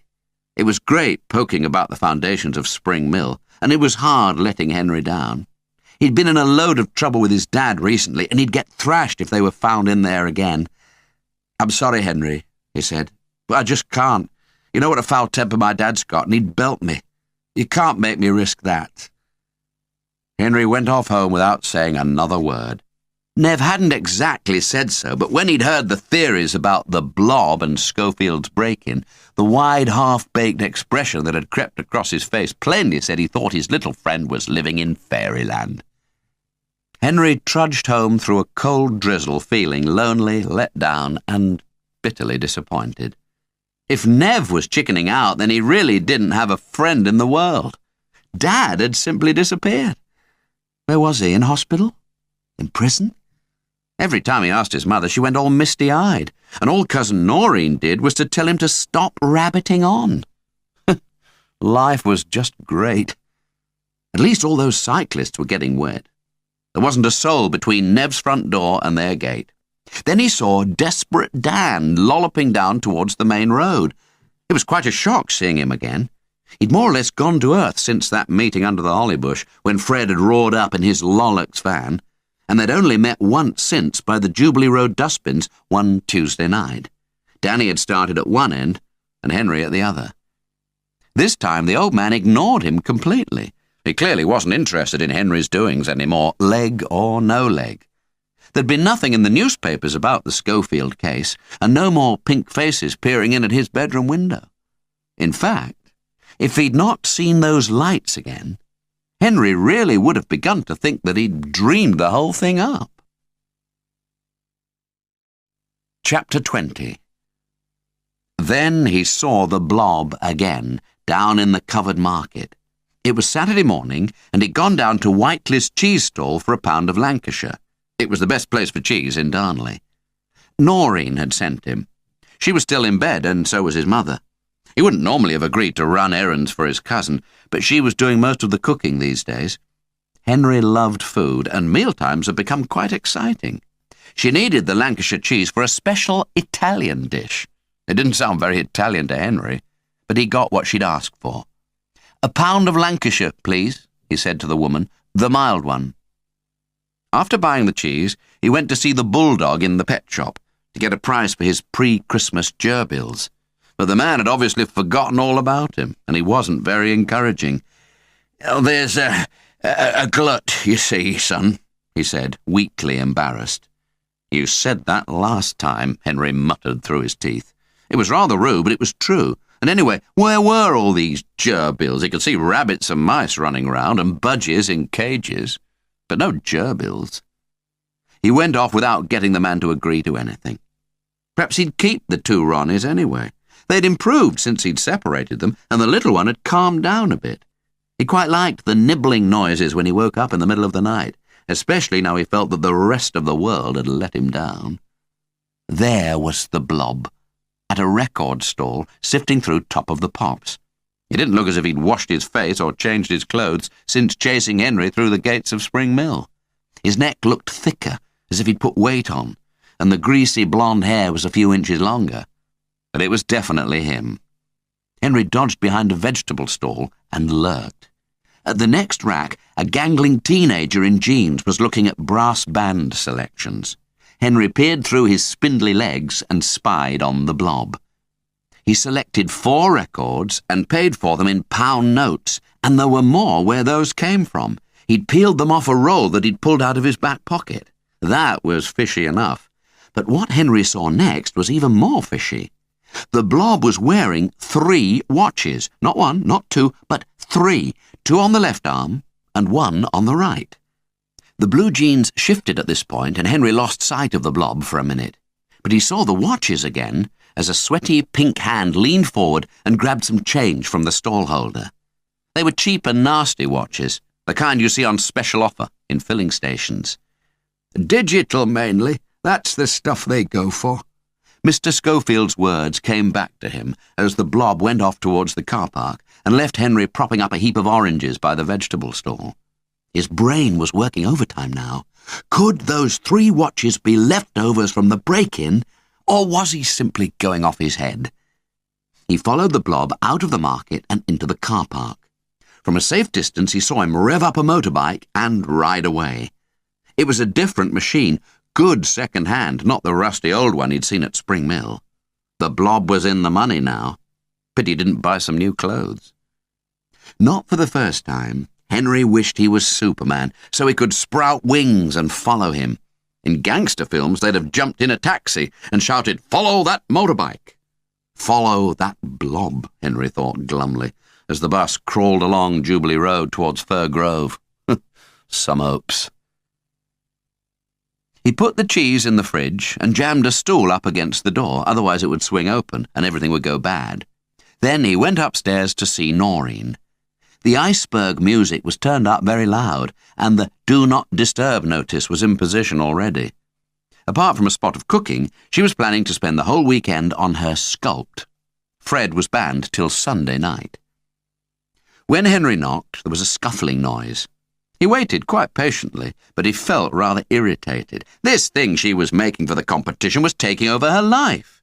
Before anyone was allowed in, she always threw a sheet over it. He could see it was big, though, and getting bigger by the hour. "How are you going to get it out of the house?" he asked curiously. All the entries had to be taken to the new Platt Art Centre behind the town hall. She'd need a crane if it got any bigger, or else they'd end up lowering it through the window on a winch. "Oh, it dismantles," she said airily, rearranging the sheet in case Henry started peeping. "Fred's worked it out. It's quite ingenious." "Has he seen it, then?" said Henry jealously. After all, she'd only got the idea after seeing all his junk, and she kept on cadging things from him, too. His Victorian attic was beginning to look quite bare. "No," Noreen replied emphatically, sounding rather shocked. "Nobody's seen it, nobody at all. I've told you, I just showed Fred a diagram of it, and he's worked it out from that. When can we see it, then? When it's on show. I've promised. If you see it before, Henry, it'll ruin it. I'll go off the boil, and I won't be able to finish it. It's like poetry. Henry didn't understand, but Noreen had that wild, faraway look in her eyes again. She was still wearing her nightie, and the draft-board hair with ginger patches was standing up on end. She must have been inspired the minute she got out of bed. It wasn't the right moment to embark upon the blob, which was what he'd come for. I'll go, then, he muttered. The cheese is in the fridge. Thanks, Henry, you're a pal. Oh, and by the way, she was scratching around for something to cheer him up. She was dying to get on with the sculpt, but not wanting to send him away in that mood. He looked dead miserable. By the way, what? Well, talking of poetry, I've sent in our entry for the Kelly Kitchen competition. You've not? Well, of course I have. You wouldn't. Anything's worth a try. Henry went straight out, slamming the door behind him. There was a crash and a wail from his cousin, but he didn't mind if he had wrecked her precious sculpture, which had presumably fallen over. He was absolutely furious. She'd laughed her head off at his contribution to the couplet, and now she'd sent it in. It could only be because she thought they'd win a kind of booby prize. He could remember their effort quite clearly. Noreen, in the kitchen of life, all good dreams start. Henry, 6 currant buns and a raspberry tart. Well, that was what people made in their kitchens, wasn't it? It had quite a good ring to it. Henry thought so anyway, until his mother and Noreen had started tittering. He kicked savagely at his sagbag. How could she do this to him? He had half a mind to go and ask for all his junk back. And then where would she be? Disc 4. Chapter 21. The weeks crawled by, and they reached December. Christmas was coming, the season of goodwill and new bikes, but Henry wasn't looking forward to it at all. He'd spent last year's at Gran's with his mother, and it was one big black memory. Never-ending telly, Mum's long face, and a turkey dinner that nobody wanted to eat, not even Henry. It was wonderful timing, the final big row that had lasted all night, and his dad walking out on the 22nd of December. "Where is he now, Mum?" he said one night, when Mrs. Hooper seemed in rather a better mood than usual. She'd just got her Christmas bonus from the examiner, along with everyone else. "Kind of them, wasn't it?" she murmured, counting the pound notes. "In view of the short time I've worked there." Not to mention all the late going in, Henry said to himself. But he kept his mouth buttoned up tight. It was important to keep his mother sweet-tempered if he was going to get any information about his father. "Where is he?" he repeated. "Have you seen him at all?" She didn't answer this, but she did say he'd been on a midweek trip to Paris with Uncle Bill. "To Paris? In this weather?" "That's what I said. To Paris. It was some special British Rail offer, and they just took off. Had quite a nice time, I gather. You know your Uncle Bill and his wild schemes. It was for one of these books he's supposed to be writing." So she had seen him then. Henry was sure of it. And he must be feeling better, too. If he was still ill, he'd not have risked eating frog's legs and stuff, would he? "And is he still at Uncle Bill's?" Mrs. Hooper shrugged. "I don't know, chick. The town flat's still being paid for, but there's never anyone in. Anyway, you might... Look, love, he might drop in before Christmas, so let's wait and see, shall we?" It must be all this contact with Cousin Noreen that was doing it. Wait and see. Grandma Clegg made wait-and-see pudding, though it was always exactly the same, stewed apple with soggy meringue on top. Was it his imagination, or did Mrs. Hooper seem slightly more cheerful? It was probably the money. She was already looking in the newspapers to see when the January sales started. According to Cousin Noreen, there were definite negotiations going on. She was getting ready to deliver her sculpt, and when she wasn't at the Polly, she was shut away in her attic working on it. She still kept her eyes skinned for people coming up the drive, though. Desperate Dan's secret visit to steal the leg had made her nervous, and Fred had fixed a lock on her door. She told Henry that his father had visited one Wednesday on his mother's afternoon off, and that there'd been somebody with him. Who? Henry wanted to know. How could his father come back after all this time and not wait till he came home? It was awful of him. "Someone official looking," said Noreen. A man in a suit. Oh, it'd be a solicitor, Henry said darkly.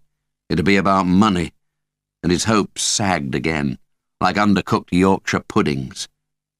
Money may not make you happy, but perhaps it makes being miserable easier to bear. Fabulous, Henry! Really original, Miss Bingham had twittered on when she reached his composition. Only, well, dear, you don't really reach any conclusion, do you? What else could you say? Only that his mum and dad had had their biggest argument ever 3 days before Christmas last year, and that nothing had gone right since. But it was too personal. He wasn't having that read out in class. The Kelly kitchen competition was won by a woman in Oldham. Noreen and Henry read the report in the Examiner and agreed that she was a professional. Last year she'd won a holiday for 2 in the Bahamas off a cornflakes packet, and her own kitchen looked pretty dreamlike already. The newspaper had photographed her standing by a split-level oven, grinning like a maniac and waving her winning couplet at the camera. Note that they didn't print her poem, Hen, Noreen said suspiciously. I bet it was fixed.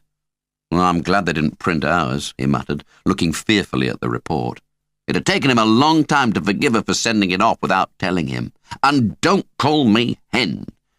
Privately, though, he decided she really couldn't help it. She was so absorbed in her creation up in the attic that she was on cloud 9 most of the time. Sometimes she just didn't seem to know what she was saying. Will you get any money if you win your art competition? He asked her. Or is it just for the glory? It'd be good if someone at Firgrove made a bit of cash, and he obviously wasn't going to. Oh, you just get the glory, Cousin Noreen said solemnly. But it's the winning that counts, Hen. Really? Henry grunted as he went off to school. He wasn't so sure about that. Mavis Bramley was up in arms about the woman from Oldham. Another local newspaper had said rather more about her. She'd not only won the cornflakes holiday, but she was a regular winner at the bingo hall, and she once had some fat pickings on premium bonds. Mavis wasn't Henry's favourite person. She was a bit too loud and bossy for him. But he felt quite sympathetic as she raved on about the Kelly competition. People like that should have been excluded, she argued loudly, and he did agree. It was a swizz, really. Miss Bingham suggested they might write to Kelly Kitchens and complain about the rules. Mavis agreed to think about it and told Henry she was going to consult her dad. Oh, it's no good, Mavis, Henry told her at dinner time, when she was still ranting on about the unfairness of it all. There's no justice, you know, and people don't listen to children. And it was because nobody would listen to him, or cooperate, or answer any of his questions that Henry had gone underground in his criminal investigations. He'd secretly read all the papers he could lay his hands on to find out more about the Schofield affair, but it wasn't in any of them. Local newspapers were pathetic anyway, and the Darnley Examiner was the worst of the lot. No wonder Mrs. Hooper was getting tired of her new job. Thieves broke into 17 King Street, the home of Mr. and Mrs. Arnold Haggerty, on Tuesday night, and stole a hairdryer worth £3.50 and a tin of tongue. The Examiner circulation was dropping, and if that was their idea of front-page news, they deserved it. Henry had abandoned it long ago in his search for clues. His mother did let one thing out, though, in an unguarded moment. It was about the stuff for valuation that had gone missing. I honestly don't know what it was, she muttered vaguely, but it was obviously worth a packet because it belonged to old Miss Templeton up on Bradshaw Drive. That house is like Aladdin's cave. Not her, Mum, said Henry. Not Edith Templeton. She's a real old bat, she is. Remember that time Nev and I went along Bradshaw Drive collecting pennies for the guy? She threw a Wellington at us. Bet it was an old one, Mrs. Hooper said, grinning. She's fabulously rich, even richer now the sisters died. I liked May a lot better. Everyone did. But this one's a real shark when it comes to money, and she's determined to get what she can out of poor old Nellie Schofield. The fact that her husband's only just died doesn't seem to enter into it at all. She's as hard as nails. She's always sending letters to the editor as well. There's always something wrong on Bradshaw Drive. Drains, bad street lights, vandalism. She's a real frost, that woman. Henry was getting quite hopeful. Perhaps if he just sat quietly and waited, he might get the whole story, Spring Mill and everything. But his mother knew the expression in his eyes too well. "I should have kept my trap shut, you know," she said hurriedly. "Even to you. The police have already been to see us twice, and I bet they'll be round again if Nellie doesn't pay up. So, mum's the word, OK?" "Yes, mum," said Henry. He knew he'd had his money's worth anyway. She got a large piece of paper out and was busy listing all the after-Christmas sales. Later, he told Noreen what she'd said. She knew all about Edith Templeton from Grandma Clegg. Mum was dead right, apparently. The house on Bradshaw Drive was full of treasures. The father, old Dr. Templeton, had been a great collector, mainly of things from the East. Now he was dead, and poor gentle May was dead too. It all belonged to Battle-Axe Edith, and it was something from the collection that had gone to Mr. Schofield for valuation. "I wonder what it was, though," said Henry. "And if it was so priceless, why didn't she take it to one of the big jewellers in Manchester? Or to London, even? Why go to Schofield's? Because she's mean, I should think. Rich people very often are. That's how they make their money. You have to pay, Hen, to get things valued. I suppose she wanted it done on the cheap." "And the burglars nicked it," Henry said thoughtfully. "Serve her right, I think. She's a real tartar.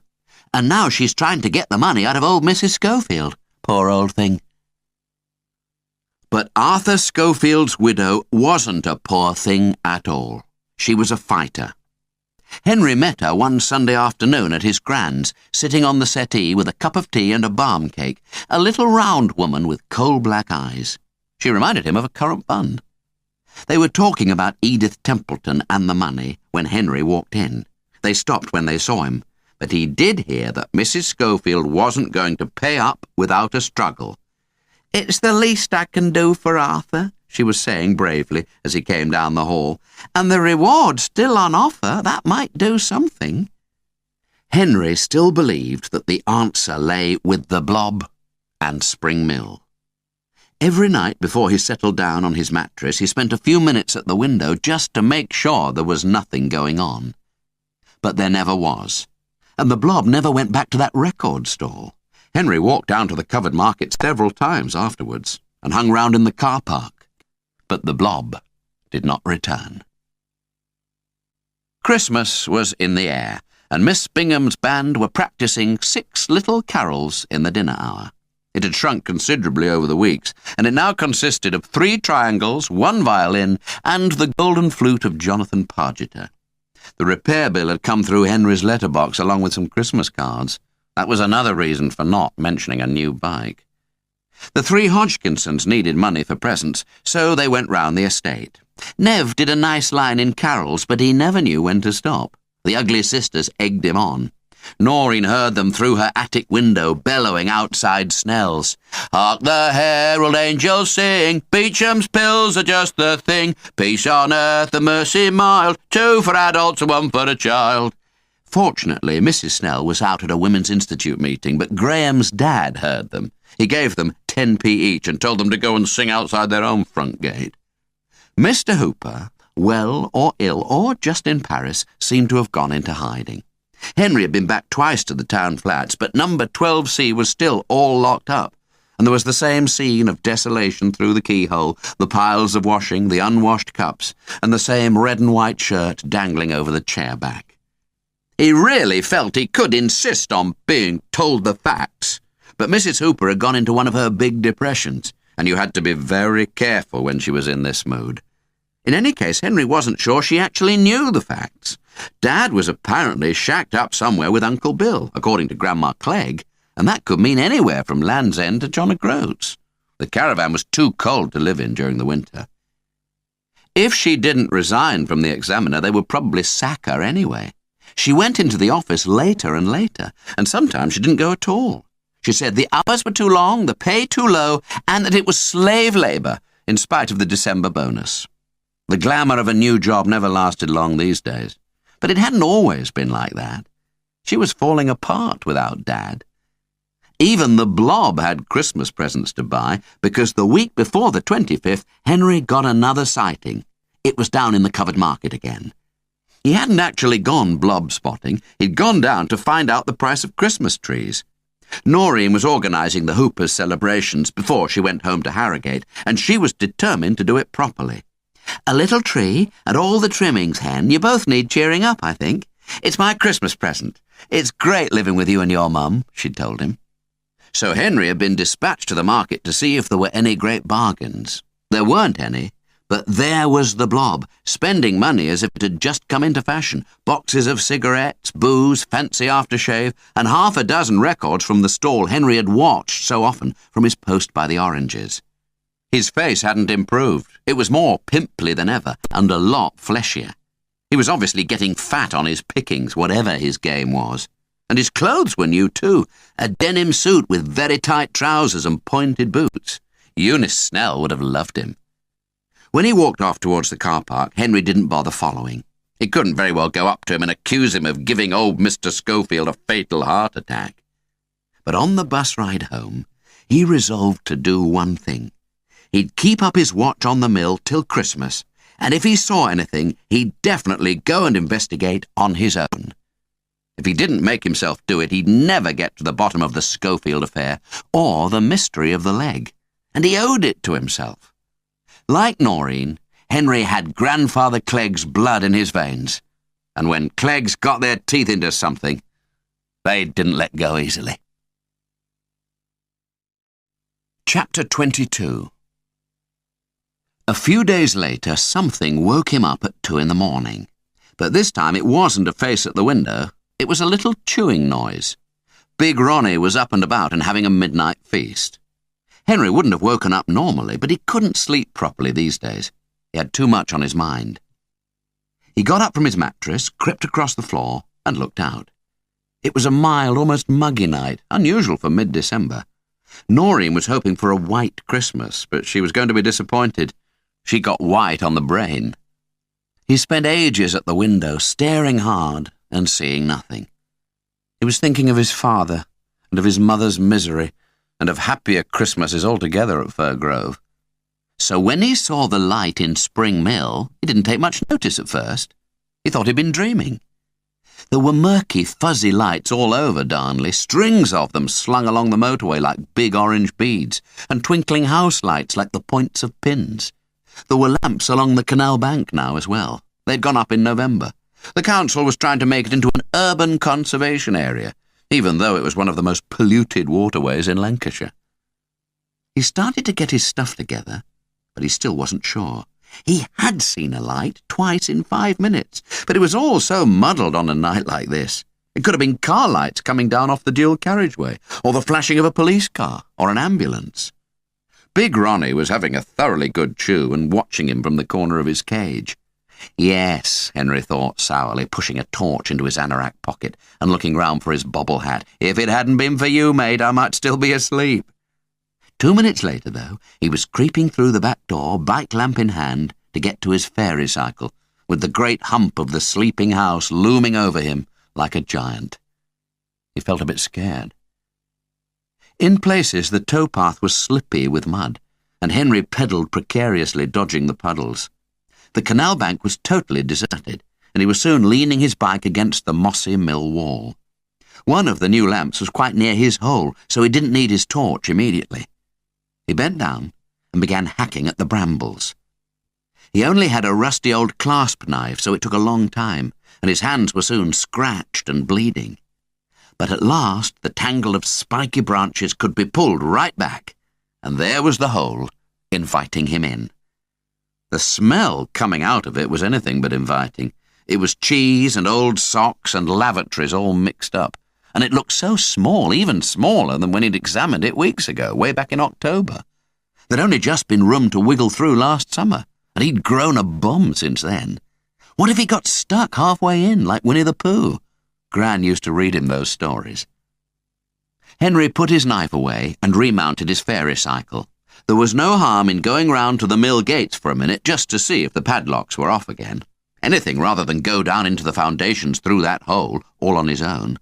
If he was right, and somebody was in the mill, they must have got through the Pollitt security system, so why couldn't he follow them in? At 2 o'clock on a winter's morning, Spring Mill looked terrifying. There was nobody about, but Henry didn't go up to the gates, not yet. He couldn't.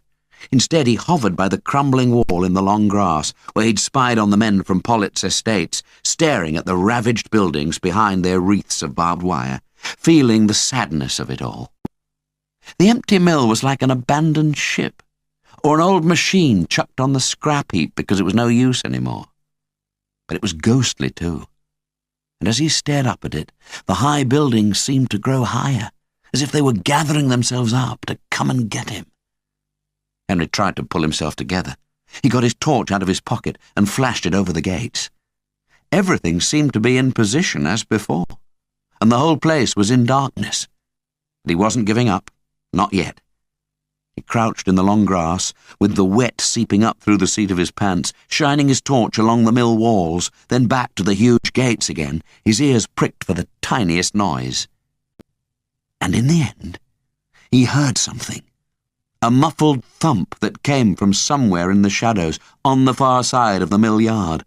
A door being pulled shut. He got up and stole across the grass. The thumping noise came again and again, but each time it was fainter, as if whoever was in there was working his way through a series of little rooms. That could be right, too. There'd be a whole warren of them inside a place like Spring Mill, rooms for this and rooms for that, rooms underneath, too. At one point, Grandma Clegg had been a winder, and she'd worked in a cellar all day. He was close to the gates now, and he looked at them carefully. The 3 new padlocks were undone, and there was an 18-inch gap. Someone had obviously picked them and squeezed through, but Henry remained cautious. He flashed his torch up onto the walls and had another look at the barbed wire. Threaded through it was a thin red cable. It ran along the left-hand wall from end to end, snaked down through one of the gates, through the rusty ironwork, and disappeared into the rubble of the mill yard. It must work some kind of alarm. Whoever was in there hadn't spotted it, or else had been plain lucky. But Henry wasn't taking any chances. He could just see it. He'd be halfway across the yard and alarms would start ringing, and he'd end up with some bullying police officer carting him away in a Black Maria. It'd be safer to risk getting stuck in that hole. So he went back and had another look at it. As it turned out, he got through quite easily, so he couldn't have put on too much weight since last year. The cheesy old sock smell was much stronger inside, and Henry put one hand over his nose as he wriggled forwards, otherwise he might be sick. He'd already switched his torch on, but it wasn't much use. The dark inside the foundations was wrapped all round him like a thick black cloth, and he worked by feel rather than by using his eyes. He was crawling downwards, making his way right across the mill under the main cellars. They'd never got more than halfway across before. They'd been too scared. But Nev reckoned you'd reach a flight of steps if you went far enough, and a door that took you into the mill itself. Their art had been in once. The smell got steadily worse. Henry kept banging into the wooden props that held up the mill floor. It was like being in a coal mine. Then something ran over his foot. Ugh! He gave a little squeal and dropped his torch. He was getting out of this place quick. He was already being suffocated, and now there were rats waiting to eat him. Why had he ever come down here? He must be off his head. Then, somewhere up above, he heard a shuffling noise, and someone coughed. Henry froze and scrabbled round in the blackness, his shaking fingers feeling for the torch. After that squeal, he didn't dare switch it back on. In the enormous silence of the abandoned mill, the least noise sounded like an explosion. So he stayed exactly where he was, rigid with nerves and with the back of his neck all prickly, listening as the muffled footsteps died away, and yet another door thumped shut. His torch was still working, which was something, and when he flashed it around, trying to get his bearings, he saw the flight of steps. Clever old art! There it was, only inches away from his nose, and a great yawning hole at the top where a door had been wrenched off. Henry worked his way upwards, his ears throbbing with nerves. It took him a long time, because every few seconds he stopped and listened, just in case the footsteps came back. But the silence was total, broken only by his quick, nervous breathing and the thumpety thump of his own heart. At the top of the steps he went through the empty doorway into a great room, windowless and bare, apart from some huge iron brackets in the floor, from which presumably all the old machinery had long since been ripped away. Perhaps it was the winding room. Fancy Grandma Clegg working in a place like this. There were 3 more rooms, and Henry crept through them, shining his torch carefully round. There was nothing in them at all apart from dust and bricks. The only thing alive was the brooding darkness, full of horrors and spiders waiting to pounce. It was the 5th room that showed signs of occupation. There were steps leading out of it, and at the top a door 3/4 shut. That staircase must take you up into the ground floor of the mill eventually, but he wasn't investigating further. Not just yet, anyway. It was obvious that a lot of people had been down here, perhaps even camped out. He could see heaps of old mattresses and moth-eaten pillows, pieces of blanket and used-up candles stuck in jam jars. There were dozens of empty tins, too, soup and baked beans all mixed together with dozens of mouldy bread wrappers.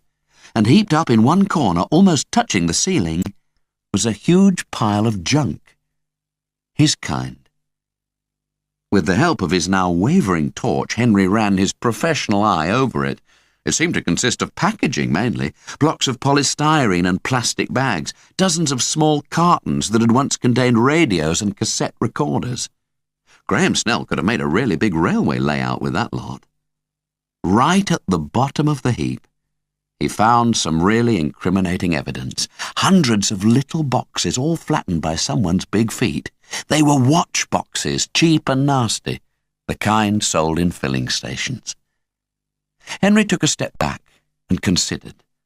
There was no doubt about it. He'd stumbled on a modern robber's hoard, the place where they'd all gathered to go through their pickings, strip the wrappers off, and work out how to get rid of the stuff for ready cash. Some hoard, though, about 3 tons of empty cardboard boxes. Henry was disgusted. It was only by chance he saw the foot.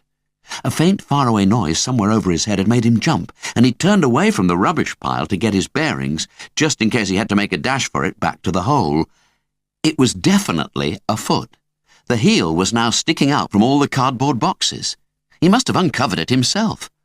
It looked just as though someone had been in the act of running away and got suddenly flattened by a crane load of polystyrene waste. Henry got hold of the foot and tugged. The mountain of cardboard and plastic bags disintegrated, and everything fell apart in clouds of dust. In the silence, the noise sounded like a small earthquake, but he paid no attention to it. He was much too busy concentrating on what he'd just pulled out of the junk heap. It was a pink plastic leg. His leg. But how could it be? That leg was in 2 pieces and covered in paint and plaster up in Noreen's attic. It had become part of a great work of art, or so she was always telling him. Henry couldn't make head or tail of it. All this crawling about in acres of smelly darkness was obviously affecting his brain. But if it wasn't his leg, who the hex was it? "Mine, I think," said a voice, obviously reading his thoughts. "You've saved me quite a job finding that. I've been trying to get in here for weeks to go over the place, but I was always being disturbed by little visitors. First Pollitt's lot, then Platt snooping around. They're a right shower. Not much to choose between them, I'd say. They never found me." The voice belched, and the petrified Henry smelt beer. It was a fat voice, fat like its owner. "Hand it over, Sunshine," it went on. "Hand it over like a good lad, and I'll let you go." But the voice had an unpleasant sneer in it. Its owner didn't look too pleasant either, and it was standing at the top of the stone staircase, staring down at Henry with its arms folded. It was the Blob. Chapter 23. What happened next happened in total silence. It was uncanny. The Blob and Henry followed each other round and round that airless room like 2 rival gangsters in a midnight movie with the sound switched off. Henry kept tight hold of the leg, and he held onto his torch too. It'd be fatal to drop it in a place like this. His mother had accidentally switched the light off once when he'd been rooting about in their own cellar under Fir Grove, and he'd stumbled about in the dark for ages before she'd heard him yelling. If you lost your bearings down here, you might never get out. Perhaps the Blob had been locked in a cellar too in his youth. He was carrying a large flashlight, and he kept firm hold of it, so there was only one fat arm left to grab Henry and the leg. It shouldn't be much of a fight. The boy was big for his age, but the Blob must weigh about 14 stone. Henry was much nimbler, though, and obviously thought quicker. He danced about round the man's feet, trying to get to the steps, but always slithering out of reach when the arm came too near him. Then he switched his own torch off. Now the blob would have to go hunting for him. With luck, he could slip through his legs, get up the stairs, then off through the yard and away. When the torch went out, the man started swearing. Then he fell over something, and Henry heard a series of grunts. Come to think of it, he'd only heard the blob speak once before, weeks ago out in the mill yard, when he'd pretended to be the Securicor man. Perhaps this man was like Danny Crompton, and only spoke when strictly necessary. Perhaps it was the criminal temperament. For a minute, everything went dead quiet, and Henry began to panic. He couldn't even hear the blob breathing now, and yet he must be very close. It was unnerving. Still clutching the leg, he flicked his own little torch back on again and stared wildly round. It was the worst moment of all. He found himself standing in a corner by the cardboard rubbish heap with the blob in spitting distance, towering over him like Dracula with a horrible grin on his face. Henry whipped round, charged up the staircase and squeezed through the rotting door, stopping for a split second to try and close it to give himself more time. But with a roar, the blob at once hurtled off in pursuit, up the steps and out into a great empty hall with a high echoing roof. It felt as big as a church, and at the far end Henry's fading yellow beam picked out an open door. He ran forward, holding his torch out straight in front of him, like the very last runner in some crazy relay race. He was concentrating on that door and his feet, and not dropping the leg. The blob puffed behind him, swearing horribly between grunts, through the door, down a narrow dark passageway to another door, across the rutted yard to the gates. Henry daren't stop to examine that red cable, though he'd seen it quite clearly sneaking through a clump of shriveled grass and squeezing itself under a slab of concrete. He didn't need to open the gates any wider anyway. The blob must have squeezed through the gap, and so could he. But one of them must have touched something vital, because as he tore round the corner of the outer mill wall and back onto the canal bank, it sounded as if all the burglar alarms in Darnley had started ringing at once. The mud on the towpath was slowing Henry down. On a crisp, dry night, he'd have covered that half-mile quite quickly. He'd raced it many a time with Nev down to the wreck. Now he kept slipping in the sticky puddles. Then he dropped his torch, and when he turned round he saw that the blob was gaining on him fast. The boy pelted on, but his head was swimming strangely. He didn't know if he was asleep or awake, or just slowly dying. It was as if he'd passed out of reality and gone into a kind of fantasy world where a big, beery monster was chasing him along a bank, and he was carrying part of a body all in pieces, and there were bells in his ears that just wouldn't stop ringing.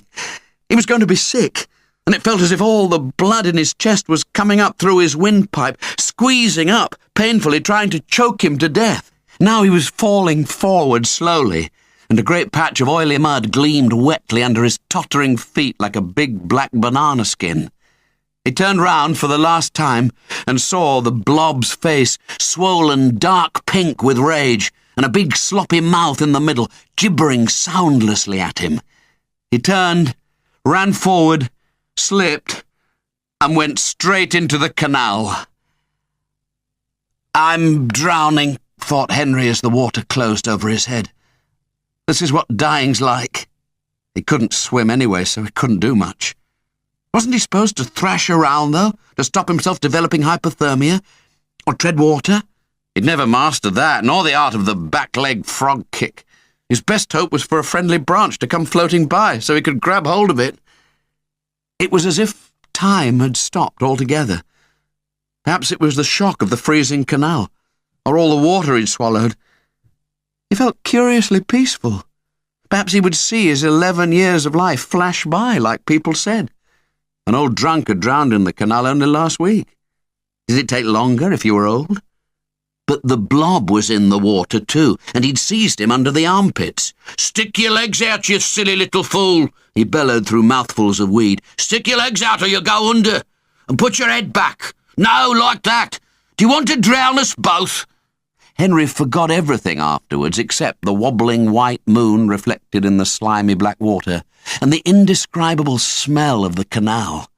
He saw the leg, too, as it floated peacefully away towards the wreck. If he died, he would never know its secret, or what it had contained. The winning cutlet in the kitchen competition? An instant cure for freckles? He was still thinking about it as the blob lugged him up onto the bank, and he passed out. Chapter 24. Henry wasn't well after that. In fact, he was quite ill and he missed Christmas.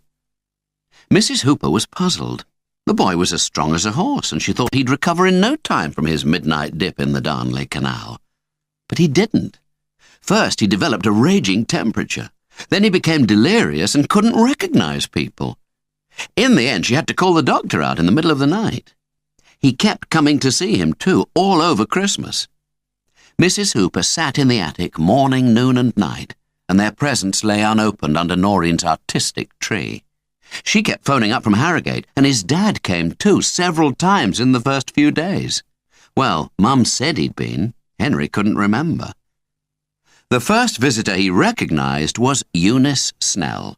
She came panting up the attic stairs with a box of dairy milk and a book of educational animal photographs, and she sat right on the edge of his sag-bag, as if it was diseased. But she was quite kind to Henry, and very concerned about the accident. She blamed everything on the canal water. Well, he'd swallowed enough of it. "It's filthy," she told Mrs. Hooper fiercely. "They should fill that canal in, not make it into a park. We ought to write to the council about it."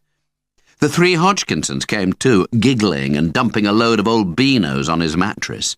And Miss Bingham breezed up one day after school with a big get-well card signed by the whole class. She thought his attic bedroom was absolutely fabulous. But it wasn't till Noreen came back in January that Henry found out what he really wanted to know. He'd not really asked before. He'd felt too ill, and his mother hadn't brought the subject up either yet. She'd been too worried about him. Cousin Noreen had been keeping her ears wide open as usual, and she told him what she'd managed to find out. The blob had rescued him from the canal. Well, they all knew that. It was either the leg or Henry, and the boy couldn't really have been left to drown, not even by Dougie James, which was the blob's real name. In gratitude for his heroic efforts over Henry, the police had apprehended Dougie on the towpath. Between them, in their flight from the mill, they'd set all the alarm bells ringing at the local substation. Old man Pollitt never did things by halves, and after winning his court case, he'd done the protection bit properly, with no expenses spared. 2 officers had been on the scene in no time, just as Dougie was trying to get Henry up onto his feet. "What about the leg, though?" said Henry. "Did they find it?" He supposed he ought to be grateful to the blob, but this was the important issue. "No," Noreen said blankly. "I suppose it sank." "But it was floating," Henry muttered in a puzzled voice. "I saw it. It was going down towards the wreck." "Well, perhaps it filled with water," said Cousin Noreen. "I mean, if you fill a tin can up, it sinks, and that's hollow." "So it wasn't your leg, then, the one you used for the sculpt?"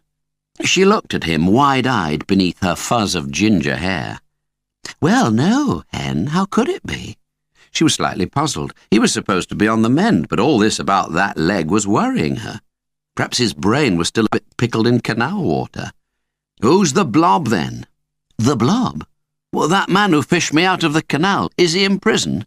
"No, not that I've heard. I've told you his name's Dougie James. He's been in trouble with the police loads of times. He was in the big gang originally. He's being a good boy now, though. He's helping the police with their inquiries. He's got friends, you see, and the police want to know about all them, now the old gang split up and disappeared." "I knew they were a bunch of thieves," Henry said, lying back on his pillows. "There was loads of stuff at Spring Mill. Well, empty boxes. They were lucky nobody got through to that room before, I think. They'd been sort of squatting in it, primer stoves and everything. They must have been flogging it somewhere pretty regularly. I bet they were the ones who broke into Schofield's, and I saw the blob in the market wearing 3 watches. He can't be very bright, can he, drawing attention to himself like that? And he had stacks of pound notes, Noreen." She glanced at him, still white and worried-looking on his mattress. His great crop of freckles had become the palest smudges now. "Any news of Dad?" he whispered as she turned to go into her own room. She looked back. "Not much. But you know he's been ill, don't you? He got a really bad virus and was off work for weeks, and it left him feeling very depressed, I gather. This is all from Gran, so keep your mouth shut. He went off with your Uncle Bill eventually to have a good old think about everything. Well, that's what Gran said. And what about Sheila Howarth? Who? Oh, her. A new boyfriend, I gather, someone in Bingley that sells computers or something. So she was off the scene at last. Did Mum know? She must. Noreen, I want... It was awful, but he felt he was going to cry.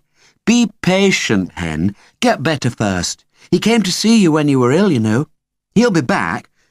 Meanwhile, I'd get ready for a little visit from the police if I were you.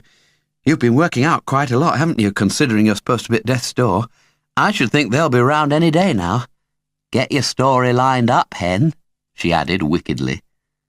Henry went very quiet after that and lay nervously waiting for the phone to ring, or for another great hammering on the front door.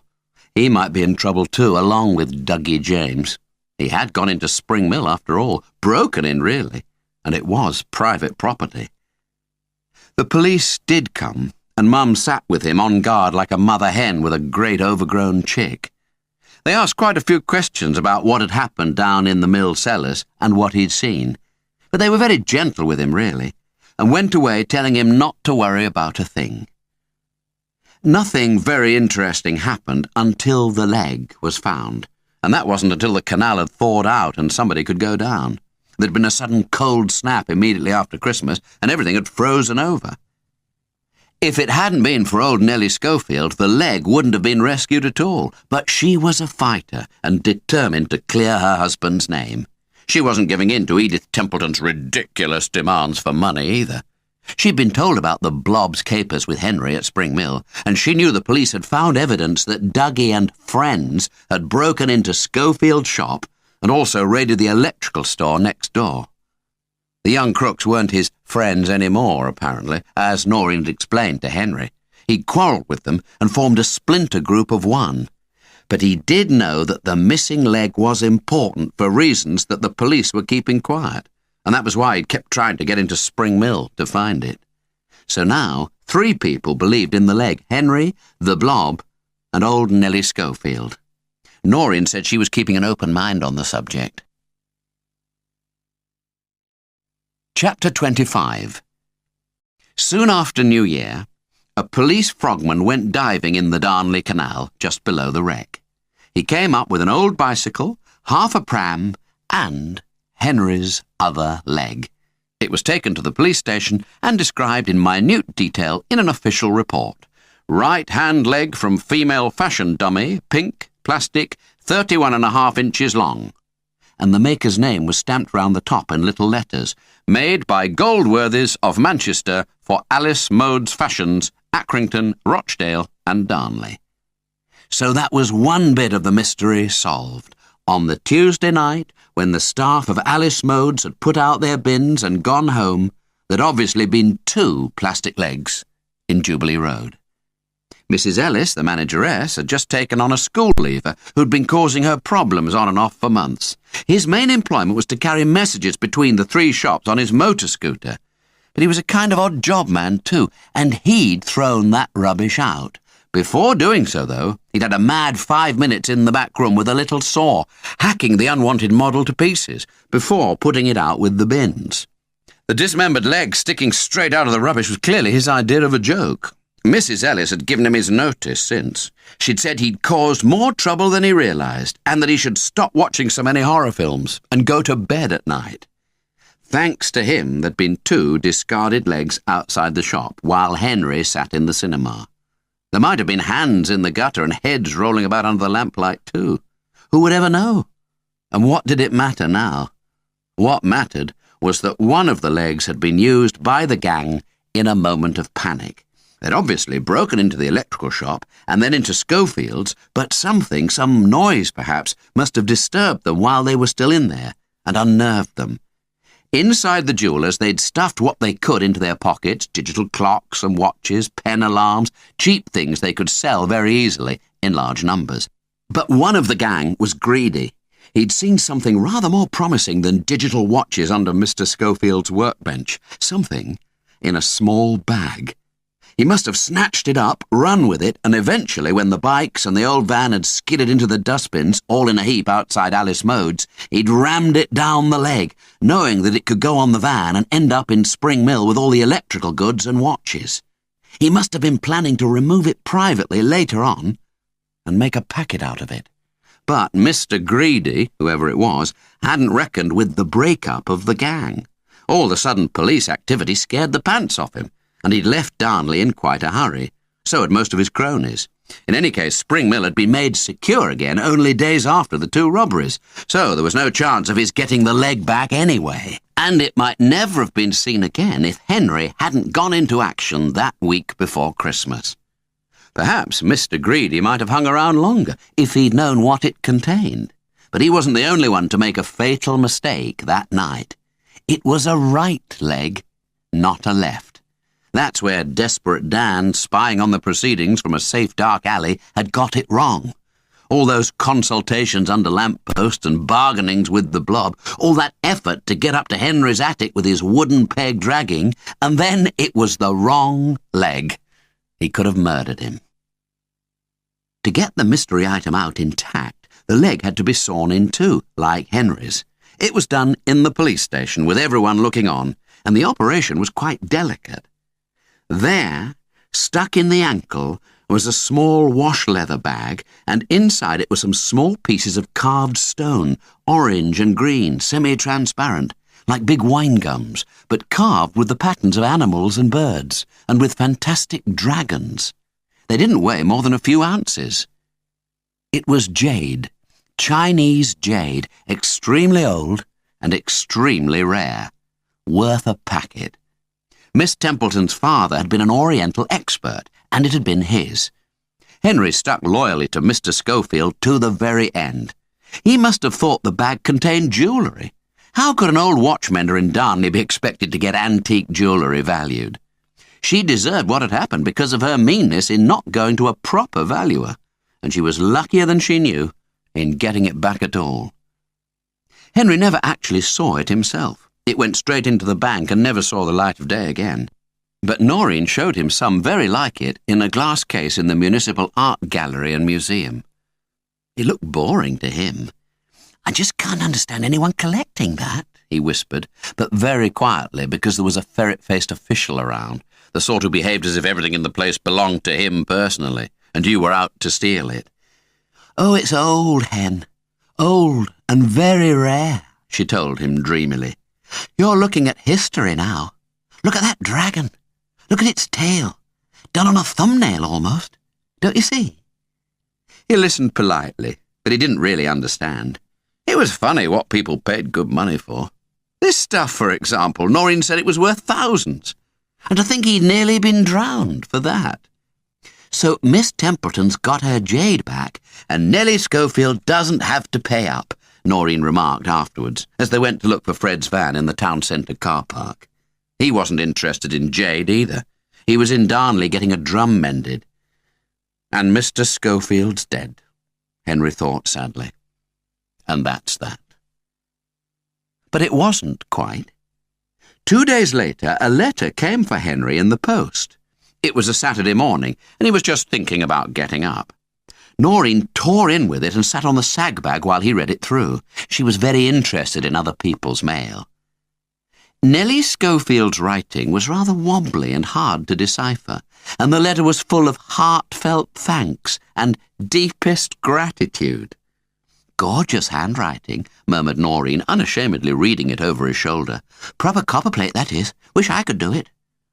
But Henry wasn't looking at old Nellie's gorgeous copperplate script. All he saw was the cheque. "It's the reward! It's the reward!" Noreen yelled, grabbing it and thumping him so hard on the back he nearly choked. £200, Hen! Now that's worth having! It was worth swallowing a bit of canal water for that. It's fantastic, Henry! And she gave him a big sloppy kiss. He was so shocked he didn't mind for once. Not only shocked, but stunned. £200 for information leading to the recovery of Miss Templeton's jade. He wasn't sure he deserved it, really. It didn't seem quite fair on the blob somehow, especially not after that rescue from Darnley Canal. He'd been after the reward, obviously, along with Desperate Dan. But Dougie James was a thief. And anyway, this money was Mrs. Schofield's affair. She could give it to whoever she liked, and she'd chosen Henry. If it hadn't been for him, that little leather bag might still be in Spring Mill, or at the bottom of the canal. £200. It wouldn't buy a dream kitchen, but it was a start, and at least they could get the gas board to come and look at the cooker. It had begun exploding when you lit the back burners, and Mrs. Hooper was getting too nervous to touch it. And he could buy a bike, too, if he wanted. There was no end to the possibilities represented by that crisp blue cheque. "Keep it dark," warned Noreen's Fred, rattling up in his van after breakfast. "It's fabulous news, mate, but do keep quiet about it. If it gets into the papers, people will be round cadging. That's what always happens when someone gets rich." Apart from being pleased, Mrs. Hooper hardly said anything about the £200, except that it was his to do what he liked with. Henry was hanging on to his mother. She'd never left his side after the canal episode, not for days and days. Now, if it had been their Graham's money, Mrs. Snell would have put it straight in a building society for him till he got married. Chapter 26. It was odd, but the money didn't make any difference to Henry. Within 24 hours he'd spent that cheque so many times in his mind that he was totally confused. He decided to let his mother look after it, till he knew what he wanted. It was too much to take in all at once. Something else happened anyway, something that put the whole thing out of his head. It was his first day back at school after being ill. "If you feel up to it, Hen," Noreen said at breakfast, "we'll take you down to the art centre in the van. The exhibition's being taken down today. You do want to see it, don't you?" Henry was embarrassed. He'd forgotten all about her sculpt. In the drama of Hunt the Blob and Falling in the Canal, the spine-chilling creation being so frantically assembled on the other side of the wall had gone clean out of his mind. He went red when he realised. For all her odd ways, he'd become extremely fond of Cousin Noreen. Most people were odd anyway. "Did you win, then?" he said in a tiny voice. I did quite well," she said modestly, glancing at Fred and glowing slightly under the flowery makeup. "You'll see this afternoon, but we must get there before they touch it." Henry agreed to come, but he wasn't going to the Platt Art Centre in his purple horrors. When he got home from school, he ran straight upstairs to get his jeans on. "Hurry up!" Noreen shouted, quite bossily for her. She seemed very anxious to be off. She kept peeping through the front curtains, and so did his mother, who was off work yet again. And Fred was already revving his rainbow van up outside the front door. They bundled Henry into the back while he was still doing up his trousers. "What's the big hurry?" he grumbled. "Don't push, Noreen, honestly. Anyway, isn't my mum coming?" She'd gone back inside and shut the door. "No, she's been round the exhibition. Anyway, she's got somebody coming to see her." It was Henry's dad. He was walking slowly up the drive of Fir Grove, pushing a bike. Fred nearly knocked him over as they whizzed down towards the gates. Noreen waved madly at him, and Mr. Hooper waved back. "Hey!" Henry shouted to Fred. "Stop, will you? That's my father. I've not seen him for months. I want—" "Stop!" He'd only caught a brief glimpse of him as they rattled by. He was thinner in the face and a bit sad-looking. "You're very like him, Hen," Noreen observed calmly, turning round in her seat and staring. "Yes, but I wanted to see him. It's important." Henry tried to keep his voice level, but he couldn't. He pressed his nose against the window, and tears came into his eyes as his father turned into a little black dot and disappeared. All right, we'll be coming straight back, and when we do, he'll still be there. Now just have faith in your Auntie Noreen, okay?" "Okay," Henry muttered, rubbing his face and feeling about 2.5. He felt so mixed up at the sight of his father, he didn't know what was happening to him any more. "You see, if we don't go straight down, mate, we'll miss the perishing exhibition. Then she'll be hurt. You know what she's like." And Fred grinned and wagged a thumb at Noreen. She grinned back slyly. Henry noticed. Noreen wasn't the type to get hurt. It was obviously a plot, and they were all in it together. It was nothing to do with her masterpiece. It was to do with his parents. "But are you sure he'll wait?" he said anxiously as they slowed down for the traffic lights on Jubilee Road. "I'm quite sure. Did he have a suitcase?" A tiny seed of hope had put down its roots in Henry's heart, but he still wasn't banking on anything. Not yet. "A suitcase? On a bike? No, well, I don't think so. Why, is he a travelling salesman or something?" And she giggled. "No," Henry said stonily. She knew perfectly well what he was getting at. She was just in a daft mood. "No, he works in the council offices." Well, he did do. After all the leave of absence and going away to think things out and trips to Paris with crazy Uncle Bill, he might well have been given the sack. And that'd be 2 of them if Mum didn't stick with the examiner. Oh, they were a right pair. If Dad did come back, they might need Henry's £200. He didn't ask Noreen anything else, but as soon as he'd had a quick, polite look at her sculpt, he was going straight home. He'd got to see his father while he had the chance. There were queues of traffic all the way into the town centre. By the time they arrived, the exhibition had been more or less dismantled, but Noreen's entry was still intact, all on its own in the middle of the second-floor gallery, a light, high-ceilinged room that smelt of new paint. Down below, through thick double glazing, red buses lumbered in uncanny silence round Darnley town centre. "Go and have a look at it, Henry," Noreen whispered. "Tell me what you think." She'd gone all nervous now, and she wouldn't come with him. She just sat down with Fred under the exit sign on a yellow plastic bench surrounded with rubber plants. Henry walked across the glossy tiled floor, his rubber soles squeaking. The sculpt was white, all white, because the whole thing had been sprayed with thick glossy paint, and it was mounted on a board the size of a double bed. He stared at it. He could see how she'd used all his junk. All the familiar shapes were there, the rounded bubbles of the egg box cartons, the jagged spikes of nails and screws, and the wire coat hangers arranged in bunches, like murderous fans. The rubbish had been transformed into a churning white sea, and on top of it was a misshapen pyramid, cut, he could see, from hacked-about polystyrene packing collected from the Jubilee Road dustbins on Tuesday afternoons. Sticking out of it all was his leg. It was at an angle, not vertical, but lolling sideways, as if it was forever sinking into the icy sea below. The foot was in place again, but put on all lopsided, as if some crazy surgeon had performed a midnight operation on it with needle and thread. And something was running down from the join in thick streaks. Was it glue, perhaps? Or paint? Or was it meant to be blood? It was white, like everything else. The whole thing was this awful white. It was hurting his eyes. He stood and looked at it for a very long time. In spite of the leg sticking up like that, and the coat hangers, and the egg boxes, nothing about it made him want to laugh, or even smile.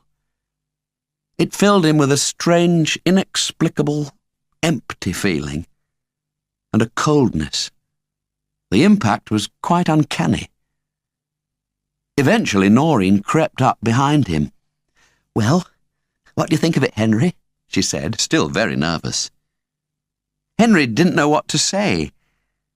What does it mean, exactly?" he said at last. "Has it got a title?"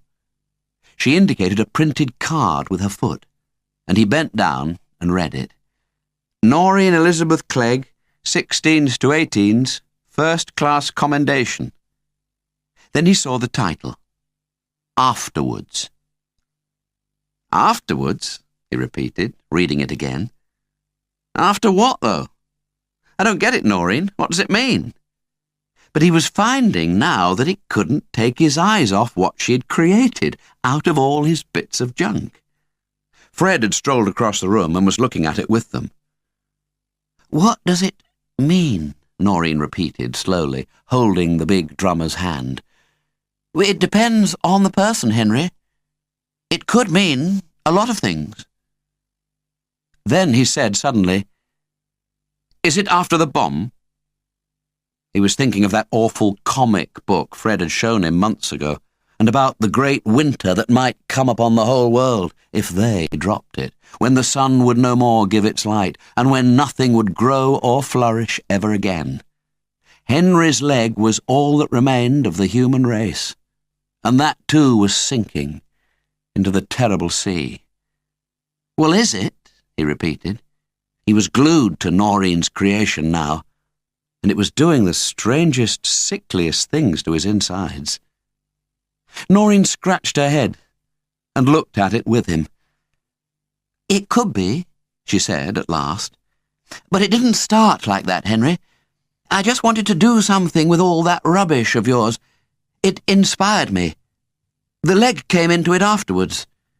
It doesn't have to mean anything anyway, does it? It means whatever you think it means. That's what matters." Chapter 27.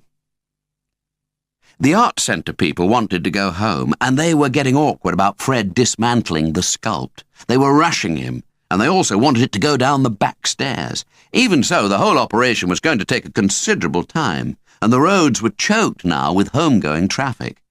Henry said he'd walk back. He didn't want to wait. He could still see afterwards quite clearly in his mind's eye as he pushed his way through the shoppers towards Jubilee Road. In fact, he simply couldn't get that eerie, spine-chilling creation out of his head. The leg sticking up out of the top should have been dead funny, really. But it had frightened Henry. It looked so helpless. The sculpt wasn't about the bomb to him. Not really. It was more about how people felt. It was about his memory of Grandma Clegg at Grandad's funeral, and about old Nellie Schofield fighting to clear her dead husband's name. It was about himself, the pain in his heart the night of the row, when Dad had walked out and left Mum weeping at the kitchen table.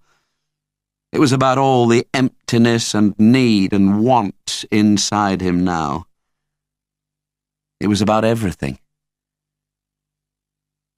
It was Tuesday, rubbish night in Jubilee Road, and all the bins were out as usual, lined up outside the shops like rows of elderly Daleks. Alice Mode's windows were plastered with notices, "Monster Sale" and "Everything Must Go." They were obviously closing down. Perhaps the publicity from the Schofield affair hadn't done them any good. Or perhaps they'd just given up trying to persuade people to dress in 1950s fashions. Where would Eunice Snell go now? The new delivery boy, serving his time till the end of the month, was gloomily sweeping the pavement and kicking boxes together. He'd been at it again, obviously, chopping away at the poor fashion models. One of the big cartons had a single arm sticking out of it now, like someone drowning. Henry saw it, but he wasn't even tempted. He just walked on steadily. He wasn't interested at that moment, and he wasn't sure that he ever would be again. He wanted to know what was happening at home, not lumber himself with useless rubbish. He'd leave that arm to desperate Dan, or perhaps Noreen could do something with it. Somehow, rubbish didn't excite him anymore. When he reached Firgrove, he went up the drive very slowly, with his eyes on his feet, hardly daring to look up in case the bike had gone. In the end, he was standing on the front step, so he had to look. There it was, under the bay window, and his dad was opening the door and saying hello. "Do you like Noreen's sculpture?" Mrs. Hooper asked him, coming out too. "She did well, didn't she?"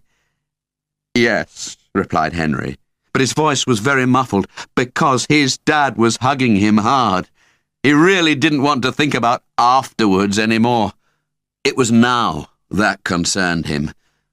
All that terrible, empty whiteness inside him, all that longing was giving way to a warm, comfortable feeling as he walked into the house, guarded on both sides like some very important person. It reminded him of being propped up in the hall by Mum and Noreen the night Mrs. Snell had arrived with the hedgehogs. At least he wouldn't be looking for those anymore. He got plenty of money now. He'd got the reward. The odd thing was, though, that he didn't really want it. All that effort, and he couldn't think what to spend it on. They went into the kitchen, and his mother put the kettle on and took 3 cups and saucers down from the dresser. It looked quite hopeful. She then produced an amazing sunken fruit cake from a tin. Mum's cakes always sank, and Dad liked eating the sticky part in the middle with a spoon. It had always been his treat. Henry looked at them both and loved them. If only Dad would stay. That was what he wanted most of all. It was all he'd ever wanted.